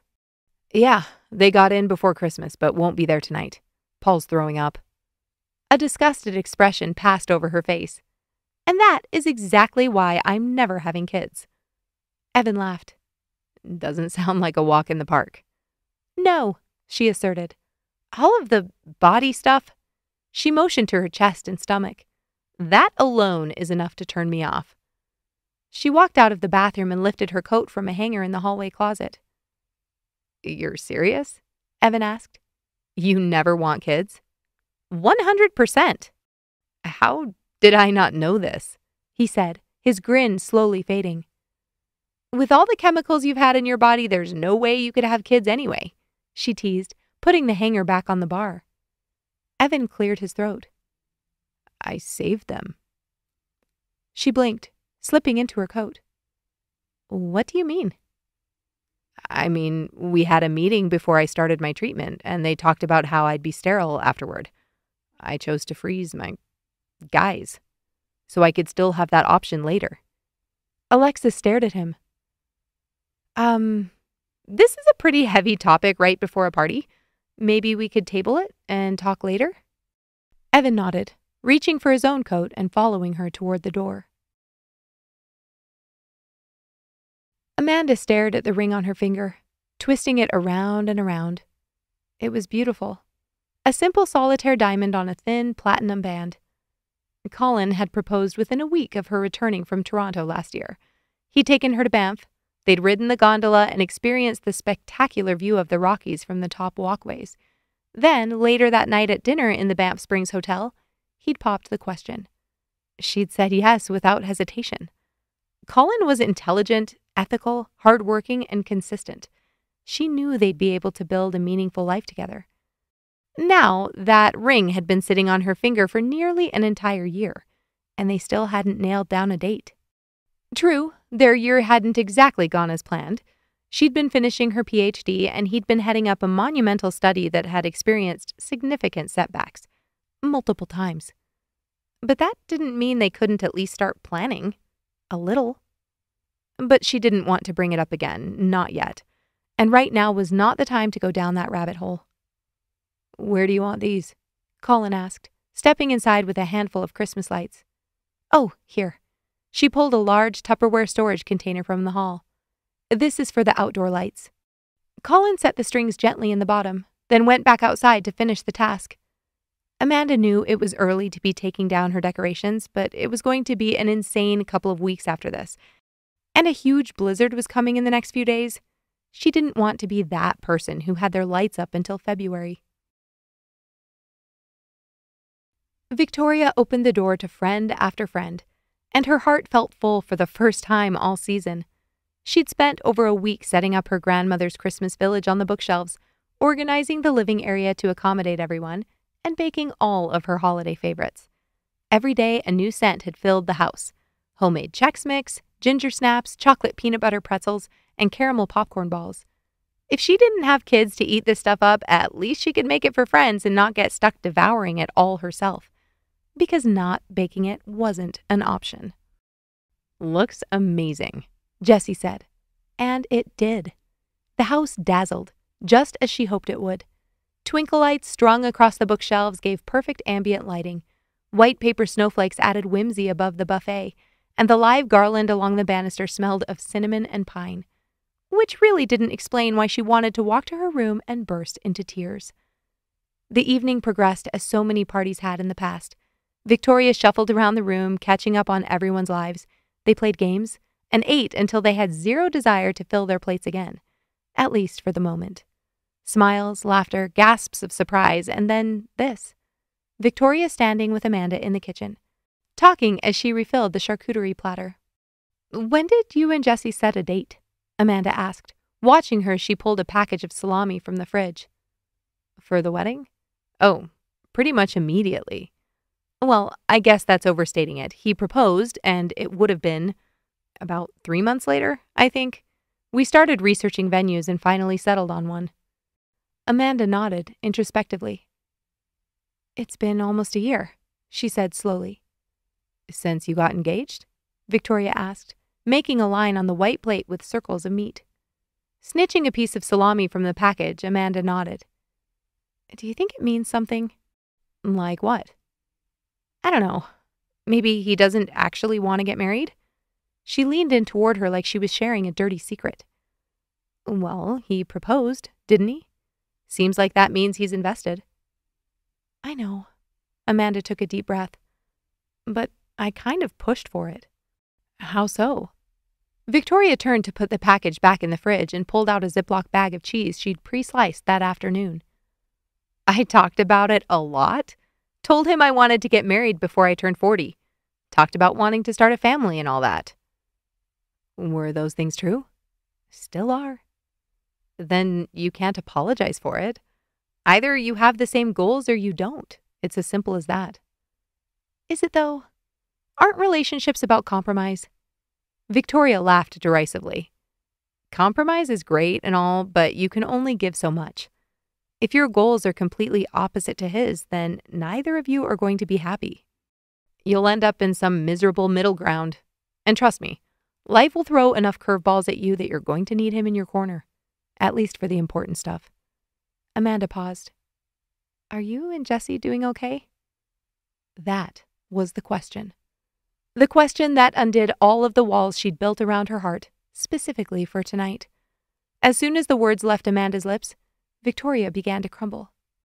"Our relationship's great," Victoria started weakly, but couldn't get anything else out. Pursing her lips, she attempted to rein in her emotions, but couldn't. Tears pooled in her eyes and she began to sob. Amanda darted around the edge of the counter and pulled her into a hug. She couldn't even begin to form coherent sentences. Her emotions were too close to the surface. Amanda held her tightly, not saying a word. A few minutes later, the flood of emotions retreated slightly, and Victoria lifted her head from Amanda's shoulder. "Our relationship is great," she repeated, wiping her eyes. "But we've been trying to get pregnant for over a year now." "I had no idea," Amanda said. Victoria sniffed. "I know a year isn't the end of the world." "No, that's a long time to be trying and waiting. I'm so sorry." "It's just so scary, you know?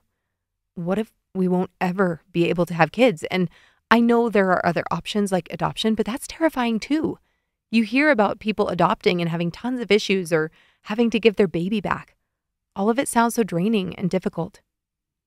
"To be fair, pushing a human out of your body doesn't sound simple to me either." Amanda grinned.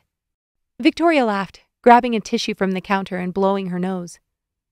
"I think the difference is that at least I'm somewhat in control of that. Or at least it seems that way." Amanda sighed, leaning back against the counter. "What are you going to do?" "Well, now that we've been trying for this long with no results, our doctor is willing to do some testing, so that's good news. I've got an appointment for both of us mid-January." "Oh, that's great. Maybe it will be an easy fix." "Fingers crossed." She took a deep breath. Are you going to be okay? Me? Yeah, with the whole wedding thing. Amanda laughed. Oh yeah, that. She stood up straight. I don't know. I'm sure we'll figure it out. Would you mind if I went outside to get some air? Of course. Victoria nodded. If you go into the dining room, there's a door that leads onto the balcony. Thanks. I'm sure I'm making a bigger deal of this than it really is. Victoria watched her leave the kitchen, then picked up the platter and followed. Amanda coughed slightly as she took her first breath of the frigid winter air. She'd gotten slightly overheated inside with her thick sweater on. She knew it wouldn't last long out here, but for now, it felt glorious. Another escapee, a voice said next to her, and she gasped. Evan, she breathed. You scared me. He grinned. Sorry. You were smart, she said, noticing his winter coat. I haven't gained enough weight back yet to regulate my temperature consistently, he said. Amanda's heart dropped. She'd noticed how different he looked, but it was easier to disregard when he wasn't directly commenting on it. So, what brings you to the chilly December air this evening? He asked with mock formality. Nothing, really. Just needed a moment to think. Am I ruining it? No, she smiled. Besides, you were here first. Right. You're ruining my moment. Glad you recognize that. Amanda laughed, leaning on the railing and looking up at the stars. She drew in a breath sharply.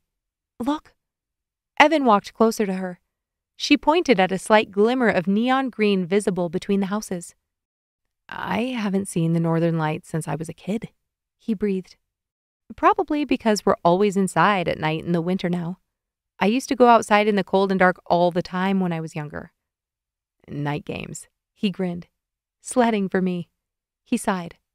I haven't gone sledding in forever. Should we go? Amanda said suddenly. Evan looked at her, his interest piqued. Now? Why not? We always play games at these parties. What if we did that instead? I would totally do it. But? I don't know if I'll be able to convince Alexis. She hates the snow, especially after living south of the border. Amanda took a deep breath. It was true, and she doubted Colin would be game either. It's a great idea, though. He nudged her arm with his. Remember when we all used to be more spontaneous? She nodded. I remember when I was. I didn't know all of you before everyone started to settle down. True, he grinned. I wish you had. It was pretty epic. I could see Karl being crazy in college. I had to rein him in. Evan laughed. Amanda pulled her hands inside her sleeves, beginning to shiver. She took a deep breath and let it out slowly. Is this where you thought you'd be in 2008? No way, Evan exclaimed. I have way less body mass and way more money than I anticipated. Amanda snorted and laughed out loud, taking a solid minute to compose herself. The hilarious thing is, I'm exactly where I thought I'd be. I completed the degrees I wanted. I'm beginning to practice the way I always wanted. I'm in a committed relationship. And? Evan probed. And? It feels like a life that isn't quite mine yet. Her eyebrows furrowed. Like I'm missing some really important piece that would make sense of all the rest. Evan was silent next to her. She watched the wisps of color dancing against the inky night sky of the horizon. I don't know. Maybe I'm just in a funk. She stood up and rubbed her arms, her teeth beginning to chatter. I'm going to head inside. Thanks for listening. Anytime, he said, as she opened the door. Chapter 11. December 31st, 2009. Karl? Nicole called down the hall. Karl, What are you doing? She asked, walking into the den to find him sitting in front of his computer. Hey. He spun in his chair. I was just looking at different lease options for the practice. We're supposed to be leaving? She said, switching 4-year-old Mike to the other hip, moving around her protruding belly. I've been working for the last hour to prepare everything so we can go. And you've been in here? Looking up things for your practice? Karl nodded uneasily. A few places popped up the other day, and I didn't have a chance to look at them then. So you thought crunch time before our babysitter got here was the time to do that? Karl stared at her blankly. You had all morning to work out and do what you wanted, and I've been cleaning and cooking and trying to take care of the baby and somehow get dressed during all that. Why didn't you ask for help? Nicole's face flushed. Why is it my responsibility to ask for help? Why are these tasks only mine? You're willing to assist if I ask? It's not my job to clean our house alone. It's not my job to take care of our baby on my own. The butter tarts are kind of my job because I started the tradition, but everything else? How is that my job, Karl? Karl turned off the computer and stood up. I'm trying to do my part to contribute to this family. I've done the work to be able to practice as a dentist. I'm doing everything I can to set up my own practice so I don't have to keep working a terrible schedule under someone else. And all of that is really stressful, by the way. Karl, I'm working my own business too. It's stressful to find clients and get our kitchen certified and figure out the marketing and everything else. We're both working stressful jobs.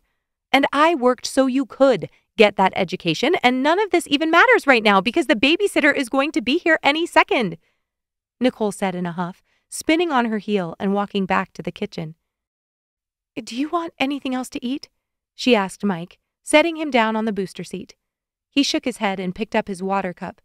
She took his dishes to the sink, washed them off, and put them in the dishwasher. The doorbell rang, and she let Karl answer it. Jenny walked into the kitchen a few moments later. Hey, Nicole dried her hands on the towel. I already fed him dinner, so you can really just play and get him into bed at his regular time.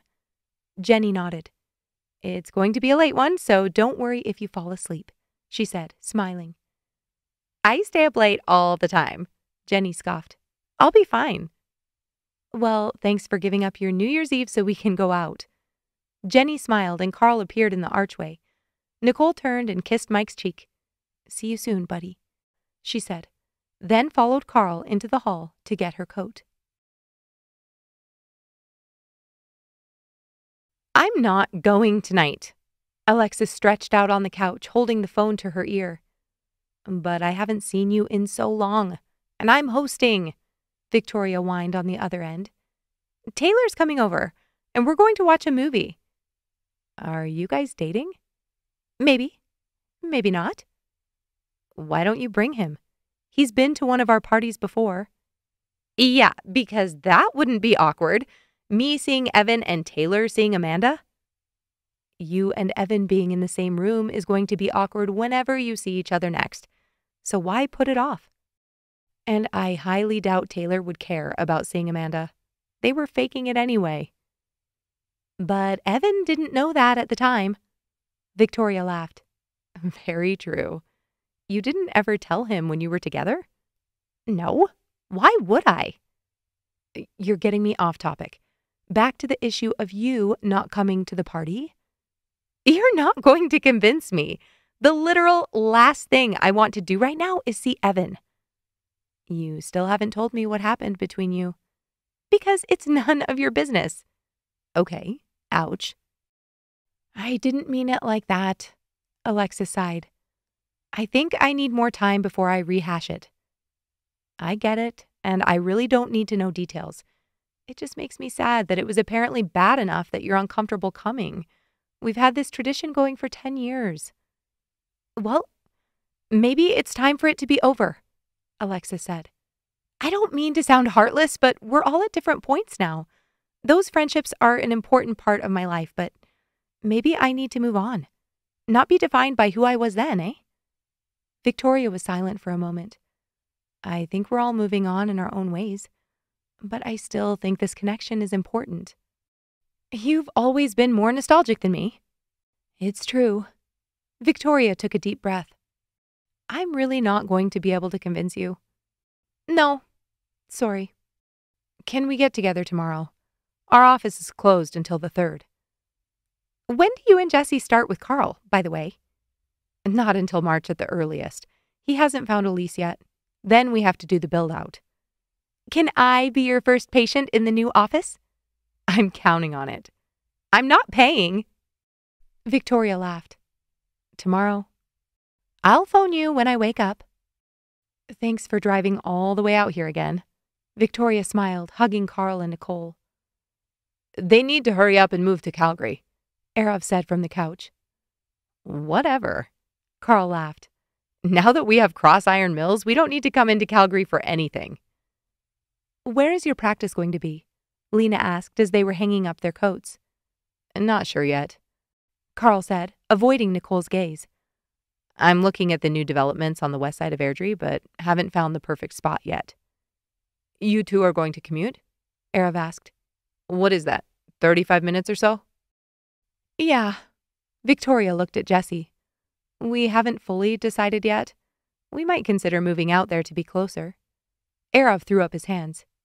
You can't say anything, man. You live in Fort Mac. I had no real choice in the matter, he laughed. But I think we'll be coming back in the summer. Really? Nicole said excitedly. That's fantastic. We're hoping it all works out, Lena said. But I think we're going to have to buy a bigger house. We saved up some money renting out the top floor of our other one. It's just too small, with all the kids now. Your parents are still living downstairs? Victoria asked, and Lena nodded.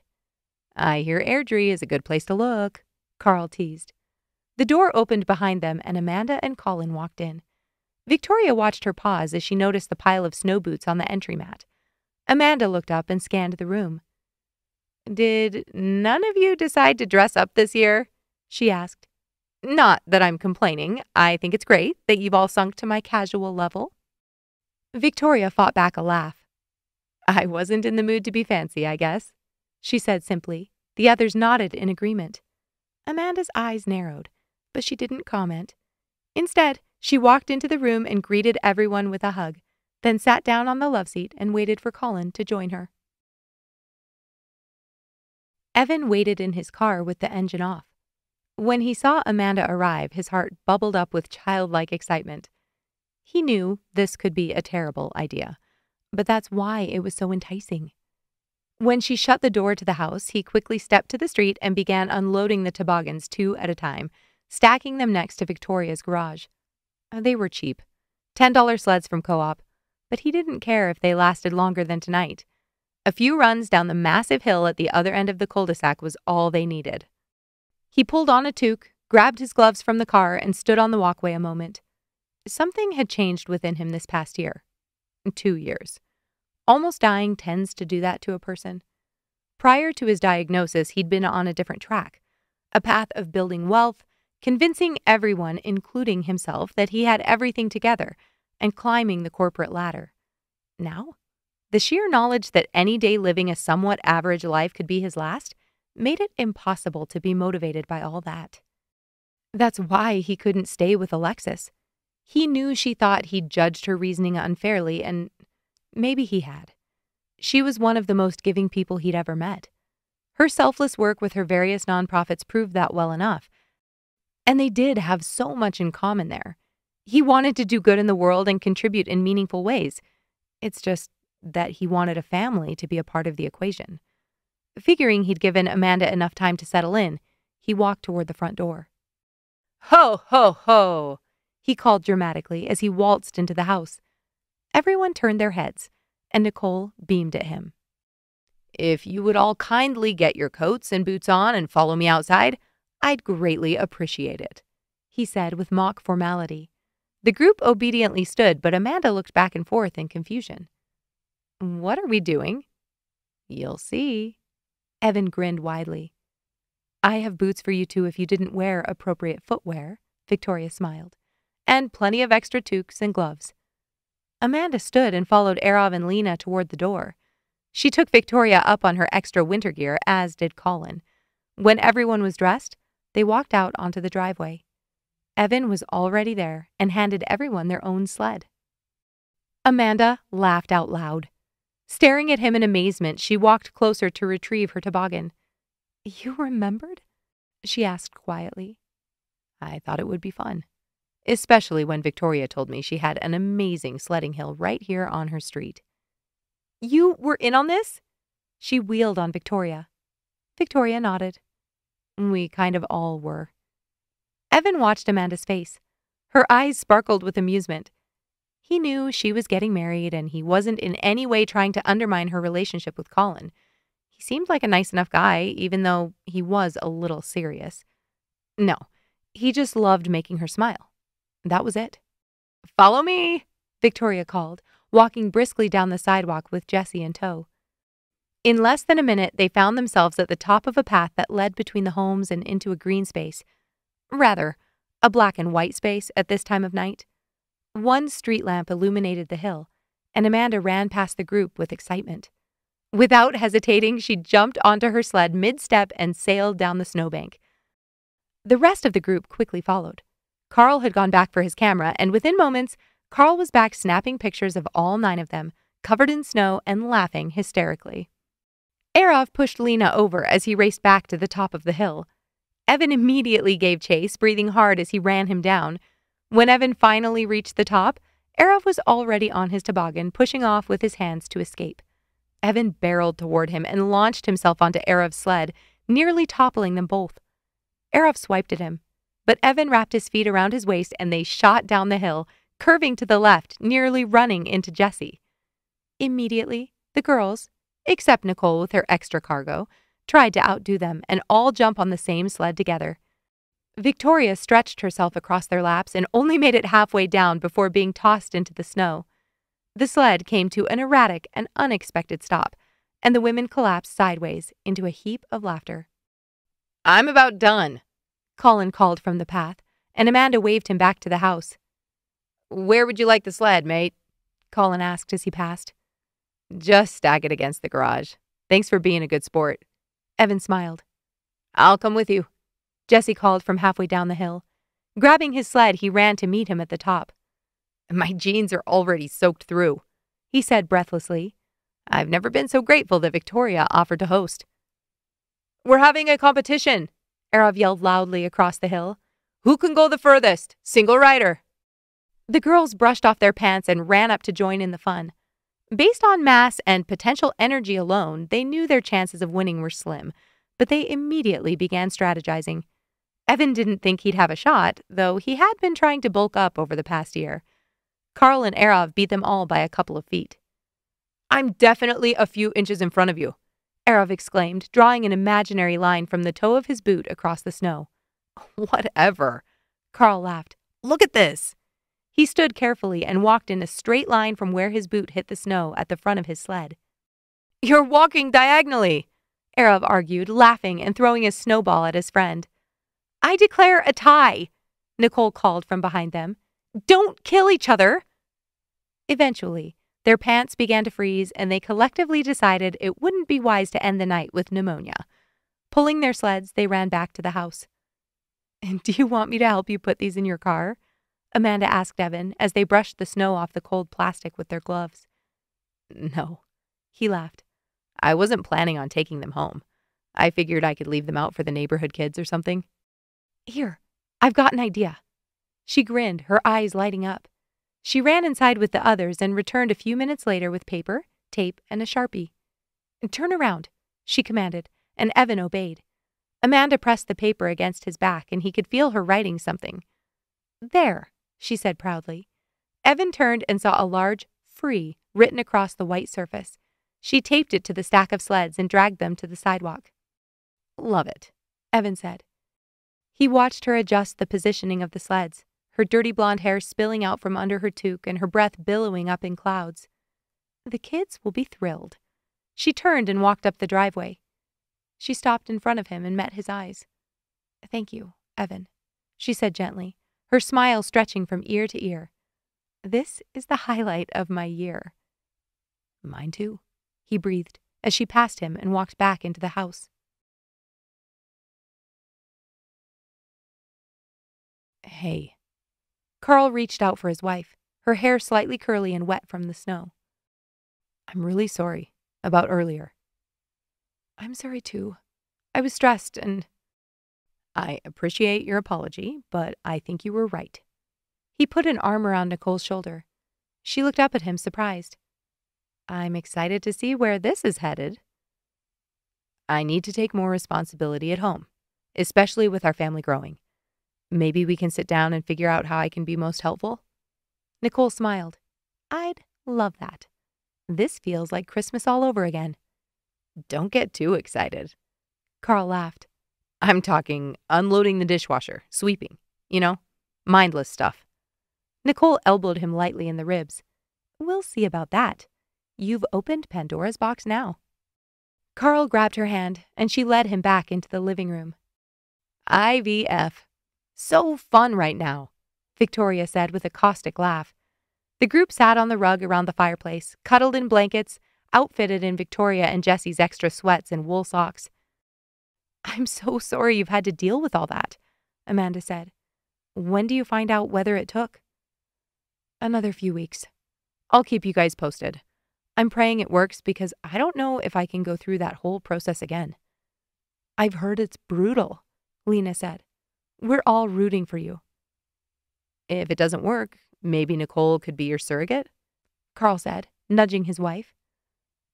Hello? I'm already baking one at the moment." She motioned to her belly. "I meant after," Karl said, and Nicole elbowed him again. "I'm just hoping my eggs are even viable. I'm getting old enough that even surrogacy might be a stretch." Victoria laughed. Amanda looked down at her lap uncomfortably, and Victoria noticed. "I'm kidding," Victoria said warmly. "We've all still got plenty of time." "No, I know." Amanda fiddled with her engagement ring. "I figure if kids happen, great. If not, it wasn't meant to be." Colin rubbed Amanda's shoulder. "Sometimes I wonder if my mentoring is better suited to patients and students anyway. I've always been rubbish with small children." "When have you spent time with small children?" Amanda asked, her brow furrowed. "Just nieces and nephews. My sister's kids." "They still live in England. You've seen them, what, once in the last 5 years?" she pressed. "Well, I think it's been more often than that," he hedged, shifting uncomfortably. Amanda sighed and turned her gaze back to the dancing flames over the grate. "I've never been good with small kids either," Arav piped in compassionately. "Until I had my own kids. It's different when they're yours." "That's what I've heard," Colin said. "I'm not sure the research supports that, though." Arav nodded. "It felt different for me." "I'm sure it does feel different. But the actual translation of skill is more my concern. I don't relish the thought of passing down my own bad habits and dysfunction to the next generation, eh?" He laughed uncomfortably. "So, you think only perfect people have a right to be parents?" Amanda said softly. "Not a right, but we have a social responsibility to be prudent, don't you think?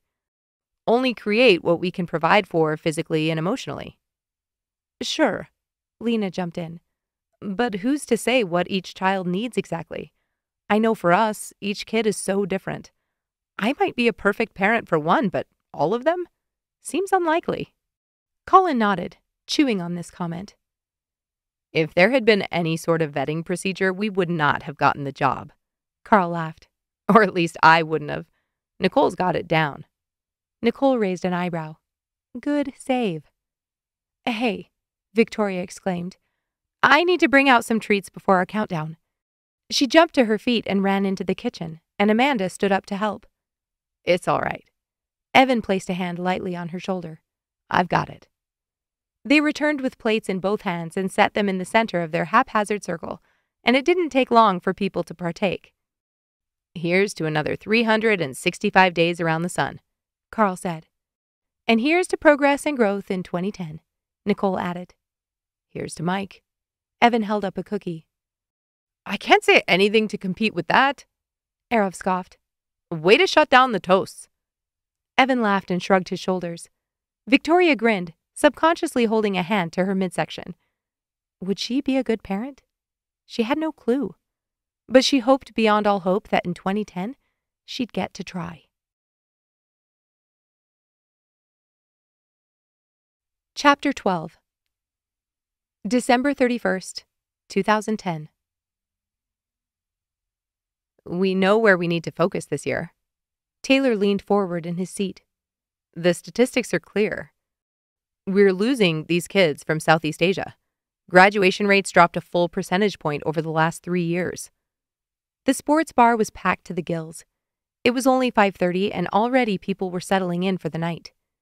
Not to mention the fact that overall resettlement from that region increased by 3 percentage points, Alexis added, talking loudly over the din. Taylor nodded.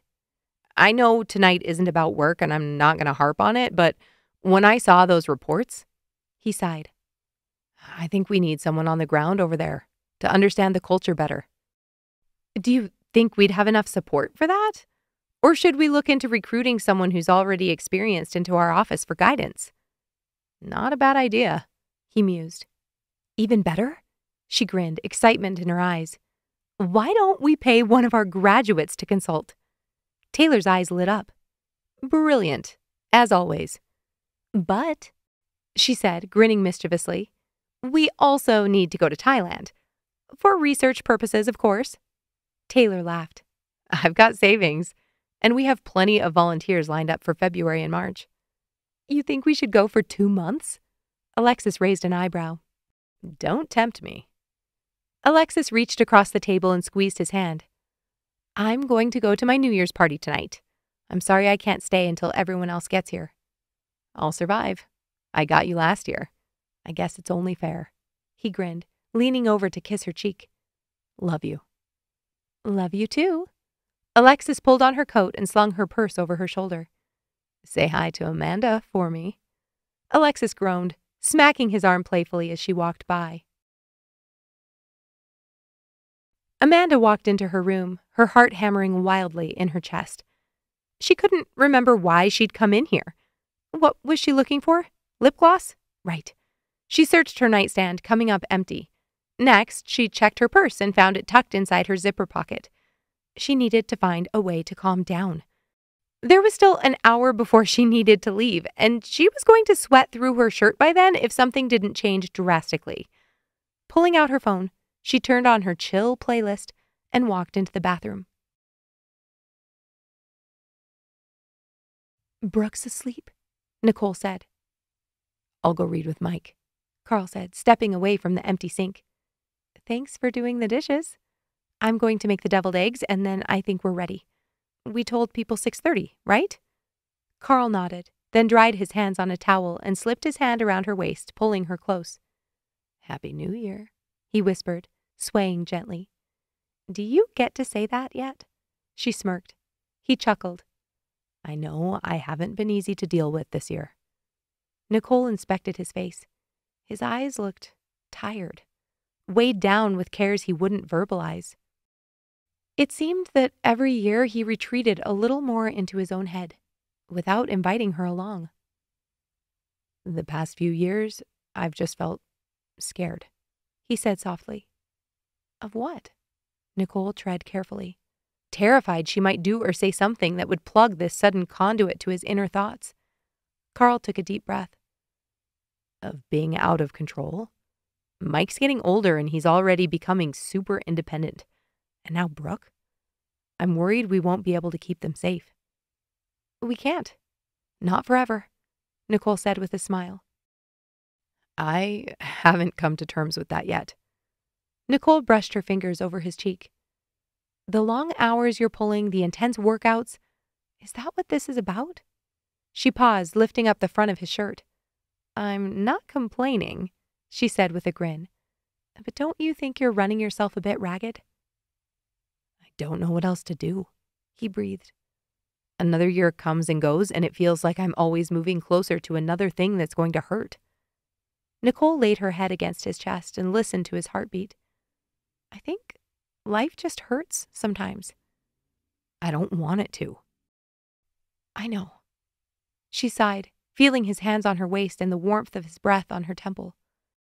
We can't keep fighting it, Karl. We need to live fully again. Together. I'm not sure I know how. Well, I do. She lifted her head and met his eyes. We open our hearts, and if they get trampled on, we mend them. Together. We need each other fully. And if we are connected, it doesn't matter what happens.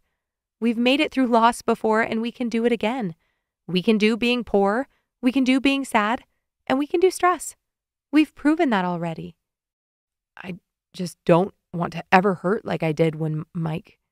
His voice caught. The hurt is equivalent to how much you cared. Are you willing to give up that depth of love the rest of your life to avoid any pain? Is that worth it? Karl stared at the floor, his brow furrowed. Have I been doing that? He asked soberly. Nicole nodded. It's like you're here. She motioned with her hands. Only living from here on up. I'm going to try. He cleared his throat. I want to try. Nicole smiled and stepped on her tiptoes to kiss his cheek. I'm glad. I've missed you. Victoria sat in the rocking chair, pressing her 3.5-month-old baby girl to her chest.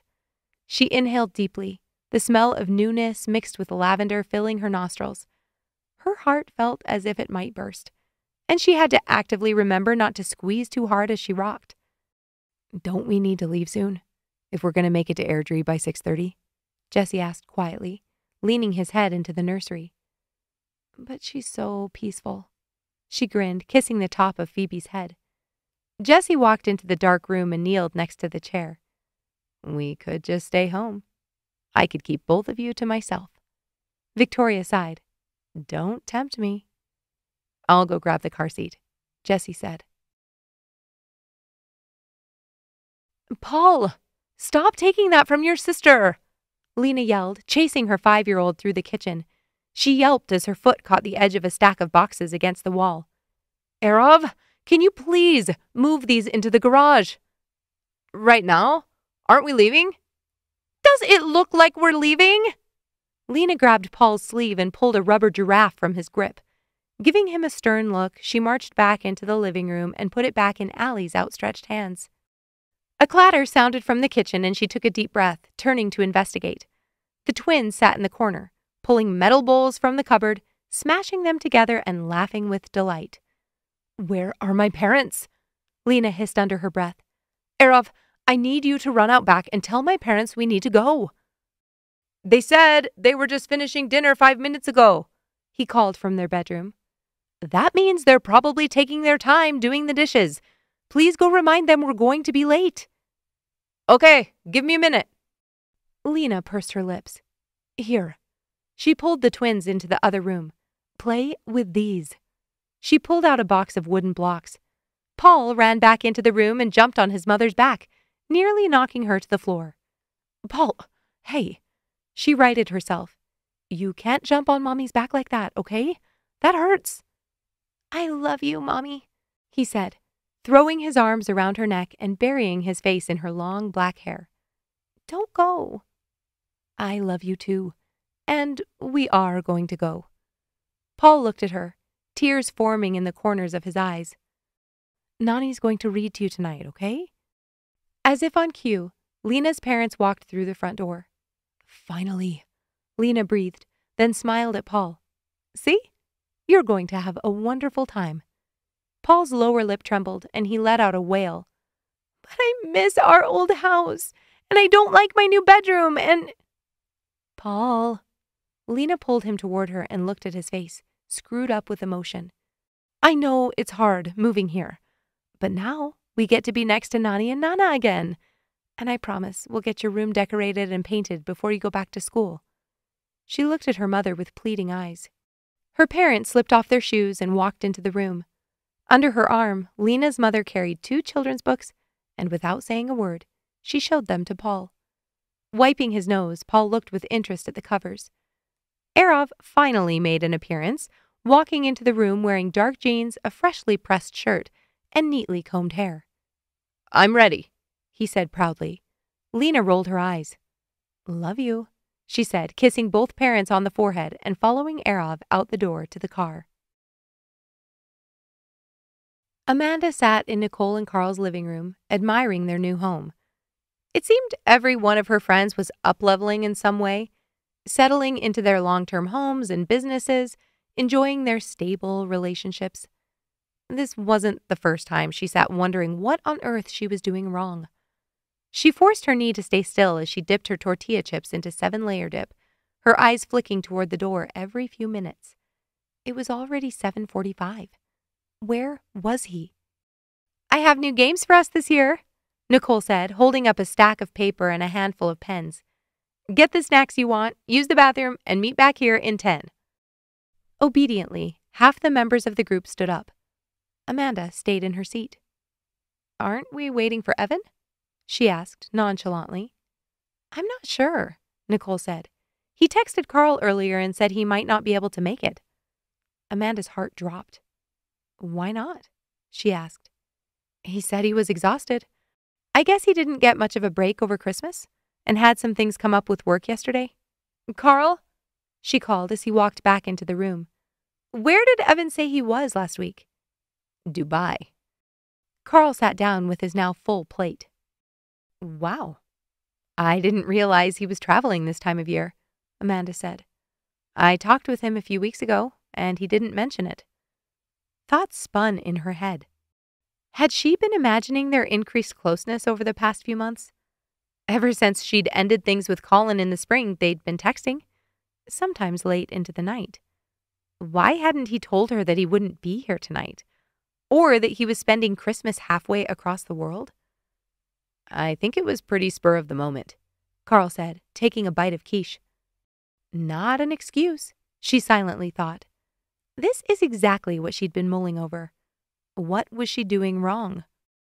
How was it that she was so inept at reading cues or understanding other people's intentions and feelings? She plastered a smile to her face and leaned back in her seat, trying not to let her disappointment show. Arav watched Lena fill up her cup with water. She still hadn't said more than a few words to him, and he knew he needed to fix it, but didn't quite know how. "Can I help you with that?"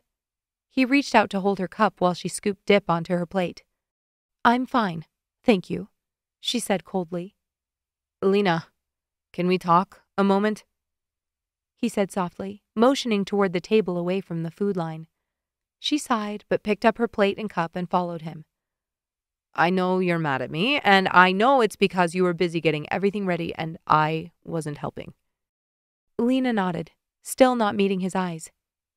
"But you know what it was like in your household growing up," he said. "Did your father help with anything around the house?" "Mine certainly didn't. He got home from work and my mother waited on him hand and foot."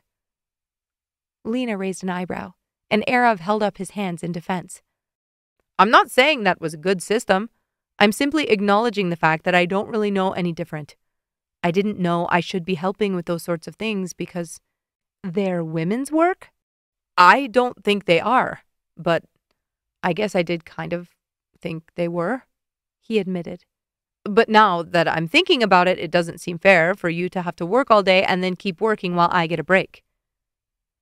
"And Arav, it's not like I don't want you to have a break. I get breaks sometimes during the day, not often anymore, but I know they'll come again. It's not that. But I want to feel like I have a partner, so I don't have to be doing all of that alone." Arav nodded. "I'm willing to try something different. I think it would be good for me to be more involved with the kids." Lena smiled. "Thank you." She hugged him. "I'm sorry I wasn't speaking to you." "I really don't like that," Arav said. "You don't like it when I talk too much, either." Arav's eyes widened slightly. "So, which is it?" Lena asked, and Arav wasn't quite sure whether she was serious or not. He didn't want to chance it. "In the middle?" he answered hesitantly. Lena laughed out loud, grabbing his hand. "I'm teasing. Let's go play Nicole's game." Arav wiped his brow, allowing her to lead him through the kitchen and into the living room. "Are you okay?" Nicole asked, setting the paper and pens around the coffee table. "Yeah," Amanda sighed. "I'm going to go get some food. Sorry. I know I'm probably past the time limit." Nicole waved her off, but Amanda wasn't watching. She walked into the kitchen with a lump in her throat. This was ridiculous. It was laughable that she'd gotten all worked up about seeing him without even actually knowing whether he felt the same way. Yes, they had a history, but maybe that's what had blinded her. She'd never been able to let him go fully, even when they were both happily in other relationships. It's like she'd taken those memories and feelings and packed them carefully in a box, wrapped them with a ribbon, and tucked them away only to self-indulgently sneak peeks every once in a while. She absently put food onto her plate, barely noticing what she was choosing. Why was she still hanging on to this? For all she knew, he'd buried those feelings a long time ago and only considered her a friend. That would make sense of their interactions just as well as him being interested. They were both alone at the moment. They knew each other well enough to look out for each other. They had good communication skills. Their texting was most likely an easy fit for validation and digital companionship. That's it. But even as she thought it, she couldn't convince herself of its truthfulness. Her body refused to forget how it felt to be with him, no matter how hard she tried. She'd analyzed more dreams than she could count, even when she was engaged to Colin, trying to understand why he kept showing up. And now that they were both in the same city, both unattached, both independent and somewhat stable, he still wasn't making an effort to choose her. She needed to burn the box with the ribbon. "Are you finished with the olives?" A voice sounded next to her. She blinked. How long had she been standing here? Turning, she opened her mouth to speak and then shut it again. "Hey." Evan reached past her to pick up the tongs. "Nicole said you probably weren't coming." Amanda exhaled. "I took a nap this afternoon." His arm brushed her shoulder and her heart began beating so intensely in her chest she could barely breathe. Putting the tongs down and setting his plate on the counter, he turned to her. She scanned the kitchen and found it empty. How long had she been standing there? Waves of frustration, confusion, longing, and grief washed over her. Combined with the hours of anticipation and anxiety before she arrived, it was all too much for her to handle. Her hands started to shake, her cheeks flushed, and her face contorted as tears formed in her eyes. She quickly spun to face the back wall, gasping for air. "Hey," Evan said with concern in his voice as he put a hand on her shoulder. "No," she said quickly, shrugging him off. "Don't be nice to me." You don't get to be nice to me," she spat, spinning around to face him. "I thought we—" She sucked in a breath. "I can't do this anymore, Evan." "What are you talking about?" he said, his eyes wide. "Every time I see you, I just get sucked back in. Your face and your hair. Ugh!" She groaned in frustration. "I need to burn the box." She tried to walk past him, but he put an arm out. "Wait a second," he pleaded. "What box? I'm completely lost. I said hi, you got upset. What did I do wrong?" Amanda's shoulders collapsed and she wiped her cheeks. "Evan, I'm going to tell you something and I want you to promise not to make fun of me." "Why would I? Promise me! I have to get this out and be done with it." "Okay, I promise," he said, exasperated, dropping his arm and listening intently. "I've become acutely aware over the last 6 months that I'm terrible at interpreting signals. And I'm also apparently quite unaware of my own feelings sometimes, so that's neat."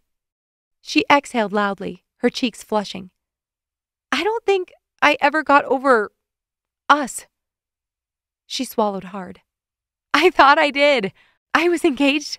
I was honestly happy for you and okay, that's a lie. I hated that you were dating Alexis, but I pretended I was happy for you too. That counts a little, right?" She stared at the floor.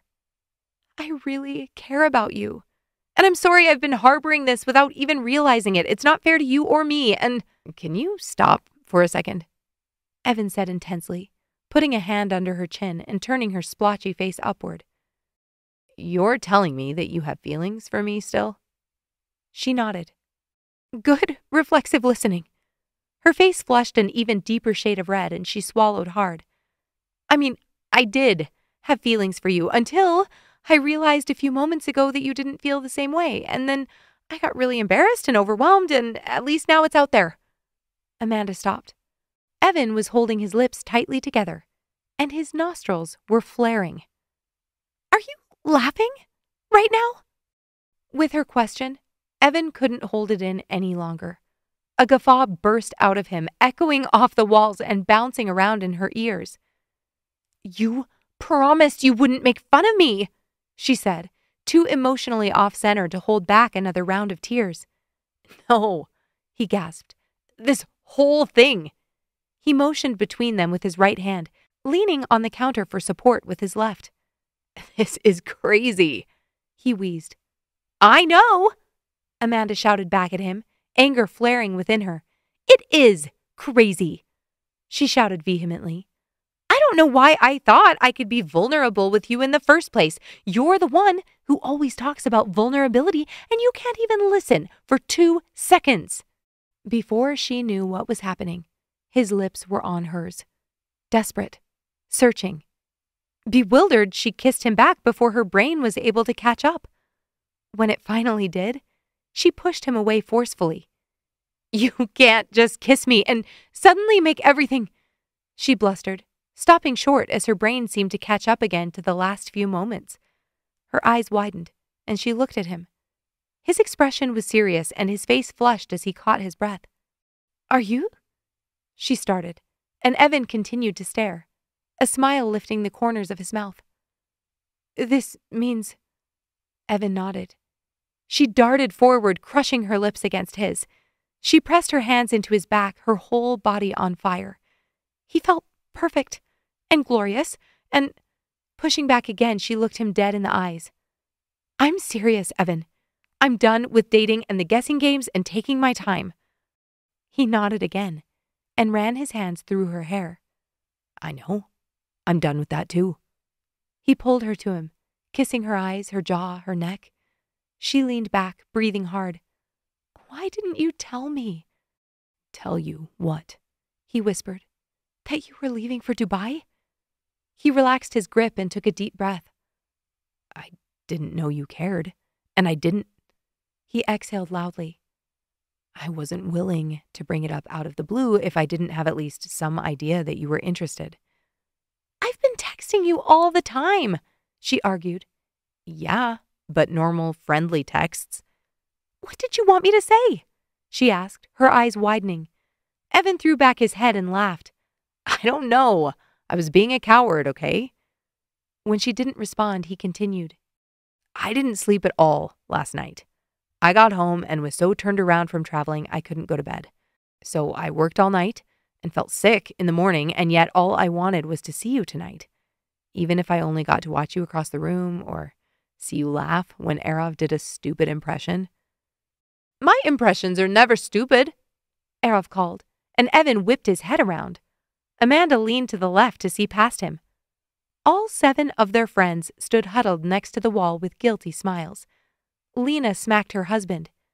"They were just getting to the best part. You always open your big mouth. How long have you been standing there?" Amanda asked, laughing nervously and wiping her eyes. When she looked up, she caught Alexis's eye and her heart squeezed. Alexis winked, and Amanda smiled half-heartedly. "Shh," Karl said. "Pretend we're not even here." "Can we get a little privacy, please?" Evan laughed, shooing them away. The group reluctantly filtered back into the living room, leaving them alone. Amanda cleared her throat. "Evan, what about Alexis?" "We already talked over everything," he said. Amanda blinked. "Not everything," he clarified. "But when I knew I was coming tonight, I figured it was time for us to have a heart-to-heart. She's all in with Taylor. I think we're good." Amanda sighed. "It's still probably going to be hard." Evan nodded. "So," she looped her arms around his neck. "You didn't sleep all night?" "I slept all afternoon so I could come and see you, remember?" he said softly, brushing his lips against hers. "I'm glad you did." "We're starting our game," Karl yelled from the other room. "We're sick of waiting for you." Amanda laughed, lowering her arms and hugging him. "We can talk more later?" "Mm-hmm," he breathed. "First, I have to school you at whatever weird game Nicole is making us play," he said, hurriedly picking up his food and dodging her as he rushed out of the room. Amanda looked down at her plate on the counter. It held a lemon bar, hummus and vegetables, a mini quiche, and a mortifyingly tall mound of olives. Fitting. She picked it up and smiled to herself. Happy New Year, indeed. Chapter 13. December 31st, 2013. Hey! Amanda called down the hall. Are you almost done? I was hoping you could— Oh! Evan walked out of the bathroom with Toby wrapped in a soft cotton towel. You are done, Amanda cooed, smiling at her 3-month-old as he kicked in delight. It's crazy how much he loves the water. Evan smiled. I can barely get him washed because he wiggles around like crazy. I can't wait till he can sit up. Amanda walked back into the kitchen. That'll be slightly easier. She opened the fridge and Evan leaned over to kiss her cheek. I'll go get him dressed in PJs, he said. He can play on his mat for a bit until he gets tired. I can help you finish with this. Thanks. Amanda pulled the avocados from the vegetable drawer. We still have about 30 minutes before people will be showing up. Can you believe this is our first time hosting the New Year's party? Evan called down the hall. Took us long enough, Amanda laughed, crushing a clove of garlic on the cutting board. Your home is beautiful. Lena hung up her coat. I love everything you've done with it. Amanda quickly showed off the new counters they'd installed in the kitchen, and Lena helped her add ice to the water dispenser. They walked back into the living room and sat with the other women next to the piano. What's your next adventure? Victoria was asking Alexis, and Amanda sat down to hear the answer. We're not totally sure, she said, but Taylor's voting for a backpacking trip in Eastern Europe. Timing will depend on when everything slows down for us after this fundraising season. You're keeping a list of all the places you go, right? Nicole asked. Karl and I need to take some of these trips. The one problem with us working together is that we can't ever go together. Victoria nudged Nicole gently. We'll get another doctor in there eventually, Nicole smiled. And then we all need to go on a trip. Somewhere warm, Lena said, without kids. Amanda laughed, but secretly couldn't imagine leaving Toby for more than a few hours. Maybe that would change when he was 10. Everyone! Karl stood on the other side of the room. The women turned toward him. I have something for you all, and I don't want to forget, so I'm going to give it to you now. He walked over to the entry and slid a large bag carefully across the floor, closer to the group. Babe, can you help me with this? Nicole stood and walked over to him, allowing the bag and its contents to rest against her legs while he reached inside. Karl pulled out a large square picture frame and turned it toward the group. Some of you know, my mom gave me Mike's old camera when he died. He had a goal of taking more photos in 2000, and obviously, that never happened. So, I was tasked with finishing off his film. He paused, collecting himself. I've spent the last 10 years taking a photo or two at our parties. I know Mike would have probably taken beautiful landscape shots or pictures of incredible animals. He knew way more about this camera than I do. Karl laughed. But since this party was my way of remembering him, I decided this would be the perfect time to take those pictures. He turned the frame around. I have one of these for each of you. They're all different. I picked photos I thought you'd like, and if you don't, you can always look at the negatives and choose something different. This one's for Lena and Erav. He walked over and handed it to Lena, and she motioned for Erav to sit next to her. Victoria and Jesse. Karl pulled out the next frame and delivered it. Alexis and Taylor, he said, and Alexis stood to take it from him. And last but not least, Evan and Amanda. Amanda motioned for Evan to take it, and he brought it over to her. She slid from her chair onto the floor so she could get a closer look. Look at this, she said softly. That's the night you apologized to me, Evan said. Which time? Amanda laughed. The first time. After we didn't see each other that whole year, remember? How do you know it was that night? Because I remember what you were wearing. Amanda smiled. Sledding, she said, pointing to a picture of Evan covered in snow. That was an amazing night. Ooh, this is when we were at the Marriott, Evan said, and Amanda cocked her head to the side. Were you looking at me? That's me, right? That's my hair? Evan nodded, and she turned to look at him. You were checking me out. Maybe. Evan turned back to the frame. What's this one? Amanda followed his finger and her breath caught in her throat. Her hair was shorter, and she had her old hiking backpack. Mike took this, she breathed. We went hiking. This was at the top while we were eating our lunches. I had no idea. She traced along the glass with her fingertip, remembering that day. Did I ever tell you that Mike mentioned you to me before we met? Amanda shook her head, intrigued. He came home one night. I think you'd been skiing for the first time. Mm-hmm. He was completely amped up. Couldn't even shower before telling me about it. I remember because everything he said about you, it was like you were the most amazing person he'd ever met. Tears began to collect in the corner of her eyes. And then the first time I saw you, he continued, was lying in a hospital bed. I couldn't even see your face. But I knew Mike thought you were the coolest person ever. That's why I stayed. You told me it was because Deb wanted you to. She laughed as a tear rolled down her cheek. And that was true. Evan nodded. She was really upset about it, but I'd be lying if I didn't say his description intrigued me. I think that's why I never told you. He looked back at the frame. I was kind of embarrassed that after losing him, there was a small part of me that was still only thinking about myself. Amanda set the frame against the wall and hugged him, laying her cheek against his chest. You're not giving yourself enough credit, she said softly. But I'm glad you stayed. And I'm glad you're mine. What are you thinking about? Amanda asked, following Mike's gaze over the lake. How grateful I am to be alive right now. In 1999? Mike laughed. No, right now, with you, on this beautiful mountaintop. She set down her sandwich and looked at him. How do you do that? What? Take in each moment so completely. It's like you're never worried about what comes next. Mike shrugged. I guess I'm not. But how? My brain keeps moving forward, wondering what I need to study or what I'm going to do when I graduate, you know? You're sitting there thinking that, and I'm sitting here thinking, I might need to buy more bread at the grocery store.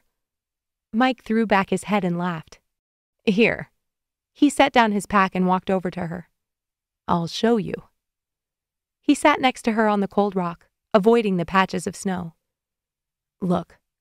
He pointed up to a mountain jay sitting on the branch of a pine tree to their left. Isn't it beautiful? Amanda nodded. I like to watch it and just notice its movements. And look at this. He pointed to the base of the tree. Do you see that little tree poking out of the snow? Amanda nodded again. Think how long that's been growing to only get that tall. And see how the needles are slightly different colors? Trees are so cool. And down there in the water, see how it's all different colors depending on the depth? She did see, and she smiled. Mike sighed, leaning back on his hands. You can't really worry about bread when you're watching all of that. No, Amanda laughed. I guess not. She took another bite of her sandwich and wrapped the rest up, putting it back in her pack. So, that's the key? Noticing things? You can't be unhappy when you're noticing beautiful things. It's impossible. He smiled, standing back up. I'm going to find a spot to go to the bathroom. Head back down in 5 or so? Sounds great. Amanda turned back to the lake. She noticed the way the branch in front of her bounced when a small sparrow jumped off of it and flew to another tree. She noticed how the air smelled crisp and fresh as she breathed it into her lungs. She noticed the way the snow melted and left lacy edges of ice along the drifts. She smiled and sighed contentedly. It was beautiful. It was all so beautiful. We hope you enjoyed this production of The New Year's Party, written and narrated by Cindy Gunderson. Copyright 2023, Button Press.